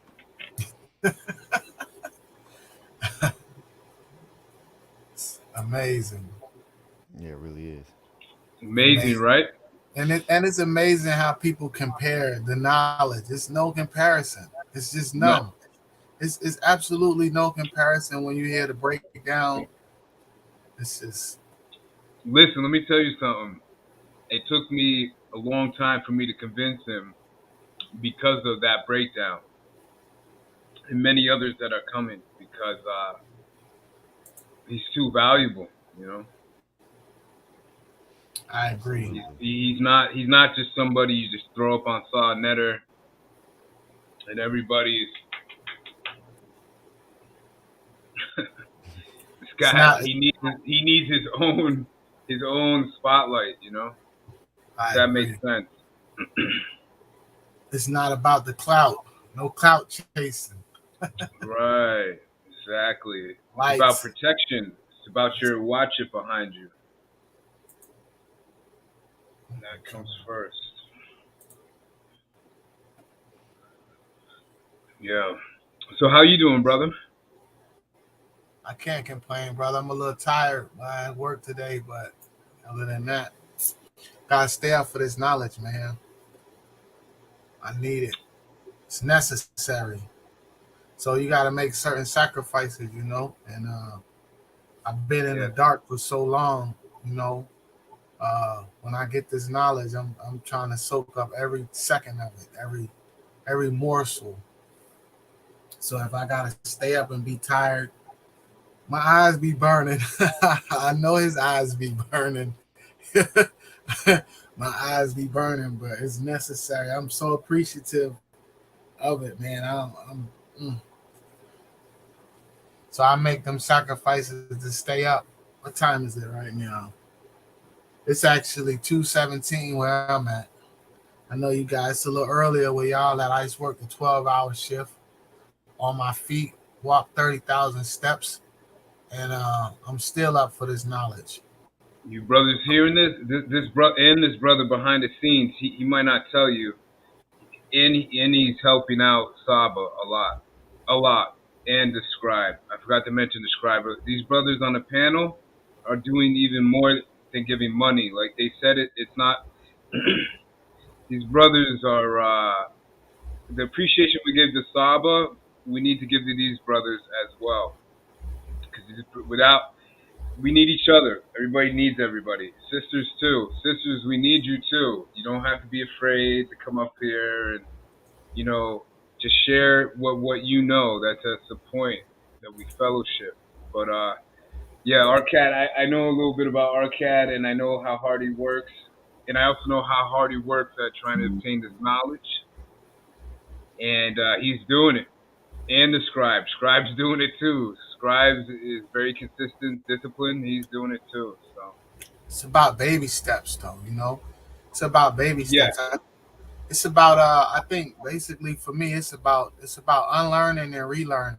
You know, because we've been in the dark for so long, and all I want is the truth. I don't know how many times I gotta say it. I'd rather the you know, the ugly truth versus the beautiful lie.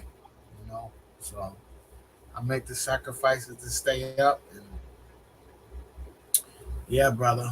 And I'm looking forward to this book study, because that's gonna heighten my knowledge, and you know, for all of us, because I'm a baby. I'm not even a baby. I'm an embryo. I feel like I'm an embryo. So yeah, I'm an embryo, man. Yeah, when I first met Tehuti, I learned to be quiet and let the master speak. And at the time when I met him, I used to talk a lot more than I do now. A lot of nothing. I thought I knew everything because I was a Hebrew Israelite, you know. and Saba would give me that laugh when I'd say something, the Most High in this verse, and then he starts breaking down my Bible, my word. He's telling me stuff I don't even know is inside the Bible. I'm like, oh man, I gotta be silent, you know. And then when you go to Ptahhotep, that's one of the first things he tells us is to be silent when the teacher's speaking, you know, until you start gaining knowledge. But you're getting shout-outs. Arcad and the Scribe are getting shout-outs from a great supporter, the Conscious Conqueror. Conscious Conqueror is into all the stuff we can't really talk about on YouTube right now. Right. What did you say, Scribe? Yeah, you definitely have to be very selective on YouTube. Absolutely. Yeah. It is what it is, right? Absolutely. It is what it is. Remember the time he broke down something about it was one of the classes that got taken down. The question was something about where did man come from, or something to that effect. He broke it down so eloquently, but it still got taken down. It was just yeah. The knowledge, man. They don't want us to have the knowledge. But it's there though. They can't. It's there. You just gotta seek it. You just have to seek it out. Like I put, when the student is ready to teach, it shall appear. I had no idea it would lead me back here. No clue whatsoever, because I wasn't even looking in this direction. I don't even know what direction I was looking in. That's the point. They spin you around. They give you a whole bunch of information, a whole bunch of lies and different stuff, and spin you around and just send you on your way. I wasn't even looking back in this direction to find you, brothers. But I stayed firm with just wanting the truth and just deciphering. All I want is the truth, and it's led me here. And as you guys could tell, everyone in the chat, the way Asaba breaks it down is the truth. Ancestral artifacts over religious opinion. He doesn't use his opinion, and that's what's so important. Where, you know, so many people and teachers use their opinion and conjecture and all of this. It's just the facts. Just the facts. Go to the museum. Go look it up in the museum. All this information, go look it up. Let me tell you what I do. I screen record, right? And then when the show is over, I go and I download the YouTube, and then I go and I make reference and I look the stuff up. I go to the museums. I go and I look it up. Look it up for yourself. If you don't believe it, go look it up.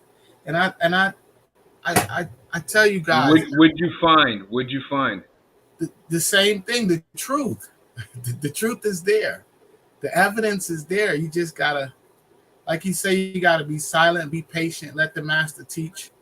I heard Saba say too one time when he was talking about, you know, I think it was where he was saying, like, he lets the mechanic fix his car. He don't know how to fix the car. You know, he lets the master do their job, right? So it's the same thing, you know. But the information is there. It's the proof is in the pudding, as they say.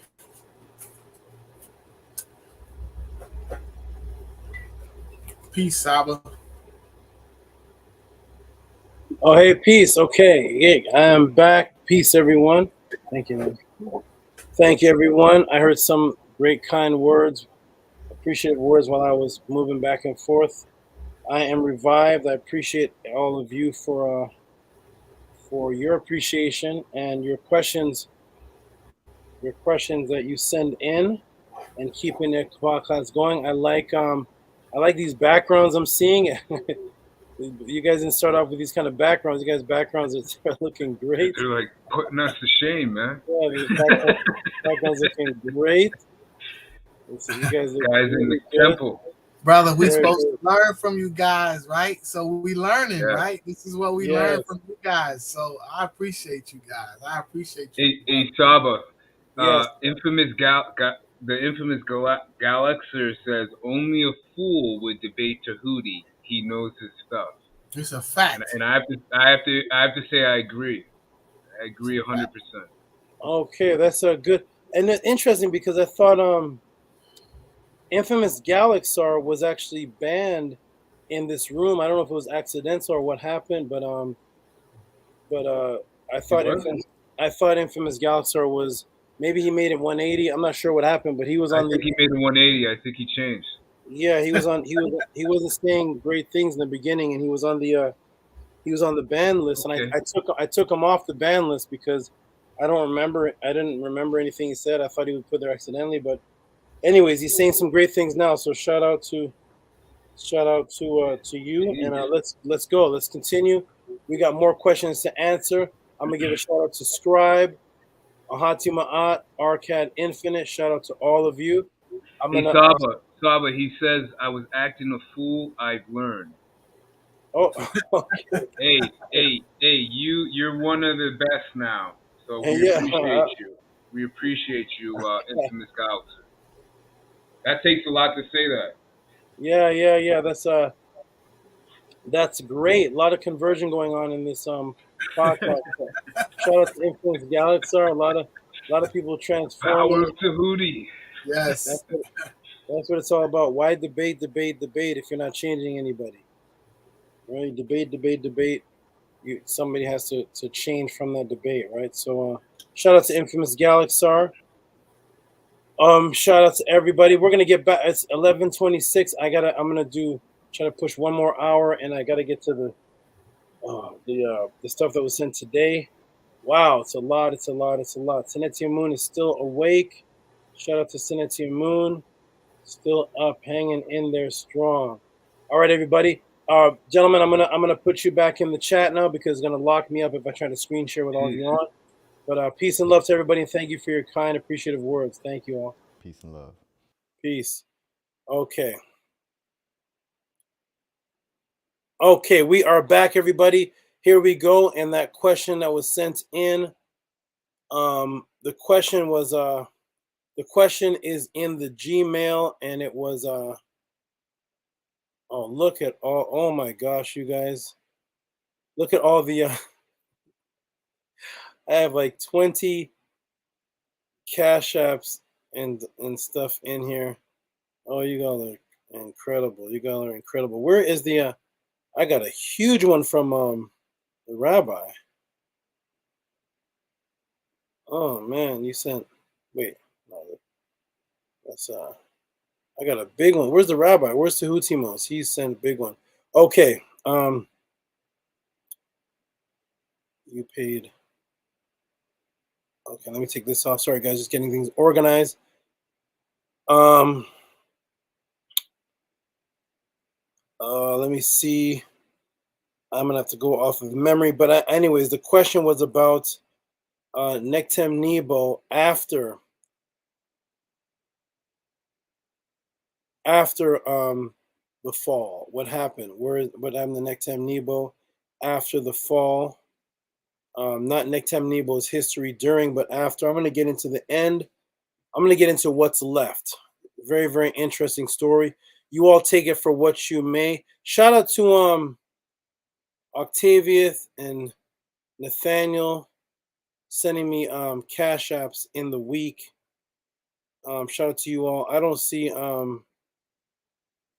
I have so much stuff here. But anyway, let's get on to it, everybody. Shout out to the brother Kamit for asking the question or more elaboration on Nectem Nebo, on after, what happened to him after. He was the last native Kemetic, but Nectem Nebo's story changed the world. Whether you believe it or not, Nectem Nebo's story changed the entire world. We're going to go for it for what it is. You all take it for what it is. It's coming from sources outside of Kemet, but by witnesses and people that spoke to Kemetians and Greeks, and what they believed changed the world. Nectem Nebo changed the entire world. Let's get into it, everybody. Welcome to the Tehuti Podclass. We are about to get into this from the brother Kamit, who asked the question. Let me move this from my head. Okay. All right, here we go, everybody. So the question again, to put up on the just to put up on the screen the donation. I have to put this up again because it is incredible. Kamit shook the room with this. This is from last week. There it is again. Amongst the greatest of the supporters of the the questions at the bottom. Oh, hold on. I created at the bottom. I didn't scroll up. It's a scrolling thing. Okay, I see it now. So it says, "Peace, Tehuti. Can you break down Nektem Nebo 2 and what he did and tried to do with Upper Kemet after being ran out of Kemet by the Tamahu mercenaries, being the last black native original pharaoh also several months ago." They see the Mansa Musa thing. Mansa Musa entourage trip to Cairo, handing the gold. Through my research, I'm just going to read it. Let me see. Through my research, I believe that this ties into the fact that Kemet people lived in exile in Mali and Dogon tribe, and their claim they came from Kemet originally. They also created Timbuktu. All the supports Ma'at or now Valley spirituality system encompassing all of Kalbulan. Bonus. Who are the? Oh, I didn't even see all of this. I will send a cash app in 2 minutes. Okay, Kamit. So shout out to you. I have the Nektem Nebo for now because wow, I didn't even see all of this here. And let's get into it, everybody. Shout out to everybody who sends their support to the Tehuti Podclass. We are about to get into it. Peace and love to everybody. Let's get into the questions and the answers. So Nektem Nebo, after the Kemetic thing, and I'm going to go with some interesting things. Let's go on to everybody. Here we go. Oh boy, Nektem Nebo.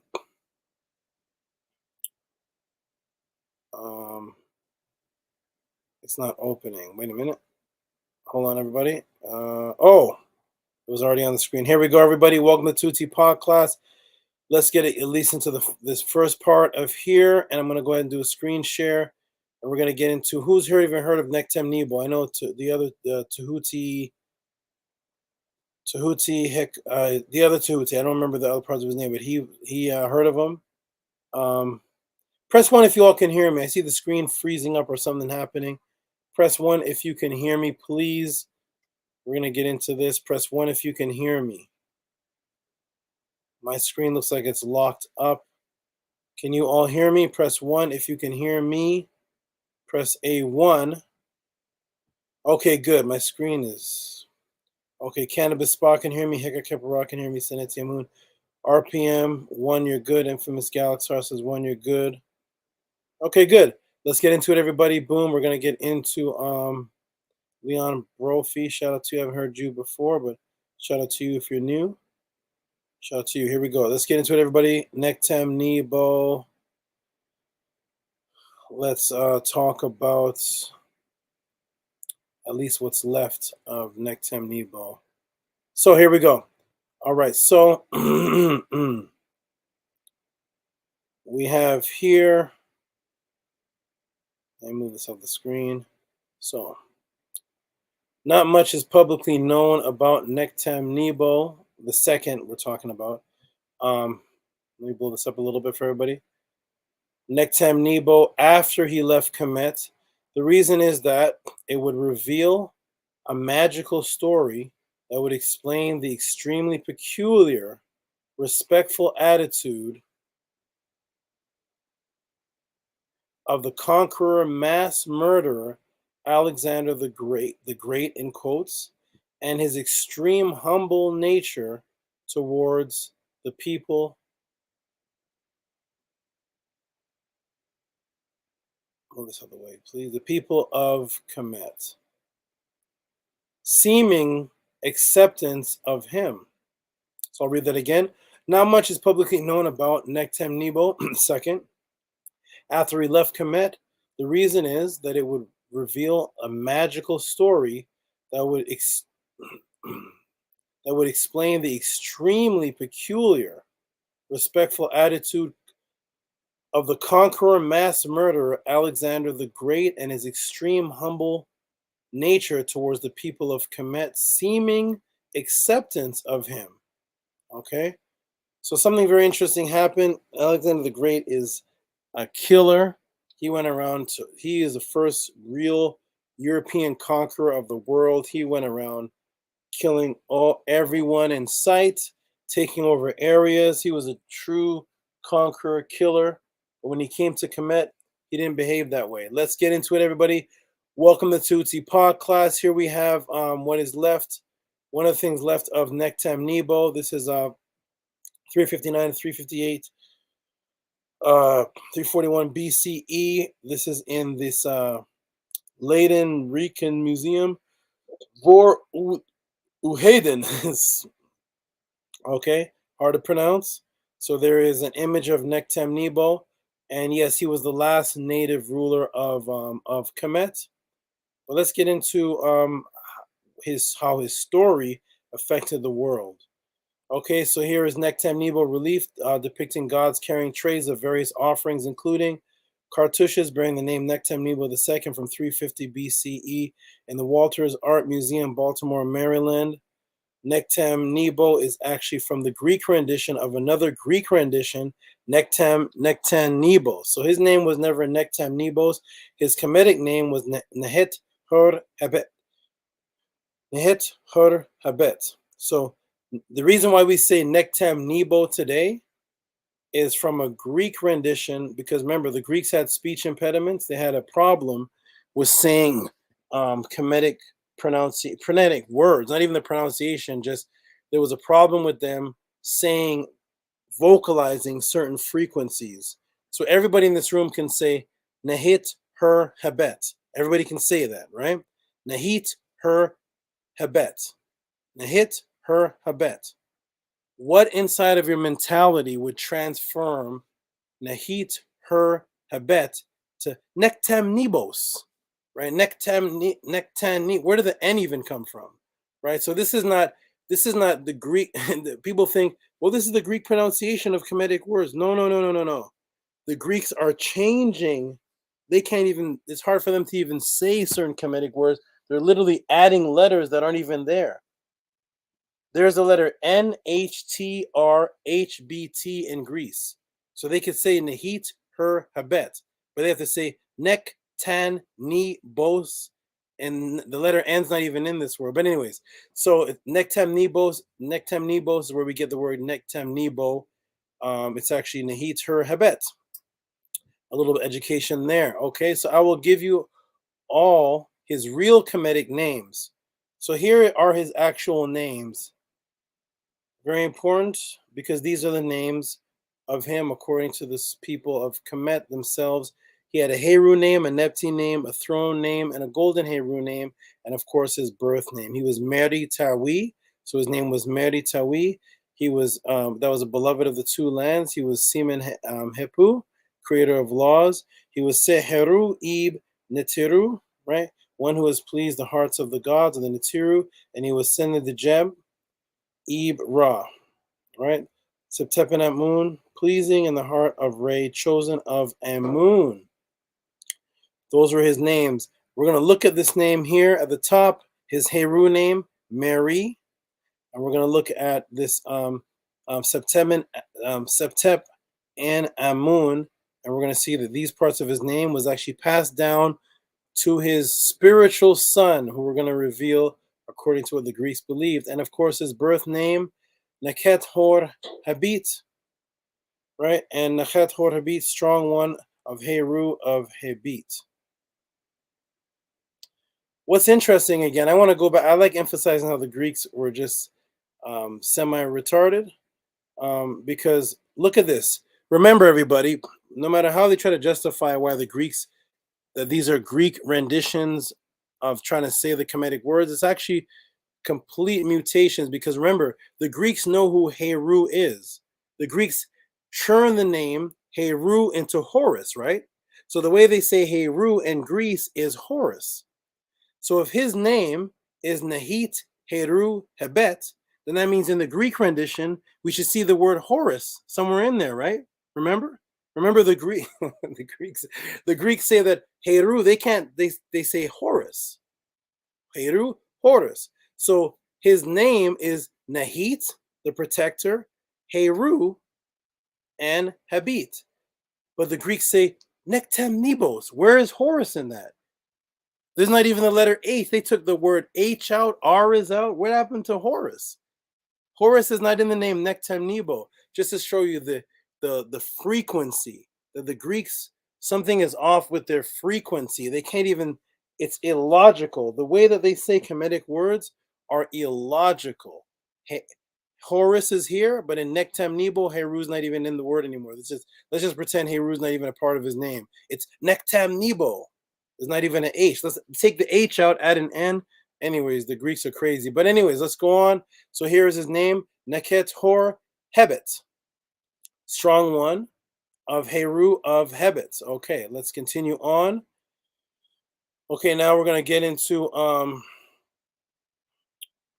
over here. Here in articles from what we have, Nehet Her Hebet, disappearing, but the people of Kemet having faith that he would return, but in the form of his son, Alexander.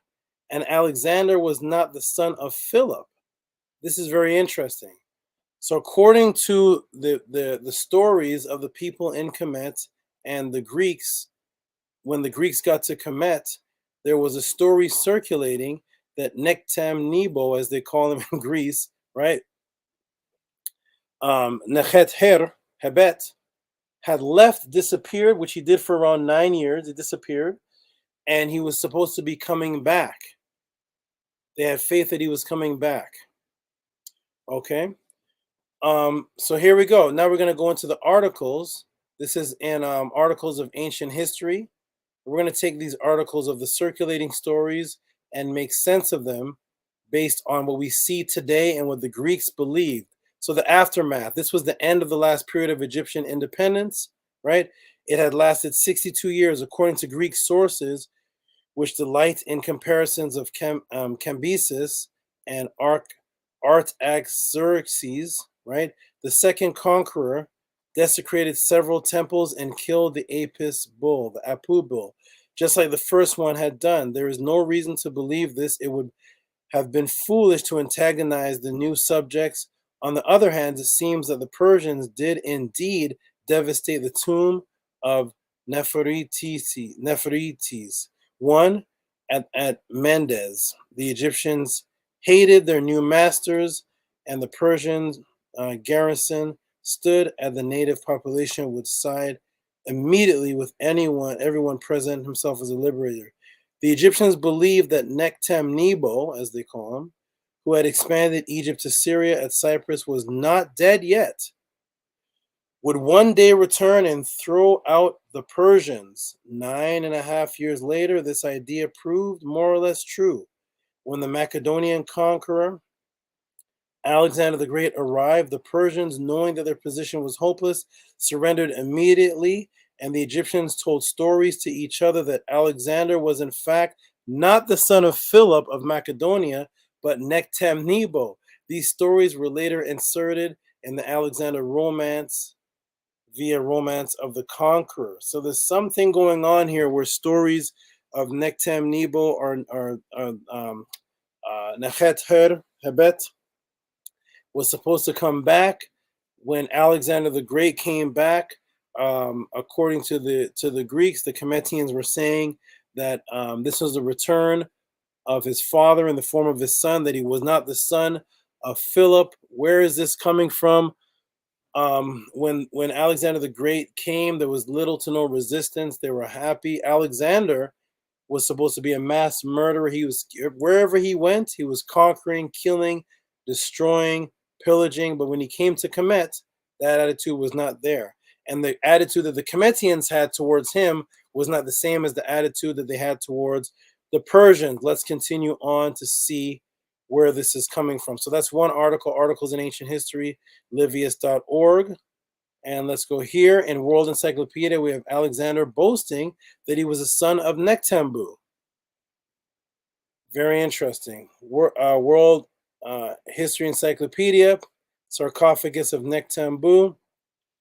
The sarcophagus was prepared for Egypt's last native pharaoh, Nektembu II. Nektembu's reign was cut short in the year 343 BCE when the emperor Artaxerxes III restored Egypt to Persian rule, Nectanebo fled south, never to regain control. A decade later, the Persian Empire was overthrown by Alexander the Great, who boasted his title to Egypt's throne by claiming that Nectanebo was his father.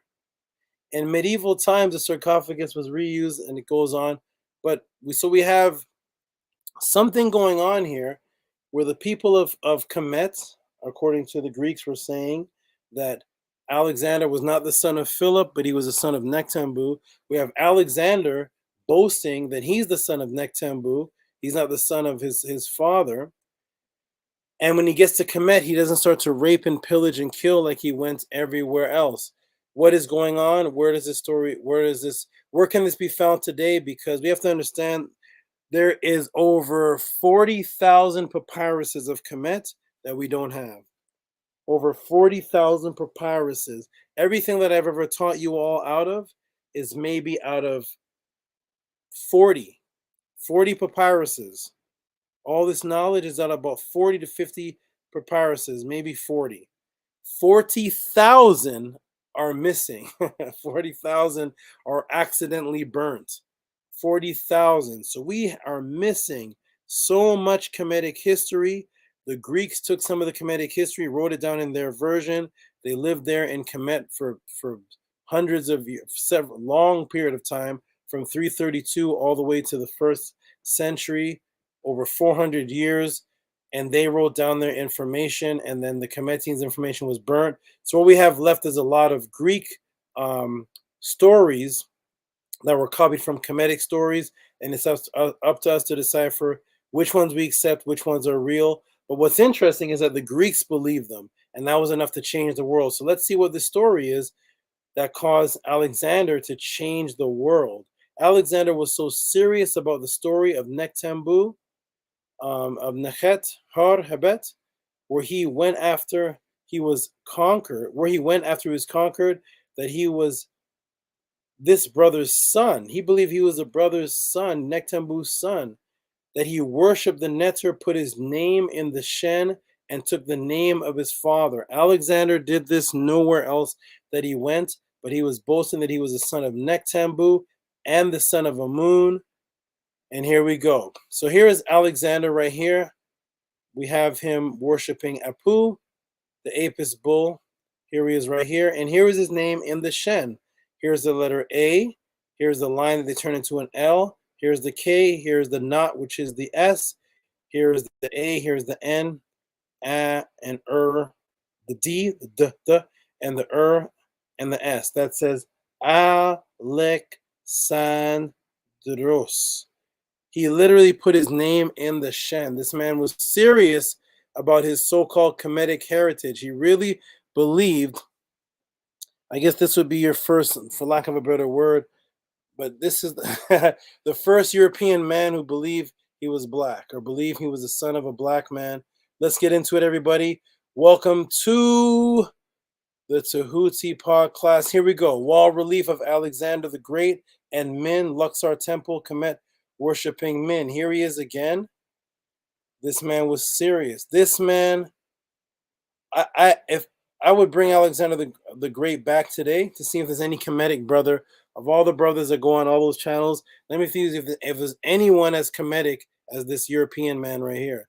Alexander the Great is here doing all the rituals, practicing, worshiping, putting his name in the Shen. This man is serious. What is it, the story that he believed in? Where is this coming from? Why is he behaving in this fashion? Okay, let's go to it, everybody. Let's see. We're continuing on with Alexander the Great's dedication based on the story that was circulated about Nectanebo II. See, Alexander the Great, a Greek man, did not. Let me repeat, everybody. Let me move this out of the way. A Greek man, Alexander, the so-called Great, a Greek man, didn't acknowledge Egypt.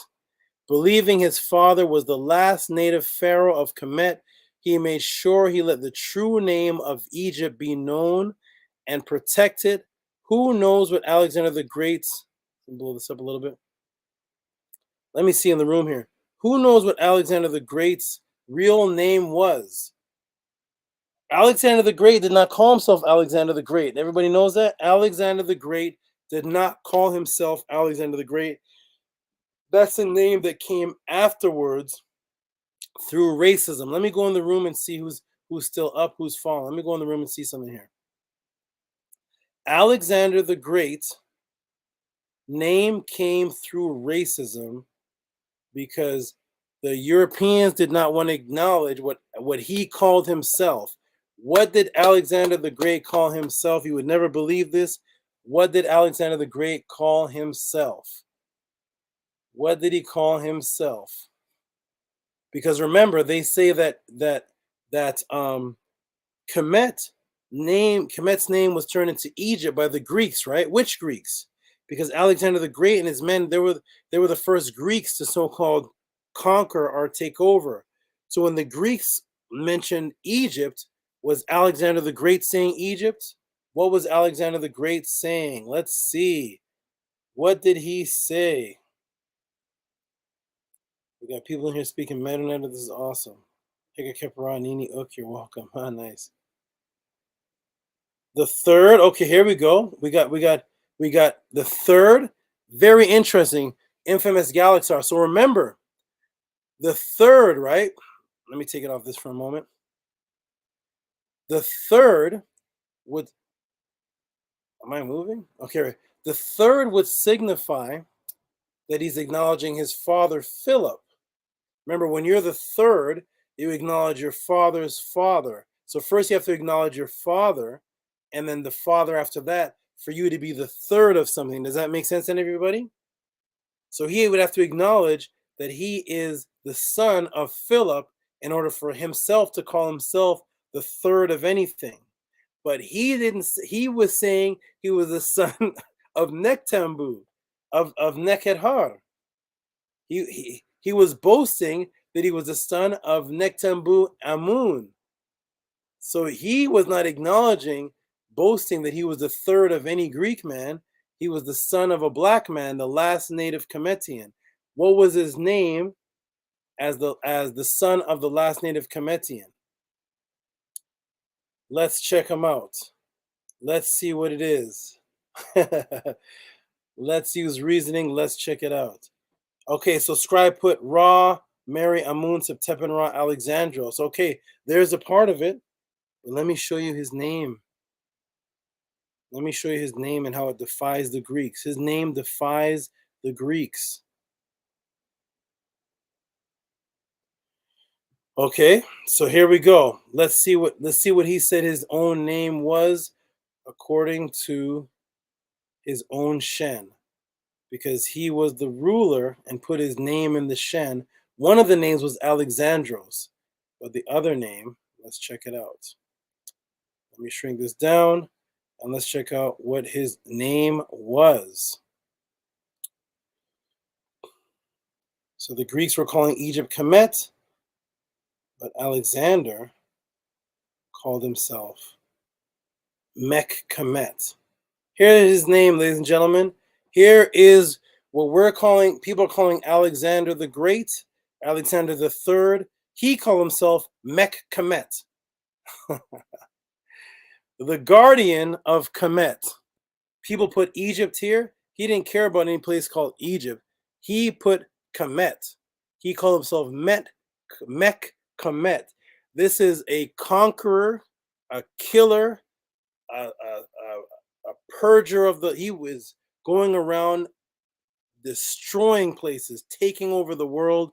But when he came to Kemet, he called himself, my name is Kemet. He called himself Alexandros, Septepen, Ra, Mary, Amun, but his name was his Heru name, which is the oldest of the 5 names, Kemet, guardian of Egypt. That's what he called himself, while his fellow people were saying Egyptos. The so-called Greeks were saying Egyptos. Alexander was saying, nope, I'm Kemet. His golden Heru name, look how long this man's name was. Ka, Naket. See that Naket there? From his father, who he claimed was his father. Ka, Naket, Kui, Baket, Heka, Waj, Rur, Sinu, and Aten. That is his name. Europeans hate this. They hate this, and that's why you will never see on any of the channels where they talk about, you see, Alexander the Great is the father of European power. He's the father.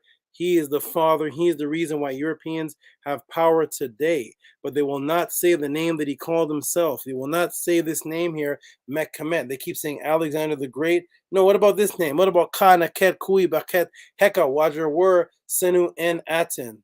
That's what he called himself when he dressed up as the Kemetians, the strong bull who protects Egypt, ruler of the sea, of what the sun encircles. That's what Alexander called himself in his own Shen, because he believed that he was a son of Naket, and that's in his name. The Merdi part is in his name, and the Naket was in his name. He believed he was there to protect Kemet. This man was not playing around. This is what he believed because of the story of what he accepted. Whether you accept it or not is not truly relevant to how the world is right now. What's only relevant is that this is what Alexander accepted. We have no other story, and I'm going to read the story. We have no other story of Neket Hor Hebet or Nektembu II. After we left Kemet and went south, we have no papyrus talking about it. We only have the story that was circulated by either word of mouth in Kemet and then the Greek writings which were left of it, that this man believed, and based on that belief is why we're in this situation today. He's sacrificing to the gods Amun-Re, Amun-Min. His name is Septepen-Re Alexandros. It's right here on the wall, and I blew it up right here. And over here, put it in clear. Like I can see and I can read it right here. But here it is in clear for everybody to see. Okay, there's the Septepen. There's the Septepen-Re. And there is the Alexandros. A-L-K-S-A-N-D-R-S.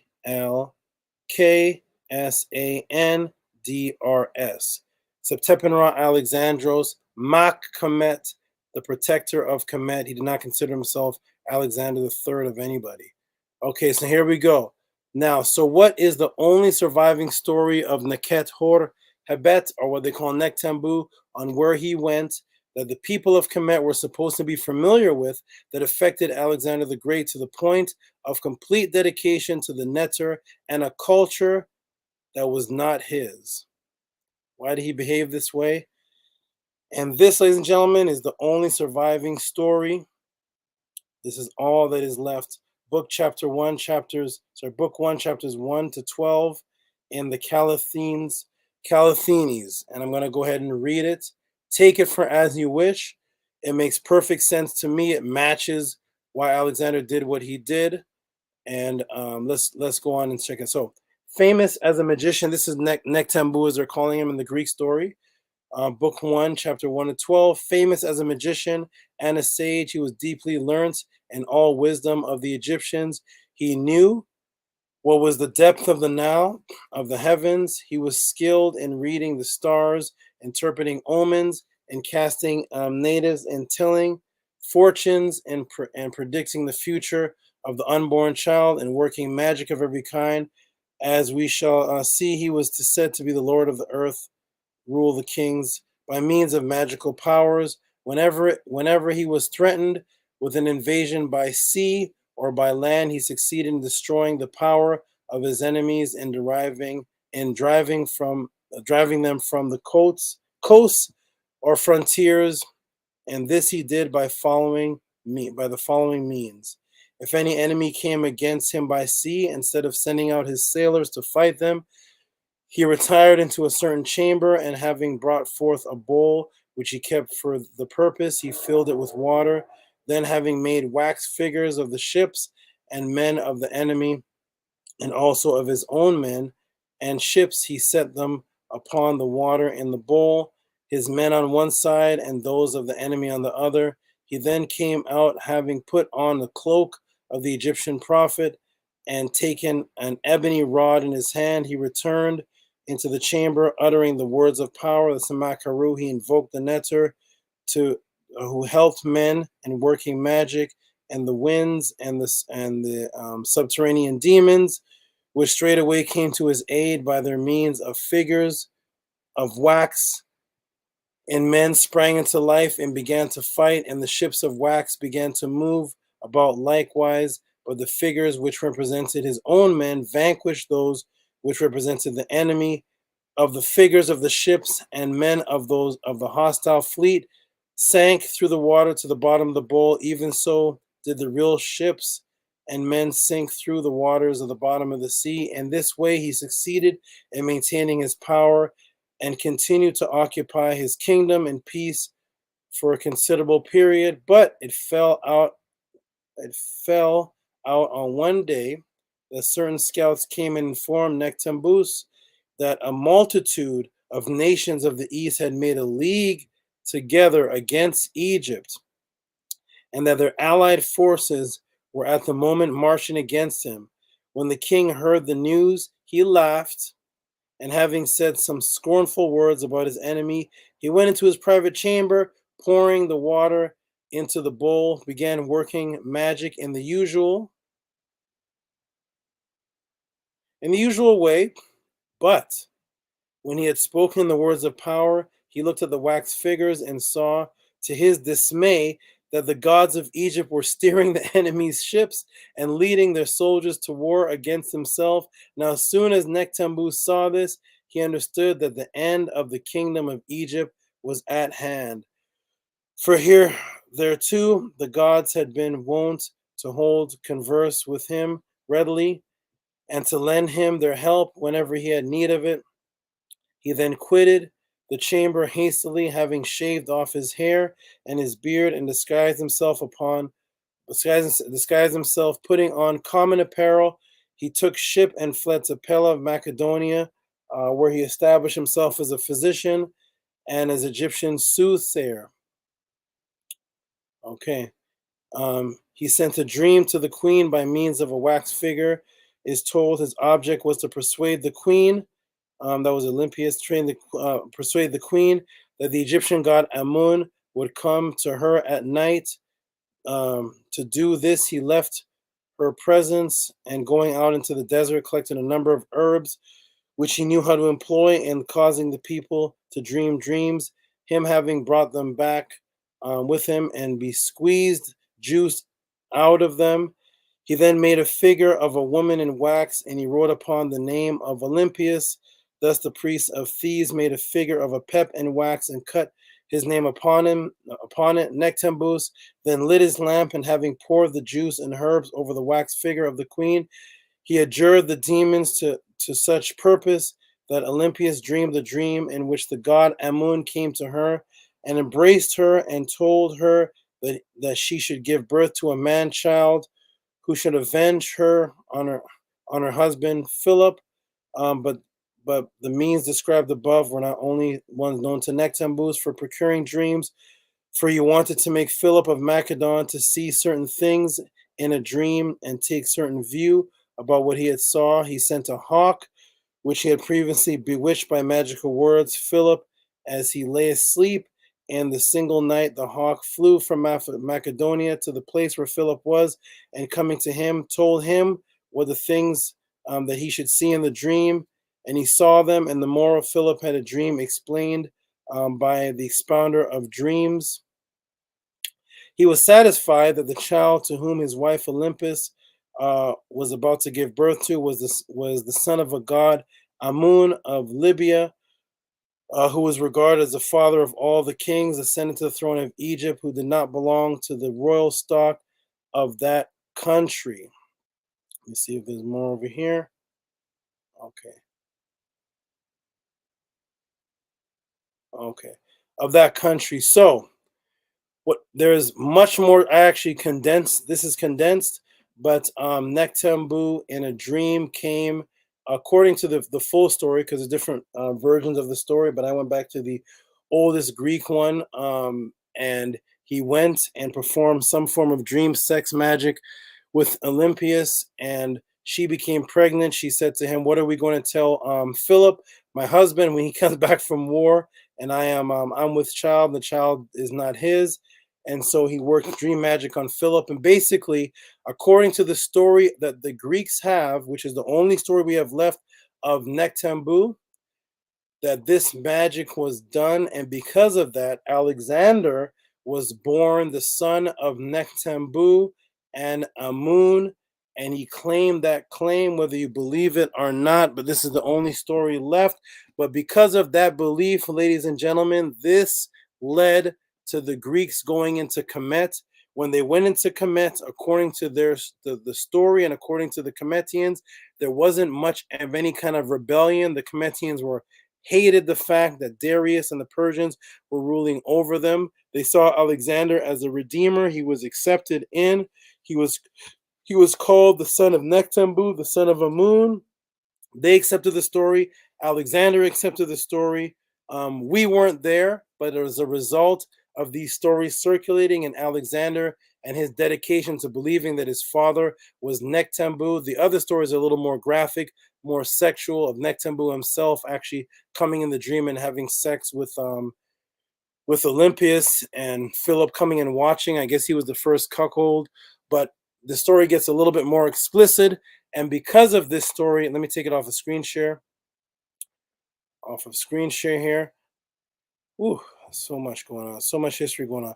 Because of this story, ladies and gentlemen, that is the reason why we have the whole Alexander the Great, the Ptolemies, the Septuagint, the Bible, everything came about because Alexander the Great and the Kemetians at that time, whether they were confused, whether it was a real story, whether Nektembu actually did this, whatever it was, that's all that we have left. And because the Kemetians believed it and Alexander believed it, and then he went to the oracle, and because of all of this is the reason why Kemet's last defeat was a peaceful one, as opposed to the violent ones where the countries actually had to come together. They couldn't beat Kemet one-on-one.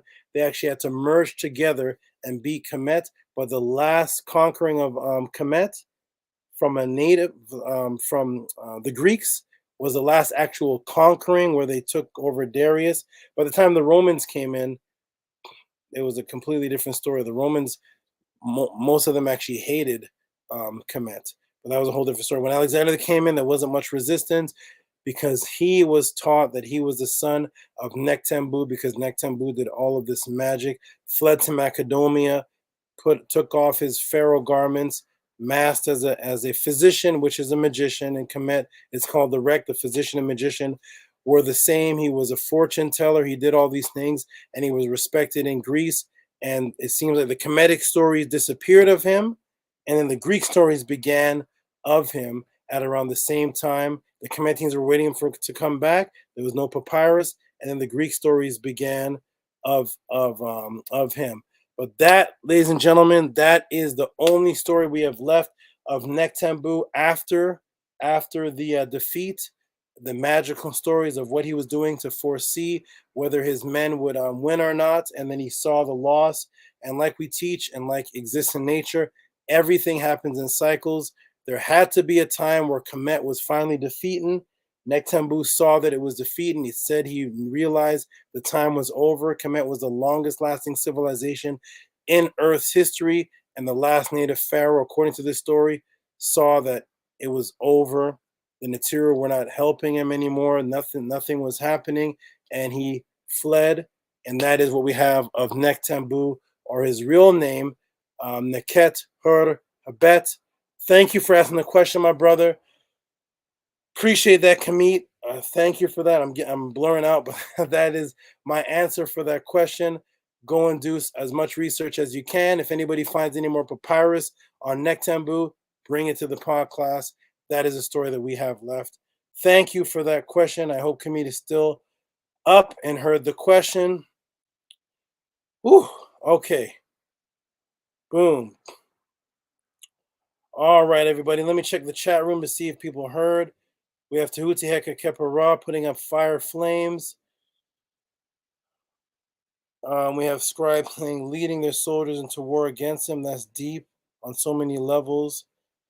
Yeah, it is deep on so many levels. But that is what we have, everybody. Thank you for asking that question. Oriel Troll Productions puts up fire, fire, fire. Cannabis Pots puts up hands. Boot says master teacher strikes again. And you know what? I'm going to tell everybody that these stories that I teach from, whether people want to consider them myth or whatever people out there are saying, they match perfectly with this. They match perfectly with the story. It matches perfectly. It makes complete sense. What else would be the explanation of why Alexander was behaving like that? Only for Kemet, though. He could have made that story for anywhere else, but only for Kemet. Why were the Greeks behaving like that? Why were the Greeks accepting the story? What is going on? What's happening? And it matches perfectly. Perfect sense. That's where they get the Matrix story from anyways. Alexander is Mr. Anderson. That's literally his name, Alexander Anderson, the son of Amun. Mr. Anderson went to the oracle. Alexander went to the oracle. But anyway, that's for another story. That's for another thing. Okay, everybody. It is 12:10. Hamisha says, first time I heard powerful insights. Amazing. Okay, everyone. Let me should I answer one more, or I need to go to today's donations and acknowledge them? Because it is, I thought I was going to end at 11:30. I guess I can never end at the time with these questions. Okay. Let me see. Let me close this out. Let me see what else was sent. Next up, oh my goodness. Oh boy, we got Raphael Gary with the dream question and Hika Kepara with Baphomet. Oh my. Is any of them here? Any of them here? Hika Kepara or Raphael Gary? I see the questions here. Are you guys even here? Ooh-wee. Let me go ahead and do some shout outs until I see any one of them. Some shout outs to the Cash Apps that were actually sent. For this one here. Who is this? We got Daniel. Oh, this was for shout out to Daniel LaRoche. Actually, that was for a book purchase. I believe that was for a book purchase, but shout out to Daniel LaRoche, who sent $25 for a book purchase. That was, I think, before the class started. Okay, shout out to who's next here? Jason Dix. I believe Jason Dix, shout out to you. He sent $50, but that's for a he sent money for a one-on-one. He's not in this class, but he sent money for a one-on-one for me for Sunday. Shout out to you though, brother. Let's get to this class. Shout out to Octavius Sly, who sent, this is for the last class, but it came afterwards. I'm still going to put him up on the screen here. Shout out to Octavius Sly. He asked a question actually for the last class. I answered it, and I guess he sent some more money for the appreciation. Let me go ahead and do a screen share for that. Chrome tab. Oh man. All right, let me get this on my eye. Raphael Gary and Higa Keprar here. Oh my gosh, I can't escape. Okay, hold on. Oh my goodness, I can answer one. Oh, I can't answer both. Oh, who's it going to be? Baphomet or the Dream World? I'm breaking down. Baphomet. The Baphomet one is crazy, but it's going to be long. Okay, let me go ahead and just put this on here, everybody. Tehuti's breaking down. I'm going. There we go. So shout out to Octavius Sly. $10 for the knowledge. $10 for the knowledge. Shout out to Octavius Sly. Shout out to you, my good brother. Let's see if we can get through a couple of these. Where'd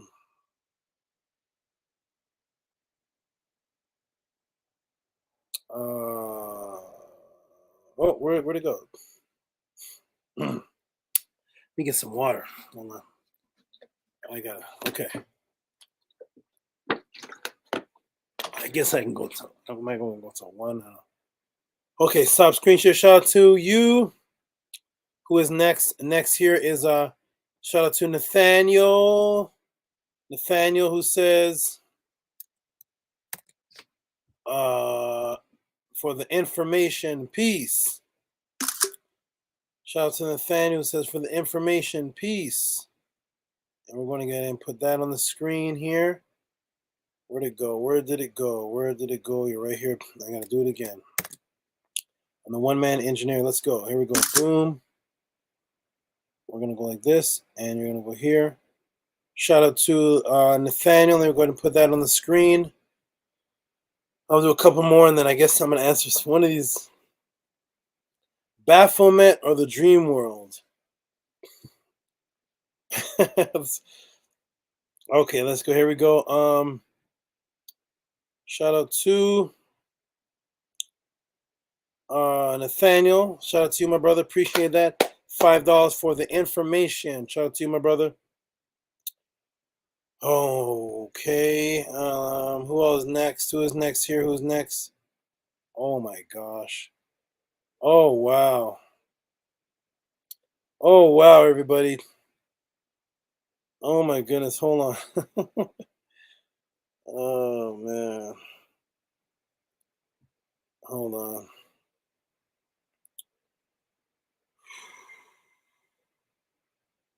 Hold on, everyone.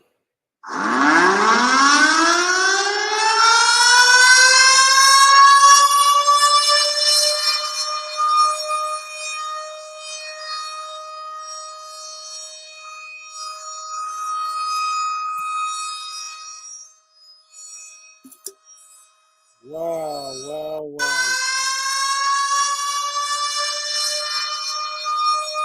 Shout out to, where is he? Is he even here?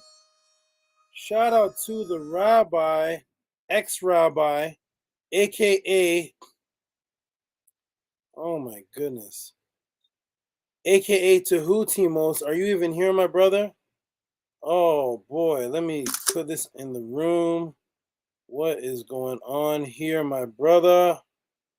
Brother. Let me go ahead and screen share this. Wow. He took the cake again. He did it again. He did it again. We're going to screen share. Wow. Oh, man. Shout out to, he's not even here. Wow. Shout out to the brother here. He went at it again. He did it again. Wow. Tehutimos. Tehutimos, you did it again, my brother. I don't know what this 180.45. 180.45, my brother. You are special. I don't even know if you're in the class. He sent in a question. It is 22C email. Shout out to you, my brother. Wow. Shout out to you, Tehutimos. Tore it down again. You did it again, my brother. Oh man.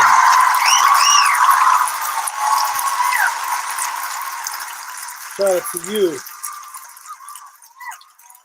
Are you even here? I don't even think he's here. Shout out to you, my brother. He sent 180.45 and let me see something here.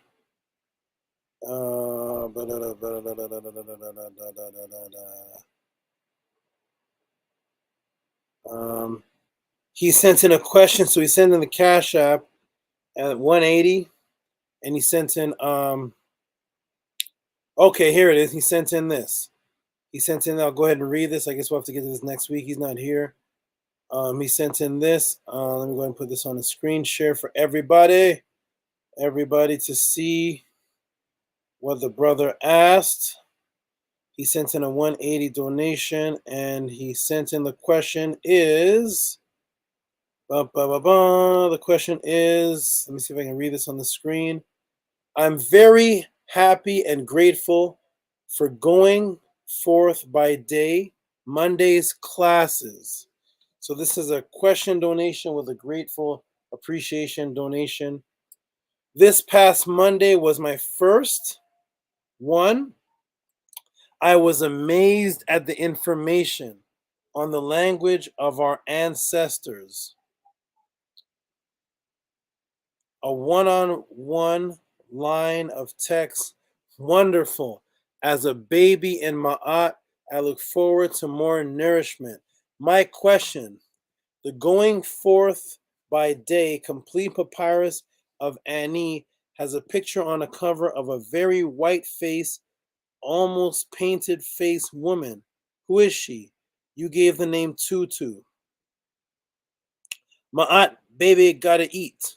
Shout out to the Monday class, especially Scribe. Great question. See attachment. All right. Wow. Let me go back to the room. Shout out to that donation. That was incredible. And he's not even here, but shout out to you, my brother. I'm gonna get to that next week. Basically, there's a lot of white images of Kemetic women, and I'm gonna get to it. Okay. Wow. Okay, did that go on to the screen? Let me see something here, everybody. Let me see something, everybody. Did that go on the screen? Yes, it did. Got it. Okay, that alone was that was great. You guys, you all, thank you for your appreciation of me. And oh, and he sent this picture in. He sent I can't even blow it up. Oh, yes, I can. Here it is. Okay. So I'll go ahead and show you the picture that he sent in. And it is a very pale looking woman on the Book of the Dead. And there's actually a lot of pale looking women in the Kemetic writings, and people have asked about it. This is my first Podclass question on it. But here is the image right there. If you look over here, you see Ani. He looks melanated, but the woman behind him looks very pale. And this image actually echoes throughout Kemet, where you see a brother looking basically normal, melanated, but then the woman looks very pale, and it's never the other way around. I'm going to get into that. I was going to get into it today, but man, I'll have to get into it next week. Okay, we're going to stop screen sharing. All right. Thank you, my brother, for that awesome donation. Where did my Gmail just disappear to? Gmail disappeared. Hold on, everybody. Okay. Gmail has disappeared. Let me get back to it. Shout out to you, my brother. And we have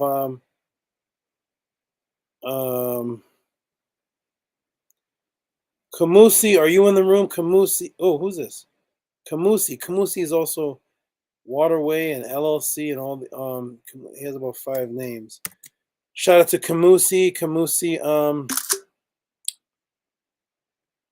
Shout out to you. Let me go ahead and put this on the screen. Shout out to you, my brother Kamusi, who puts this question in here. And the question is, let's see what the question is. And I'm going to have to get to next week, of course, next class, because this is, it says late now. Okay, here we go. The question is, boom, it is, what is God, the Creator, the Most High? Wow. Shout out to you, my good brother Kamusi. If you're listening or watch this afterwards, much respect for your donation. Any donation, again, over $20 gets the round of applause. Thank you, my brother. Thank you so much for that. Appreciate that. Awesome. Wonderful. Okay, so of course I'll have to get to that next week. Let me go ahead and label that. It's trying to update me. Hold on, everybody. It's trying to update me. But no updates right now. Enough time for that. Okay. I'm gonna put for next week. Great question. All right. Shout out to Kamusi. I don't even think he's here anyways, but shout out to you, my brother. I like answering the questions when the people are here. I know that it gets late and it's 2 o'clock in the morning on certain places. I know you guys are falling asleep.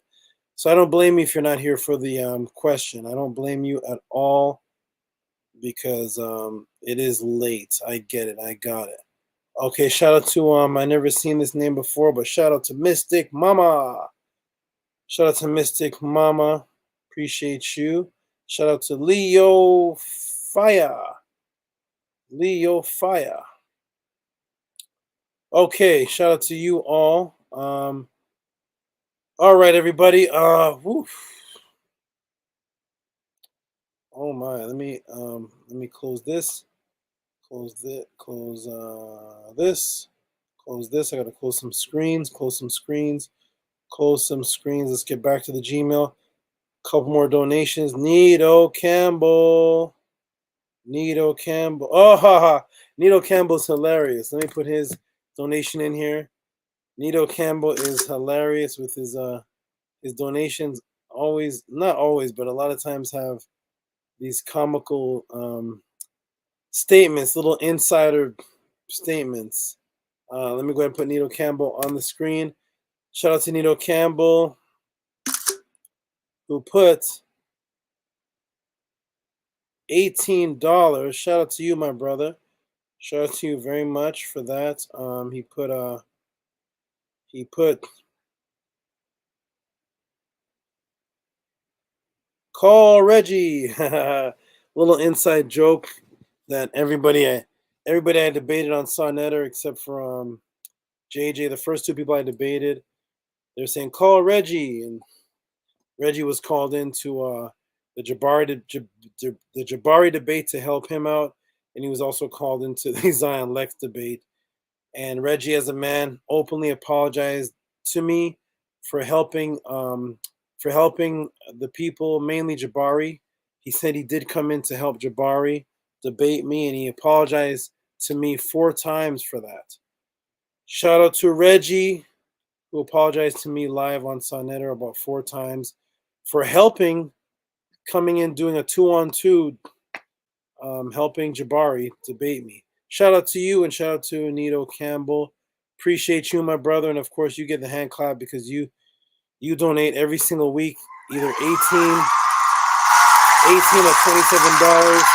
Appreciate you, my good brother. Appreciate you. All right, let's go. Let's whiz through a couple of these. Let me see if I can choose one of the questions to answer before I break down. Shout out to everybody. Okay. Next one of the donations is Netzer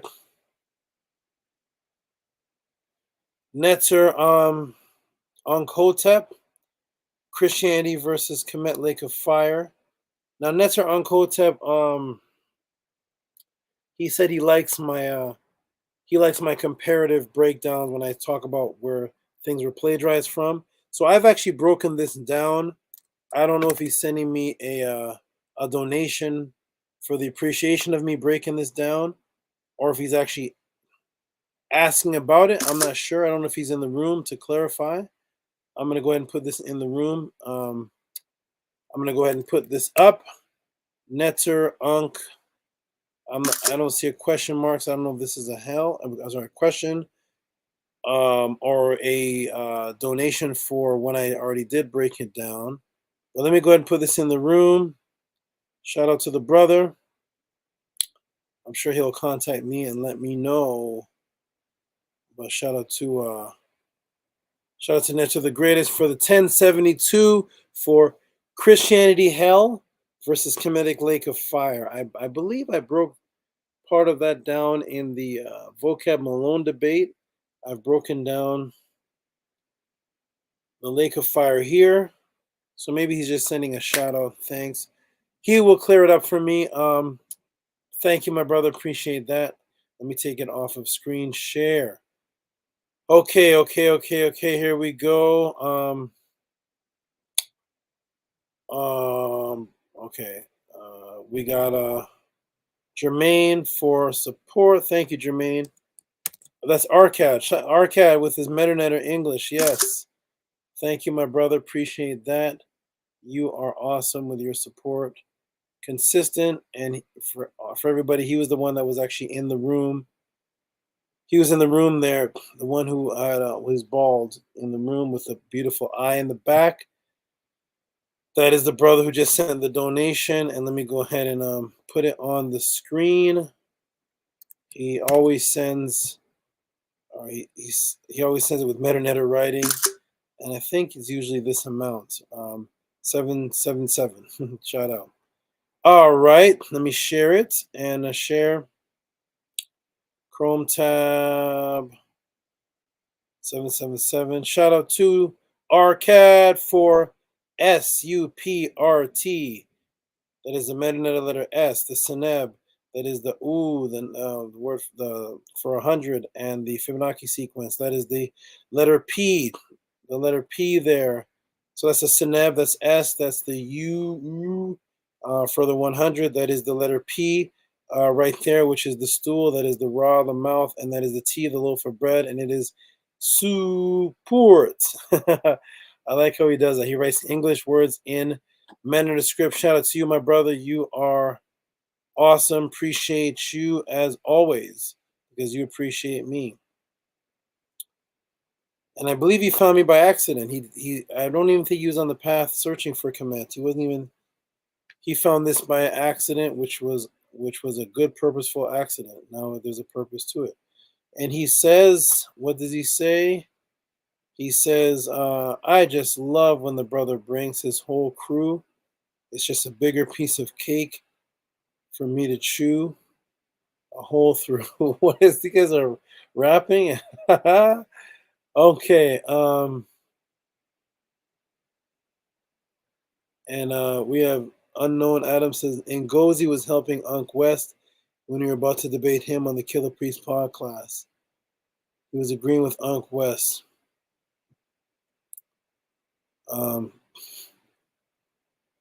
Sorry, I had to step out. But every breakdown was fire as usual. And for the brother there, also let me clarify. So I only had one debate. I had a conversation. I was on the Kill the Priest podcast show, and Unc West was trying to challenge me on the same debate that we already had. We already had the debates. There's only one official debate with me and Unc West, and he got zero votes by the judges. There was 5 judges. He got 0. So he lost considerably already. It was a judge's vote decision, and he got 0 voting of the 5 judges. So I guess disgruntled, he came on Kill the Priest. He saw me, and he tried to do the debate again. And I said, we already beat you. I already did this. This is just horrible. But we ended up having another conversation about the same topic. But that was not the debate, the official debate. I should post that on my YouTube. There's an official debate, and he got 0 votes, and it was officially judged. All right, everybody. Let me move on, and let me see let me do. Oh boy. Let me go. Here we go. Cash App for, Netzer Ankh Hotep L sends another one, and he says, Hotep. Let me go ahead and put this on the screen. He says, Hotep. Shout out to you, my brother. Peace out to you. Share. Boom. Chrome tab. And Netzer Ankh L, shout out to you for the $5. Appreciate you, my brother. You are awesome as usual. This is Netzer the Greatest. For those who don't know, that's Netzer the Greatest. Shout out to you, my brother. Appreciate the support as usual. Okay, let me go ahead and get this off the screen. Get this off the screen. Get this off the screen. Get this off the screen and this off the screen. And go to the inbox where we have Vinny Black Lodge, who says thanks to everyone in the podcast. Appreciate that, my brother. I don't know if you're still in the room, but I'm still giving you a shout out regardless. Shout out to you, my good brother. Vinny Black Lodge for the support, which is everybody can see that in the room. Let me see if I can do a screen share. Boom, boom, boom. Chrome tab, and there is Vinny Black Lodge with the $13. Shout out to you, my brother. Thanks to Tehuti and everyone at the Podclass. Okay, everybody, should I go ahead and answer one of these brothers' questions? Should I do that? Should I answer? I can answer one question. Who's it going to be? Who's it going to be? Who's it going to be? I do have more donations to go through. I do have more to go. Oh, whoa, whoa, whoa. Wait a minute. Oh, the monsters are here. I see Black Alucard, Raphael Gary, Just Balance, well, not Just Balance, not one of the monsters, but Raphael Gary, Black Alucard. I see some big ones here. Starting with Owen Hythe. That is Ascari. Boom. Boom. Shout out to you, my brother. Shout out to Owen Hythe, Ascari, constant huge donator. I'm going to stop the cam. Stop this. I'm going to go to share. Boom. Boom. I wish we had more. I wish this was. I wish I had more time. Shout out to you, my brother. He's always donating. He is awesome. I appreciate you very much for your support.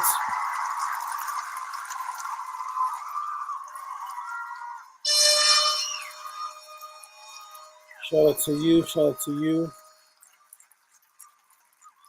Appreciate you for the great support always. He was the one-time biggest donator in the Podclass for a new person. Still is the biggest donator.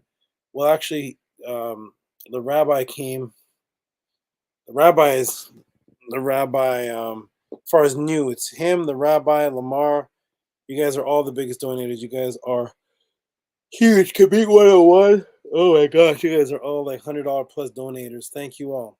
Shout out to you, Owen Hythe. Appreciate the support. And oh, he's awake. He's here. More to come. This is a good brother. I believe that if he lived close to me, he'd be like him and Ahati would get along. He's definitely a protector and a warrior. Definitely, and this is a good brother. I get a good protective vibe from him. I feel that if something was to ever happen, then he would be a warrior, some type of fighter. Thank you, my good brother. Appreciate the support. Shannon gave another donation for gratitude. Thank you, Shannon. Let me go ahead and put you in the room with the 555. 555. Thank you, Shannon. We put that in the room. And should I answer the question? Boom, boom, boom, boom, boom. Shout out to you. Let me do a screen share.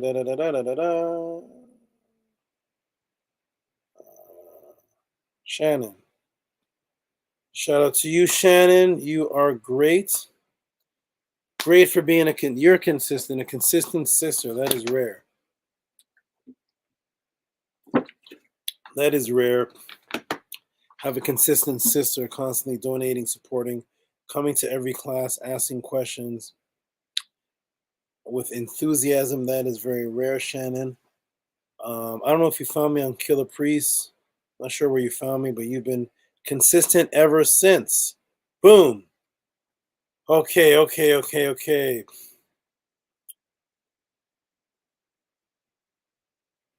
Israel Holy. I forgot his other name. I forgot the brother. You guys have so many names, hard to keep track. Israel Hoyley, shout out to you, my brother. Shout out to you for He sent $6. I'm gonna do shout out to you for the $6.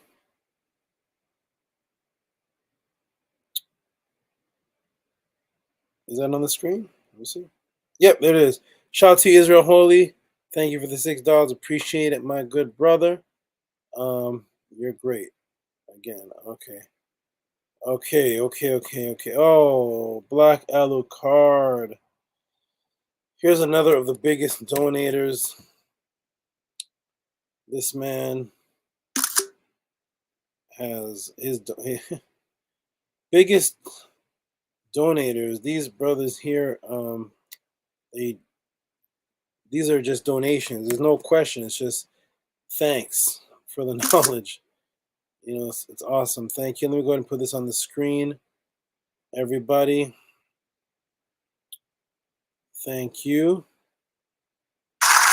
Whoops. We're going to put it on the screen. StreamYard, share, boom, boom, boom.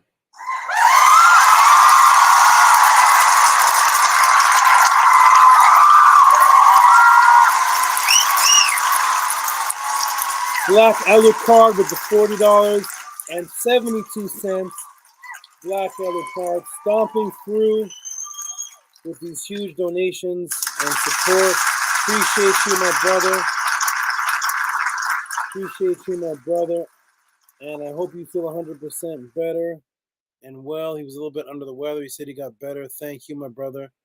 You are awesome with your support.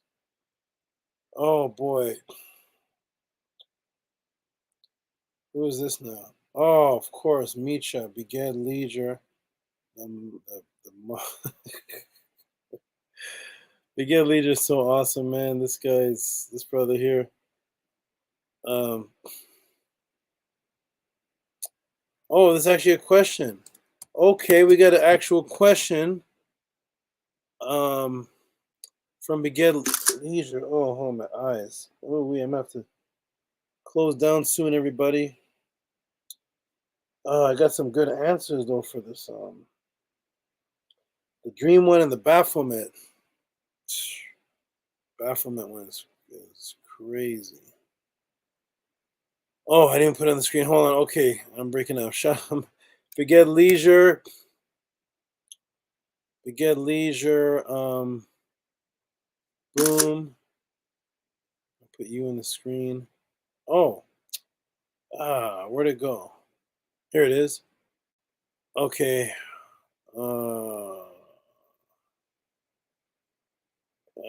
Beged Leisure is Black Alucard. Beged Leisure, man. Oh man, you and Black Alucard. All of you guys can meet and scribe, and all of you all are just. Woo, what does it say? Let me read it here. Let me see. It says, friend Tehuti Saba. Why do people say they sold their soul to Satan? Set a being appeared to people industry called Rain Man that I personally encountered that came to me and spoke. His voice echoed to me through a rainfall when I was younger. Oh man. Hold on a second. Hold on. I need quiet for this. This is a Beged Leisure question. I need silence for this one. These questions. Wow, I don't know where they begin or end, man. Beged Leisure he's been through everything. Let me start again. Friend Tehuti Saba. Why do people say they sold their soul to Satan? Set a being appeared to people industry called Rain Man that I personally encountered that came to me and spoke. His voice echoed to me through a rainfall when I was younger. So that was first time for me walking out ignorance that led to seek guidance from Hebrews that I never disclosed until now. Oh, Misha, man. I don't know. Wow, these. Okay, wait. Wait a minute. Hold on. So I guess the question is, why do people say they sold their soul to Satan? Misha, I'm gonna Misha, talk to me outside of here to clarify this. You just want to know why do people say they sold their soul to Satan? Then you have Set here.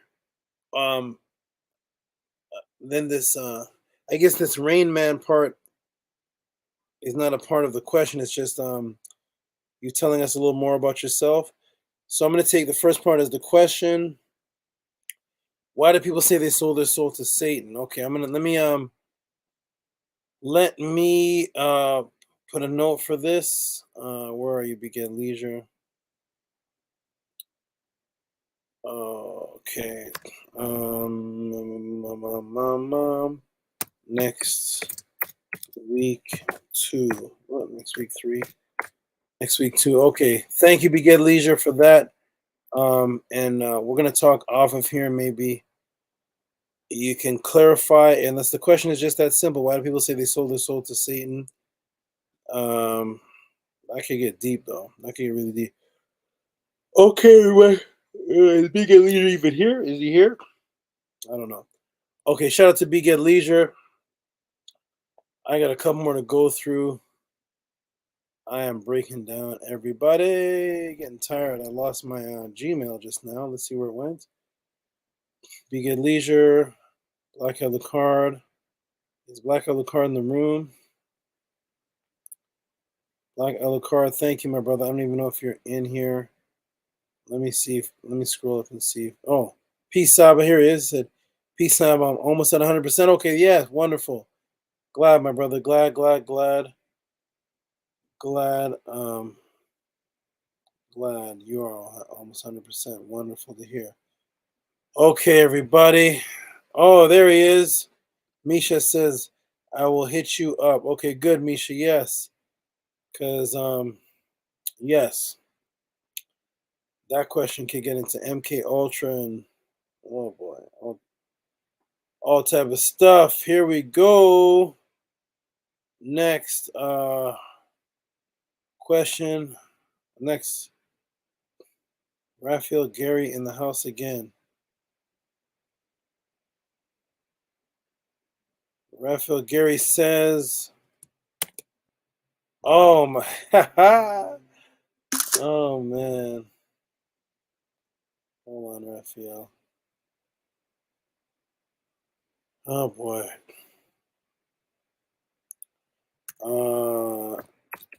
Next week 3. Week 3. Raphael Gary says, oh, Raphael Gary.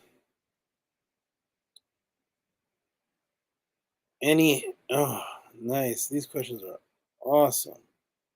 Wow. They are awesome. Awesome questions, everybody.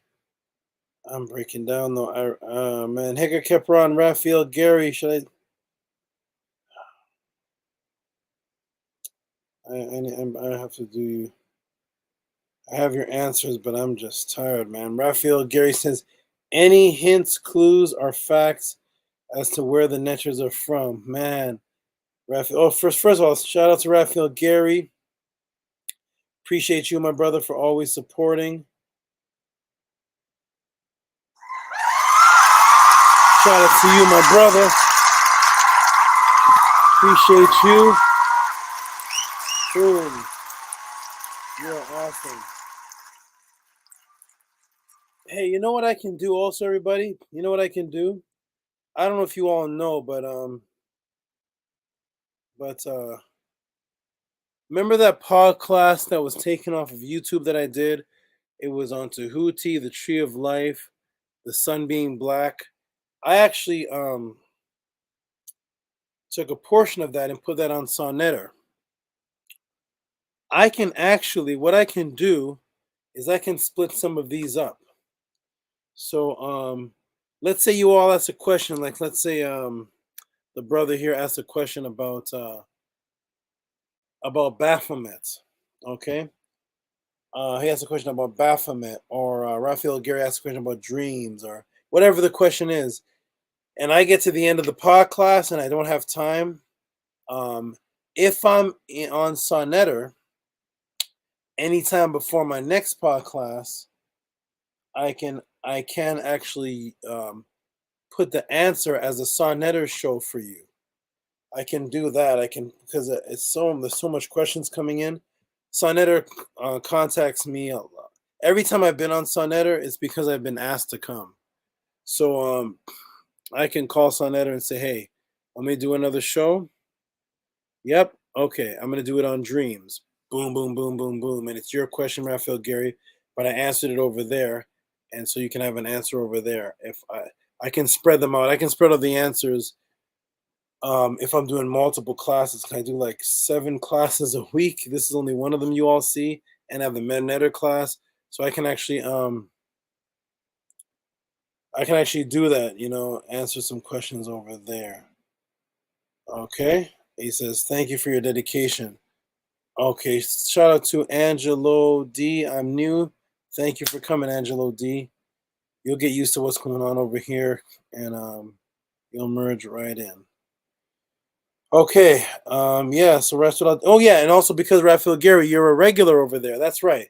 That's one of the reasons I say that, is because when I could put on Sonnetter tomorrow and I'll see Raphael Gary's name in there if Sonnetter goes live. So since you're already over there, I could break it down. I could even say, shout out to Raphael Gary, ask me a question and let me do a class on that and break it down for you over there.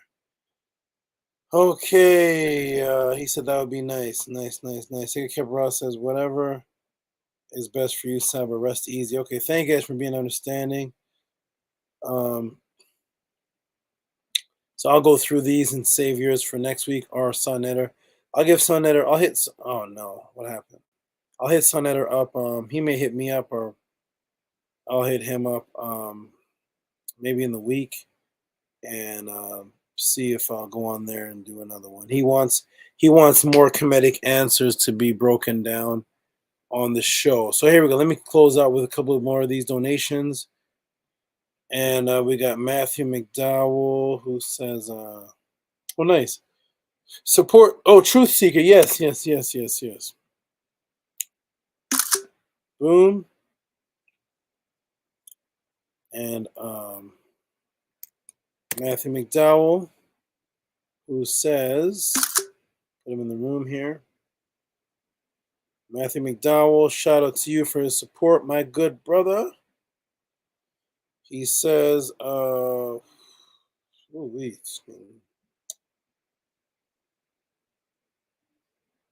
are you, Matt? Where are you? Oh, there he is. Boom, boom, boom. Shout out to Truth Seeker.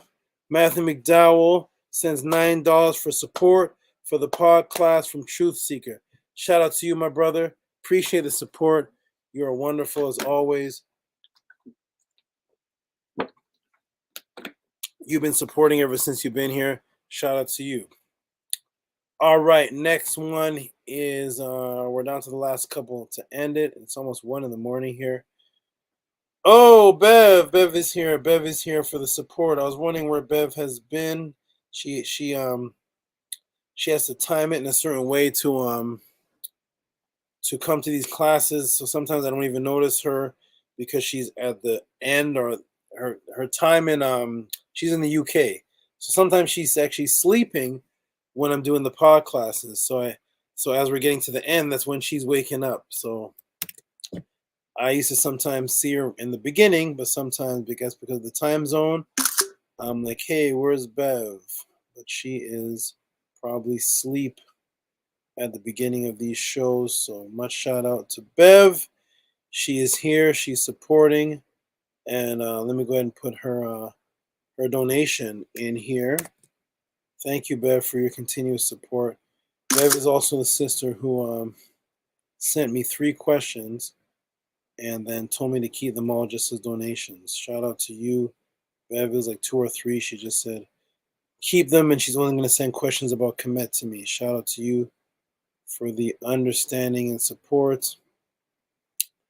There we go. Bev is on the screen for Thanks for you being amazing and teaching us. You're welcome, Bev. Golden Pie. Thank you, Golden Pie. Bev, appreciate it. She calls herself Golden Pie, Mama Hubbard, some other names. But shout out to you, Bev, for your support. You are always, your energy is great. Your energy is really great. Oh, here she is. She says, always listening as I'm working. That's right. Sometimes she works, so that's why she can't pop in the beginning. And hey, Master Tisha, love you all. Hey, Bev, love you too. Oh, 8:45 a.m. over here. Man, I wish it was 8:45 here. In England, UK. Okay. D'Angelo D says thank you. And you're welcome. And I'm not sure who he's thanking, but you're welcome. Thank you for being thankful. Okay, let's go. Got a couple more to go, and then we're going to close out. Next week is going to be great. Next week, Baphomet. Baphomet Dreams, Selling Souls already. I got the Mesoamerican and Kemet influence on Mesoamerica. Oh boy. Okay, shout out to Just Balance. Just Balance, who says, "Oh, we have somebody funny here. Nice. I like this.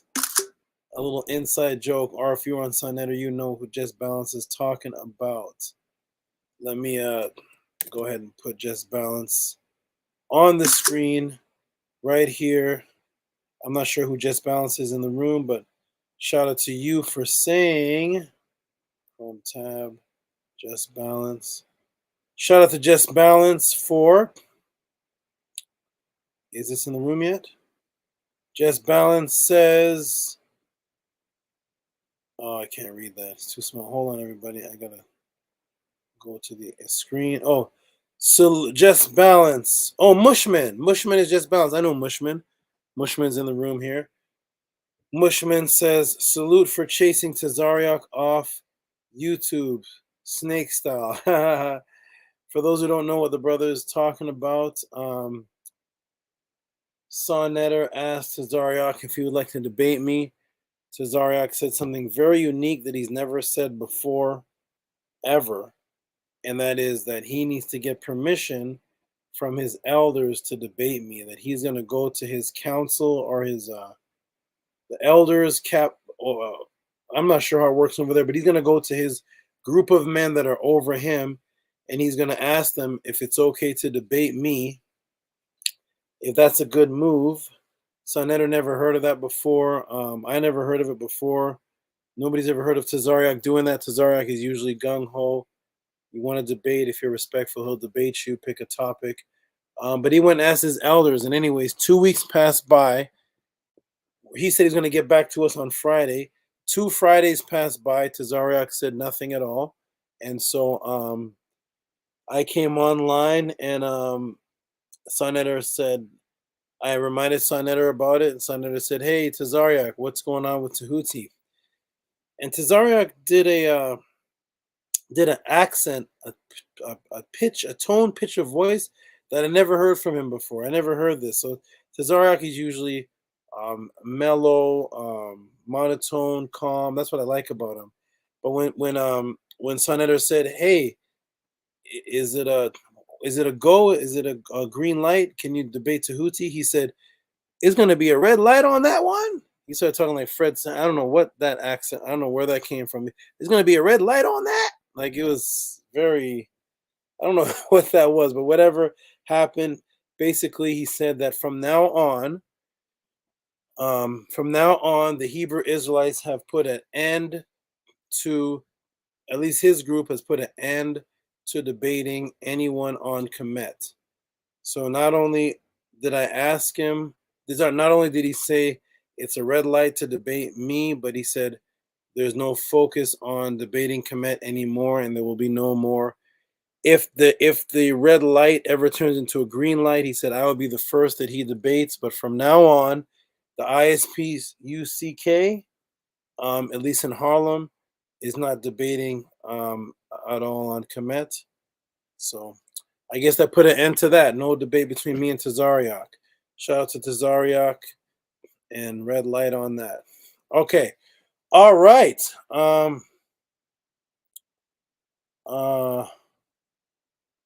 was with ICUPK before they were ISU. I don't do these names. ICUPK, ISUPK. Okay, I know him well. Shout out to Angelo D. Shout out to you, brother. All right. Angelo says he's shook, he's scared. You know, I'll let the crowd decide on that. I never myself get into that. But however it goes, Mushman says Tazariak is calling Netanyahu. Oh man. You know, I don't chase anybody, nor have I ever asked anybody to debate in my life. Sonetter asked me who would I like, if anybody, and I said Tazariak is the most respectable person here. He seems the most reasonable, and I'd like to talk to him, if anyone. But I have myself never called out a debate. All my debates have been people asking me. But I would love to talk to Tazariak because of his calm demeanor. He doesn't act like the crazy Hebrew screaming. So I would love to just talk to him calmly and see where that goes. Okay, and that was it. That's the last of the, let me refresh and see. That's the last of the donations, I think. Shout out to everybody who donated in the week, which I believe I gave a shout out to that. Shout out to everybody who donated in the week. Appreciate Anthony Drain. I'm sorry, Anthony Drain. Anthony Drain, who sends in his donation before the podcast even begins. Let me go ahead and give him his shout out and just do every single podcast before it begins. Anthony Drain steps forward and always gives 1072 right before the class begins, or maybe an hour before. Let me go ahead and give him his respect and just due for his consistency. He is very consistent. He's very consistent, and that's why he gets the hand clap, because he's consistently doing this. Shout out to Anthony Drain, who puts a 1072. Peace and love. That is actually the last donation of the day, which is actually the first. I just skipped over it because it was so far down. Shout out to you, my good brother. Appreciate you. Appreciate everybody that came to today's podcast. You are all awesome. You all keep this going. I'm going to keep a round of applause for everybody. You all are truly motivational because you support so well. I want everybody to know that this this phenomenon that we're creating on YouTube has never happened before.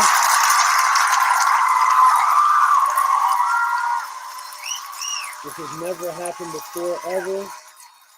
Never, ever, ever has there ever been on YouTube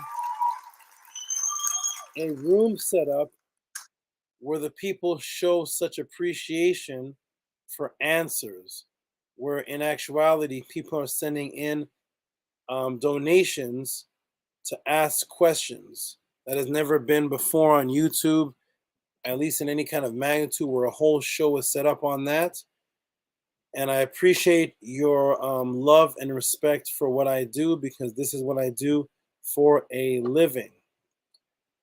I am a teacher who answers questions for a living. I teach health. I do diet plans. I teach knowledge like this.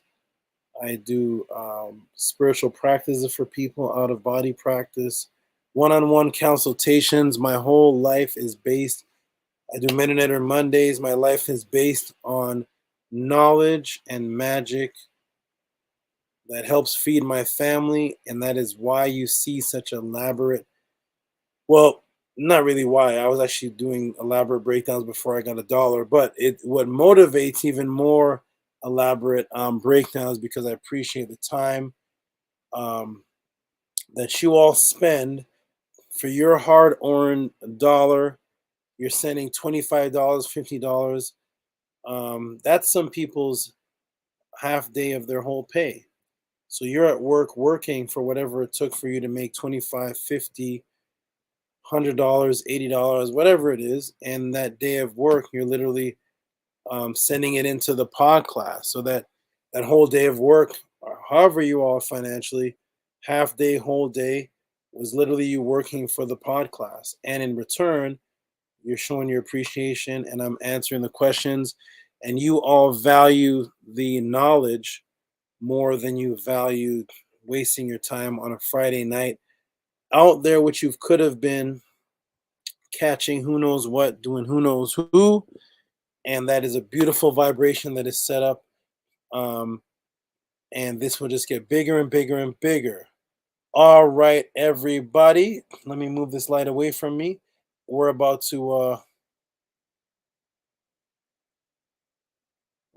close out.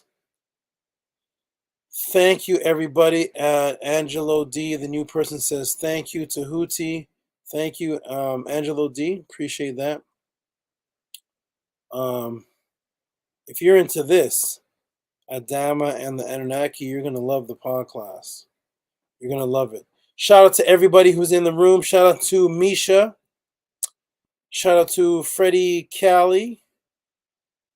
Shout out to Angelo D. Shout out to Master K. Shout out to Mushman. Shout out to Aereo Trill Productions. Shout out to the snake never challenges, always waits patiently for his food. When you least expect it, it strikes with a phenomenal speed. Yeah. Shout out to Unknown Adam. Shout out to you. Shout out to the scribe. Let me get some water. I'm dehydrated.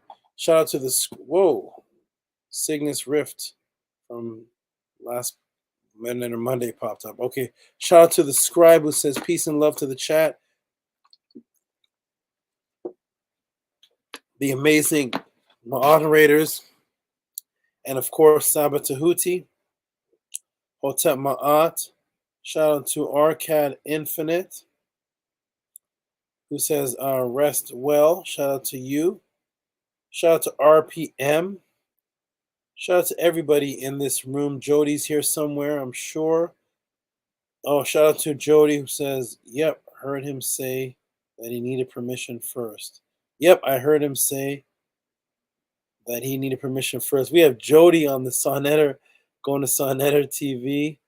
I like how this is spreading out from Sonetter, Killer Priest, Tehuti Podclass. It's like the same people circulating and kind of traveling with each other to wherever we go.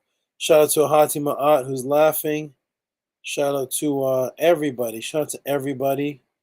I'm going to go ahead and put up the affirmation for you guys to see. Then I'm going to be right back. I want you all to see the affirmation because that's actually how we're going to be closing. Shout out to Hika Kempara, Hotep Saba, moderators, and the pod class, another amazing class. Thank you, Hika Kempara. You all read that. I'm going to come back in a moment, and we're all going to say that and close it out. I'll be right back. You guys read that, kind of memorize it. And so what I do also when I close out, I say the Medu Netter up top first, and then I say the English after. That's why I don't say it the way that it's written. I do all the Medu Netter up top and then the English after. But you all read that, get familiar with it, and I'll be right back.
Back. We are back. We are back. We are back. Let me get in here. So that is the affirmation. We're going to close out with that in just a moment. But before we close out,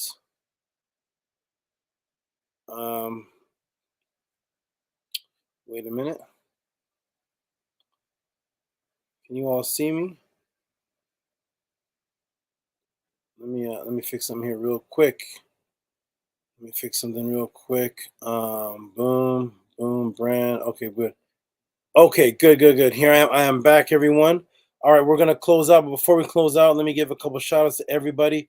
Black Alucard, who says peace and love to the Podclass.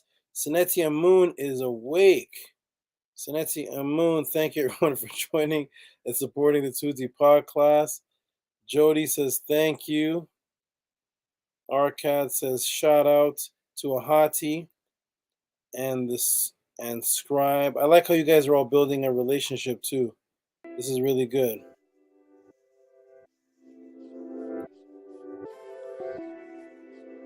Okay, Arcade Infinite.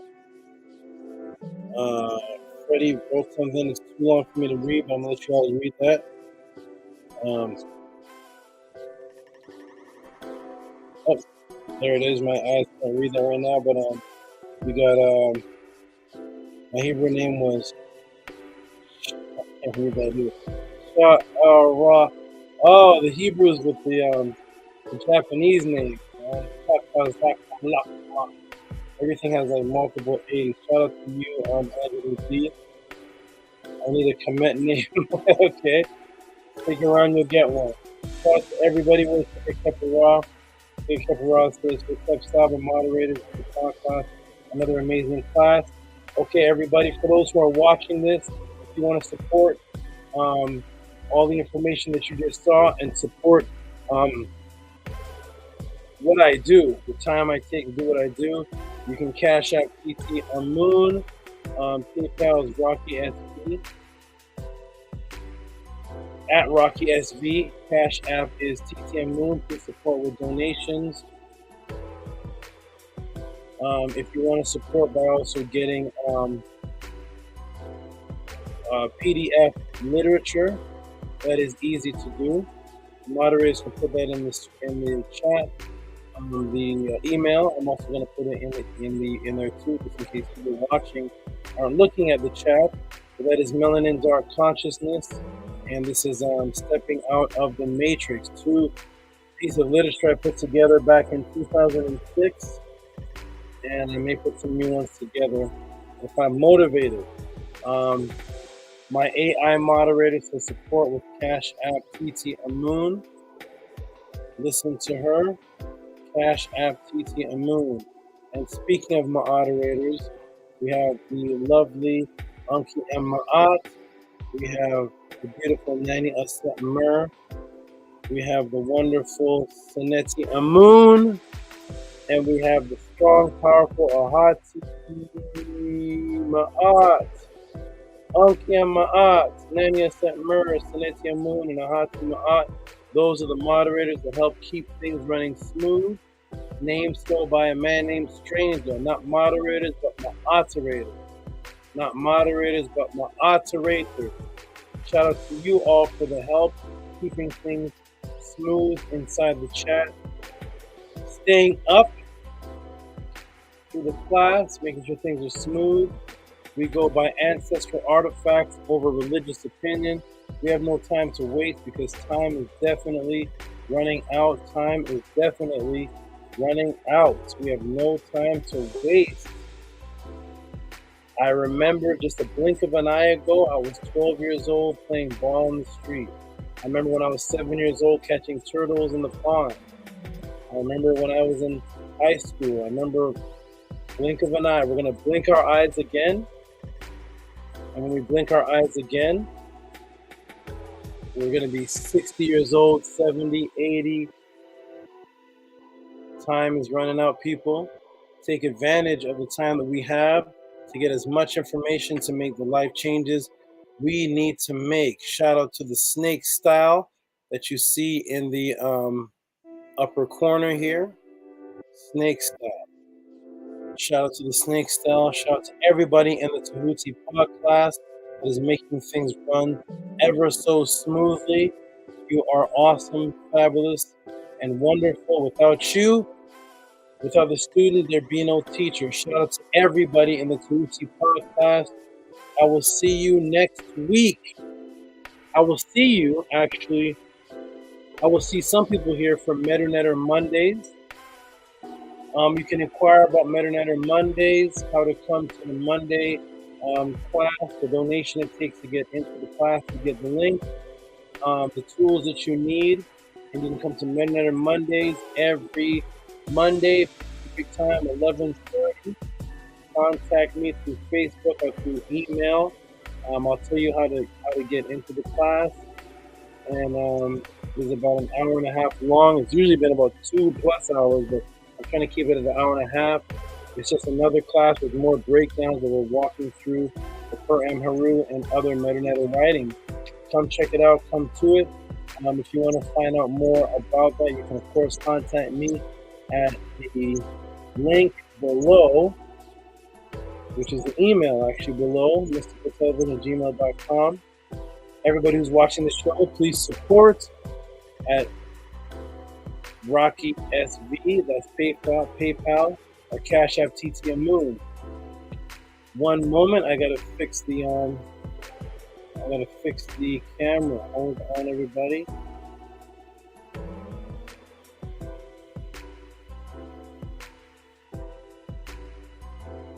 And am I back?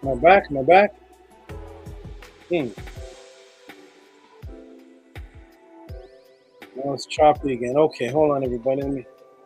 Strange. Okay, good. I'm moving. Okay, Cash App TT Moon, PayPal at RockySV. You can support, ask questions, seek ma'at, send your questions to the emails, to the PayPal and Cash App, which will go to my email. Thank you, everybody, for the beautiful support. You are awesome. Sanetia Moon says subscribe to Tehuti's YouTube channel. Contact Tehuti for Metanetter Mondays via email, mysticaltelevision@gmail.com. Shout out to everybody who's come here to the podcast. You are awesome. I will see some on Monday. I will see some maybe during the week if I'm on Sonetter. And if not, I will see you next Friday. Shout out to everybody, all the big donators. Shout out to all of you guys are so awesome. You guys are fabulous. You guys are really great support. And we're going to close out with the affirmation. Now we're going to close out with the affirmation. And I'm going to go ahead and turn the music down. Actually off. And now we're going to say the affirmation and close out the class. And put the affirmation on the screen. Affirmation is on the screen. Let me move my screen over here. Everybody can see that. We're going to go ahead and say that together. And peace and love, everyone. I don't know if I'm not on the screen. Peace and love, everyone. Let me go ahead and change this real quick. Yep, I thought so. I got to fix this. It keeps going to a blurry screen. Hold on. Let me fix this. Off of this blurriness. And I should be back clear now. Okay, good. Here we go. All right, shout out to everybody that came to the class. We're going to do the affirmation.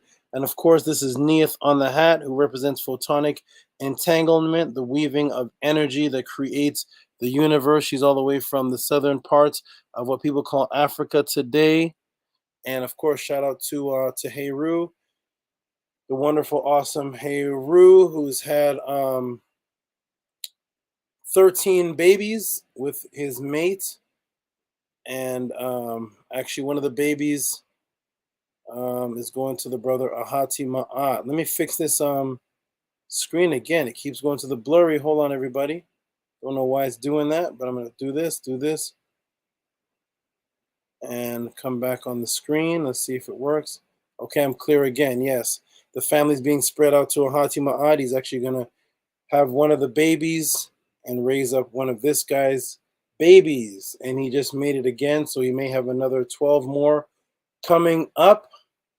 And we also have some, I have my black snakes from Sekmet. They made it and had eggs, so we'll have babies. Babies are going to be shown soon. All right, everybody, peace and love to all of you. Now we can put out the affirmation. My screen is clear. And let's go ahead and close it out. Senetia Moon says, please support Master Teacher Tehuti anytime with donations via Cash App, TTM Moon, or PayPal, Rock SB. All right. Okay, here we go, everybody. We're going to put up the affirmation here and close out. And the affirmation on the count of 3. 1, 2, 3. Anke Maat Un MS, Nin Tet Aset and Maya, Nin Hibapet and Maya, Her and Hukiui, Her Ikut. I live from Maat, I exist within her. I do not speak in the place of Maat. Every day I advance towards Maat. My being surrounded in darkness, I come forth as conscious light. I come forth as conscious light. Peace and love, everyone who came to the Tehuti Podclass. You are all fabulous and wonderful. Great support. We could not have done this without you. Heru says peace. There he is. We will see you all next week.